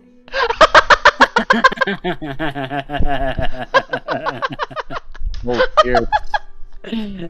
See how high I can jump. We need to regroup. She doesn't remember how to get down. She can't remember how to get down, Moon Planner. Let me see if I can actually. Hold on. I want to see if I can jump up there. Hold. I got assurance. Triple, your head has finally gotten heavy enough that it thumps like forward with the weight of your horn. Oh no! Yeah, I can't even do that. Now I'm clumsy. You're clumsy one, yeah. Where are you going, Tangent? Entrance. No, we need to regroup up here. We're doing the group heal thing. We need you. Triple's good. The rest of us could use some I healing. mean, we probably don't have to waste. We honestly don't need to waste minutes on this because I imagine we're just taking this head and then traveling back to the camp, and we'll be full health by the time we get there. So.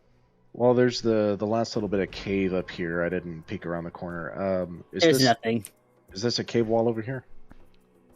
You could certainly give me a perception check if you would like.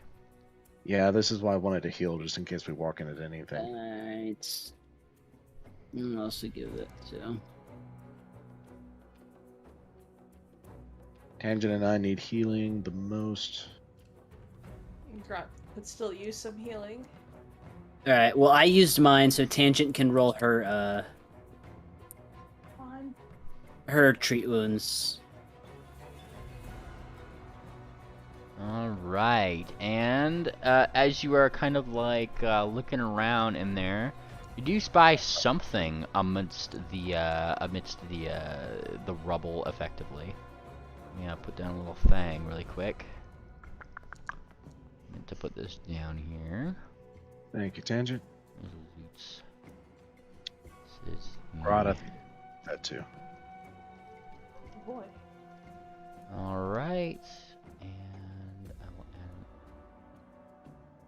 add a thing for this, just so you have a little loot table for it with that. Bonk. Loot? Loot? Who does that? Where's the loot? Boy. Alright. Not very much, but there is a thing here. There is a thing. Let me go to my... Man. It is... Bah. There we go. Mystifying it. And... The suspense is killing me.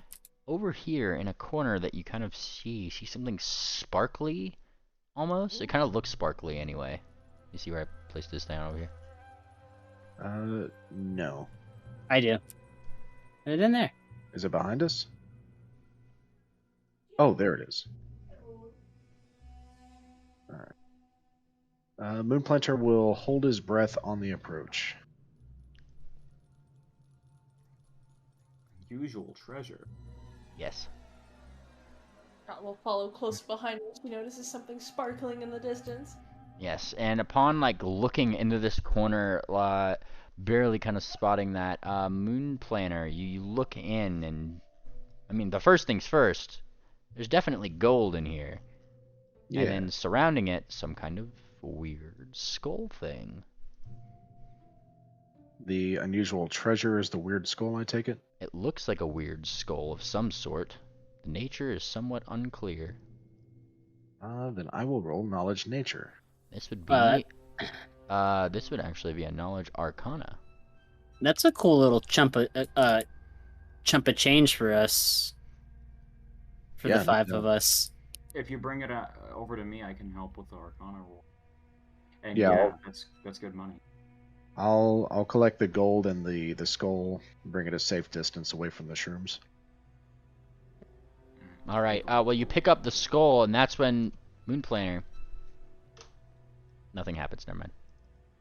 Oh, Don't I was ready to roll a reflex save for you. worry about it. He's rolling the secret mental save right now, actually. The secret will save. Got it. I don't know why that was public. I'm making this private. There we go.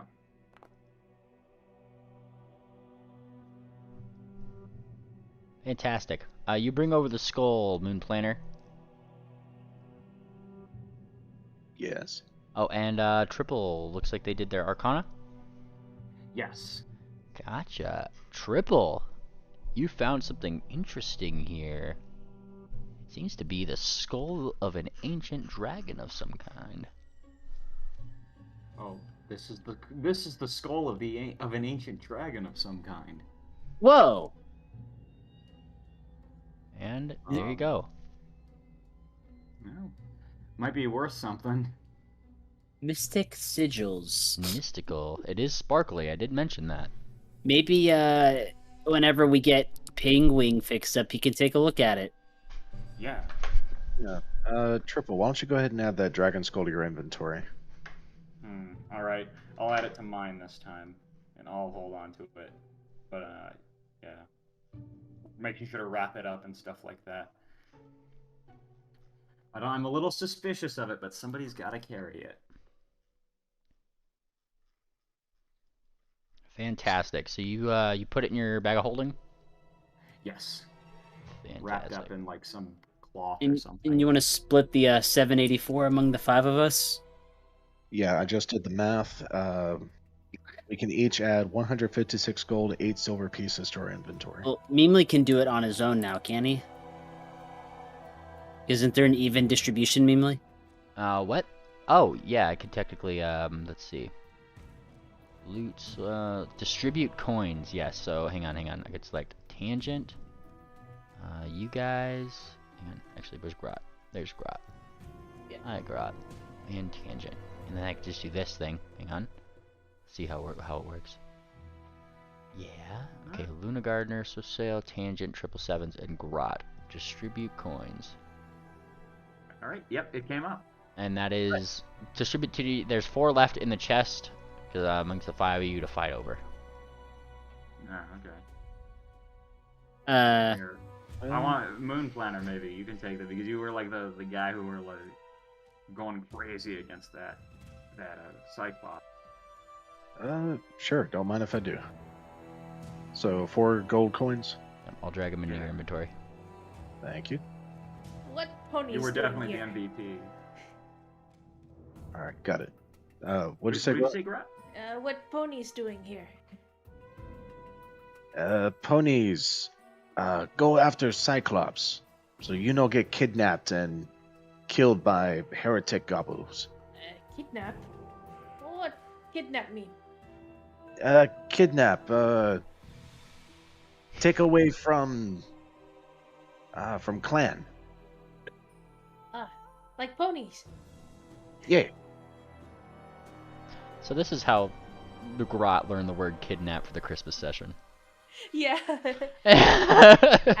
Yes. Gotta Yeah. try this later. Kidnap means steal gobbo from clan. perfect definition. All right. But yeah, the heretic Gobbo, he wanted us to get Cyclops Eye And So we're Tusk. and Tusk, but we're gonna bring him whole Cyclops head. He asked Grut to bring Eye. We all bring Eye together as a team. Yeah. Well, Gobbo, you carry Cyclops head. Throw it at War Boss. Yes. Grut holds the hefty head, and she like takes out her dagger and cuts out a sliver of fat from the cheek and starts eating it. Nice. Lovely. Oh, Okay. the chimeras up top, mainly. Would those be considered skins that we could salvage? I don't know. One fell into a hole, and the other one was burnt to a crisp.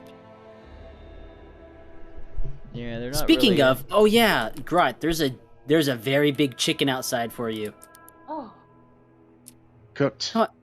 Yeah, it's cooked. Let's go show her. Alright, I figured the hole would have like dropped down into here, but it dropped down at like the front of the thing. That's kind of a little off map. It'd be like over here. okay. Well, if possible, I would like to skin that one. Gotcha. I'm gonna need a survival check from you. Can do. None of that applies.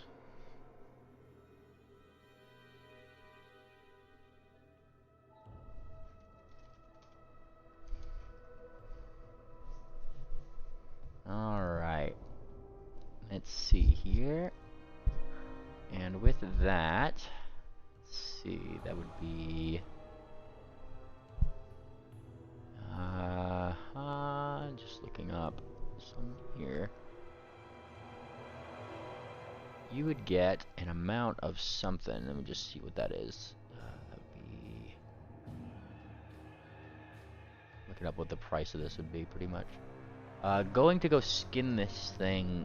The problem is that being a chimera, it's like two types of fur and dragon scales. And while, yeah, you probably get, like, some hide off of it, you do as good as you can, like, getting, like skinning it, maybe get some, like, get the scales off of it. It's not really, like, a very nice hide, if that makes sense. It'd probably fetch you a few gold on the market, but not, like, much. Well, shall we go back and get the rest of the seeds? Yes. Alright, let's fast travel there.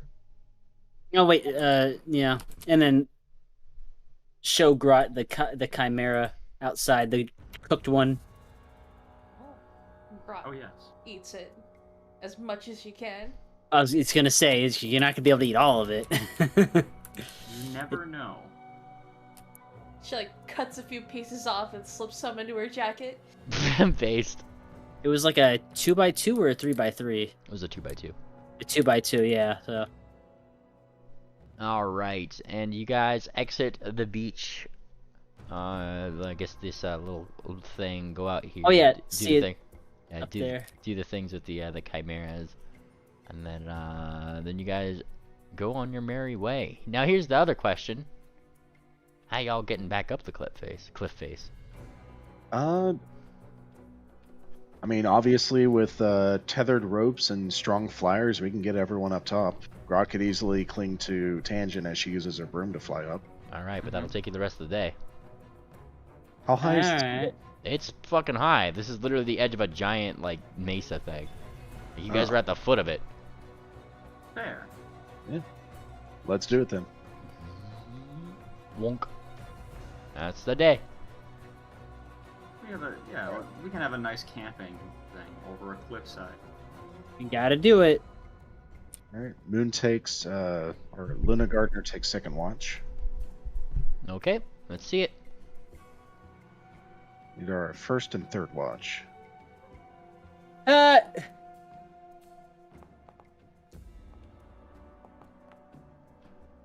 Nice. Third watch. Tangent. Roll perception for watch. No, you know what? Moonlighter kicks the gobbo awake. Grut, Yeah. you on watch. Ah, all right, Grad. Let's see your perception. Yeah. Nice. Okay, where is it? There it is. One. There's the gobbo dice. All right, as you guys take watch, Wickerwind and Lunar Gardener, you guys do see that there were certainly gobbos trying to like look down to see what was happening over the edge of the cliff face, but you know they don't really have wings, so it's not like they can like really see.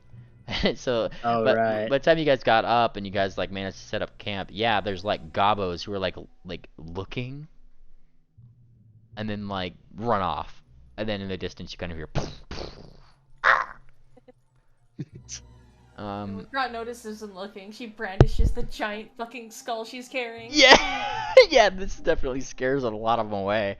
And you kind of continue to scare them away as you get on your watch, Grot. By the time you like wake up in the morning, like the ones that had returned, seemingly, not in good shape. You scare them back away. Hear another like weird explosion or some arrows. And then like Gobbo screaming in the distance. Alright. And then you guys just have one more day's travel back to the Gobbo camp. Or I guess half a day's travel. Moonplanter will take some time to get some chow for everybody. Fair enough. I can eat. Mm-hmm. Oh yeah. No, Oh yeah. You critically get trow. and I'll pass this. Nice. So I've got enough. I've got enough foraged food to feed 32 normal-sized ponies. Oh, Oh shit. Yeah, that's Moon.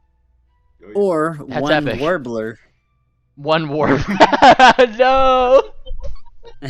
Yamero. Moon Planner. This stuff tastes so good. I could cry. Well, cry onto the lizard ribs, the salt for you. All right, let me try like some meat. But I guess I don't think that would be very good for my stomach. I think that would hurt. Just a tiny little bit. Horses are opportunistic omnivores.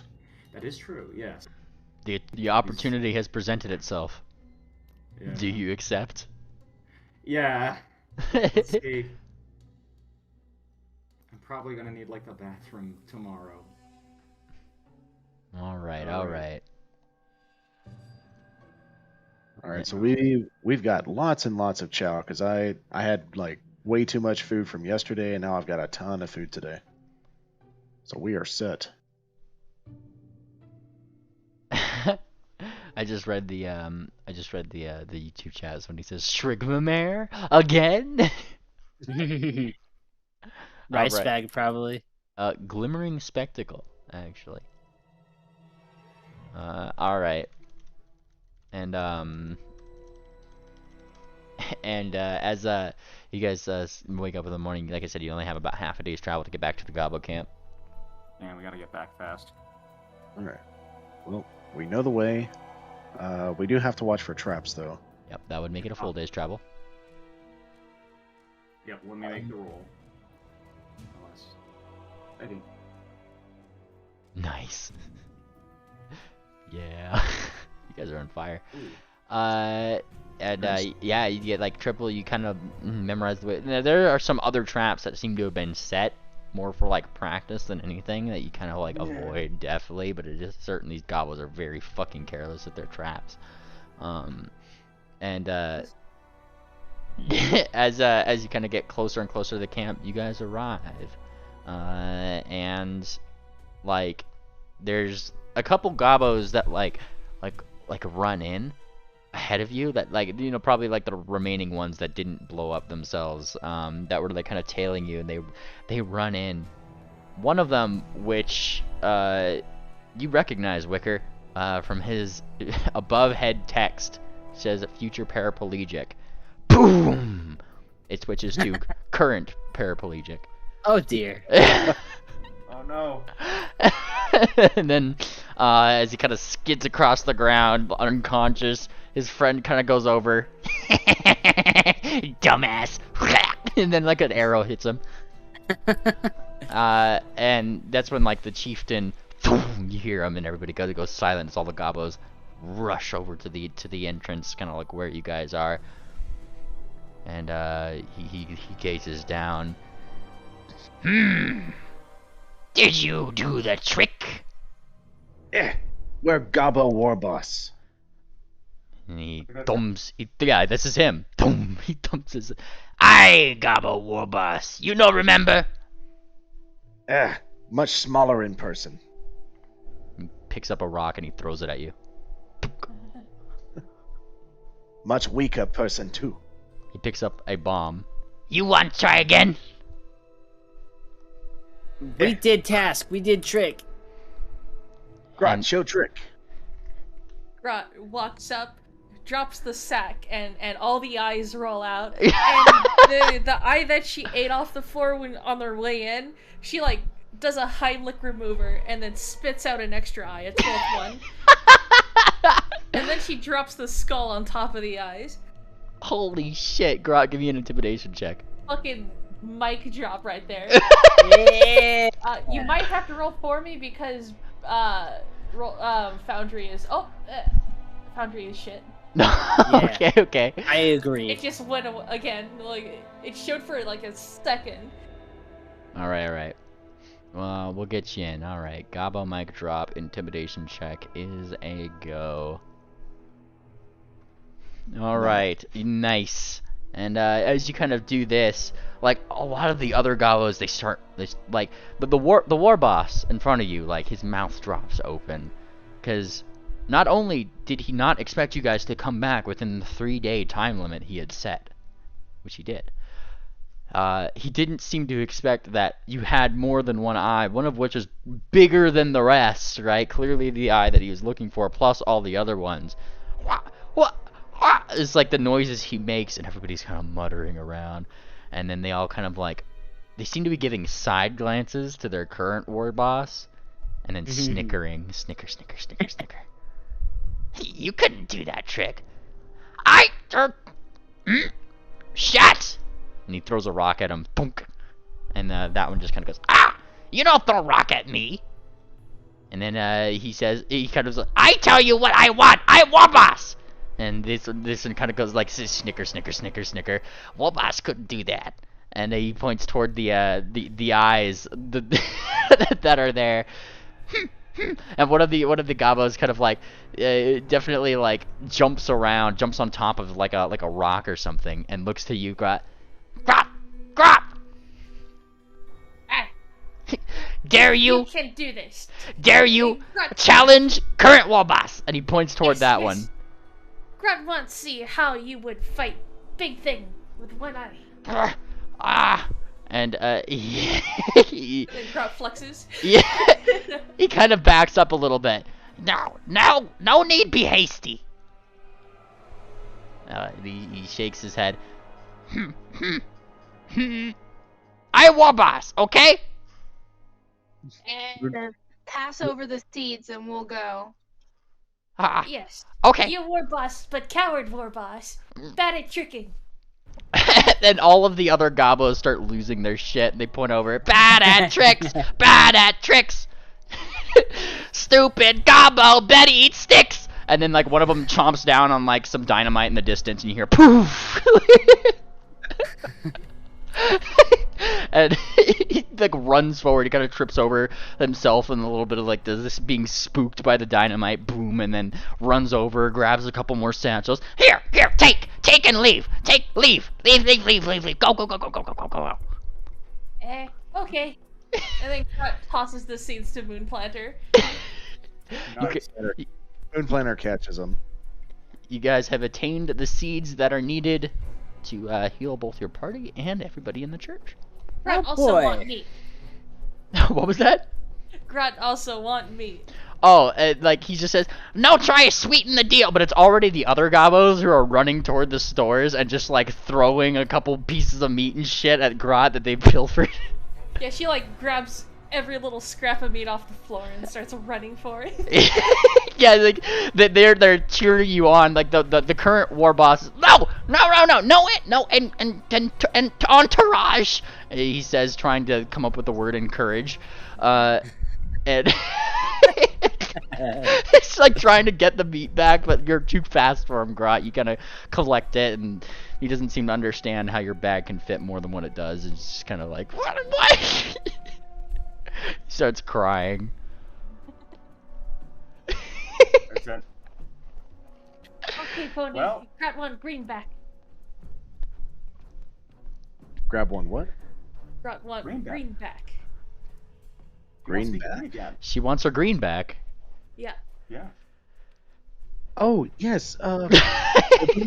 Seeds back to Belmare, so we need to travel through the traps and talk to the main stitch back in Belmare.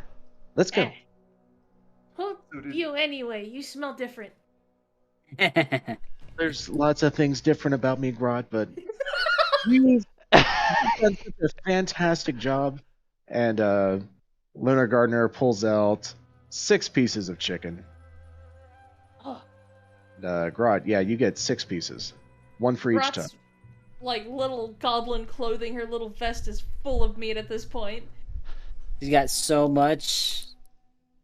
Protein overdose is a real thing, Grat. Not for Gobo.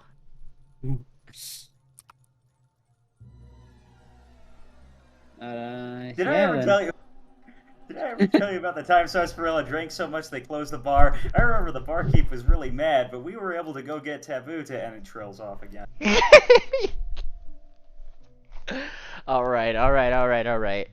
And you guys are gonna kind of start on your way, right?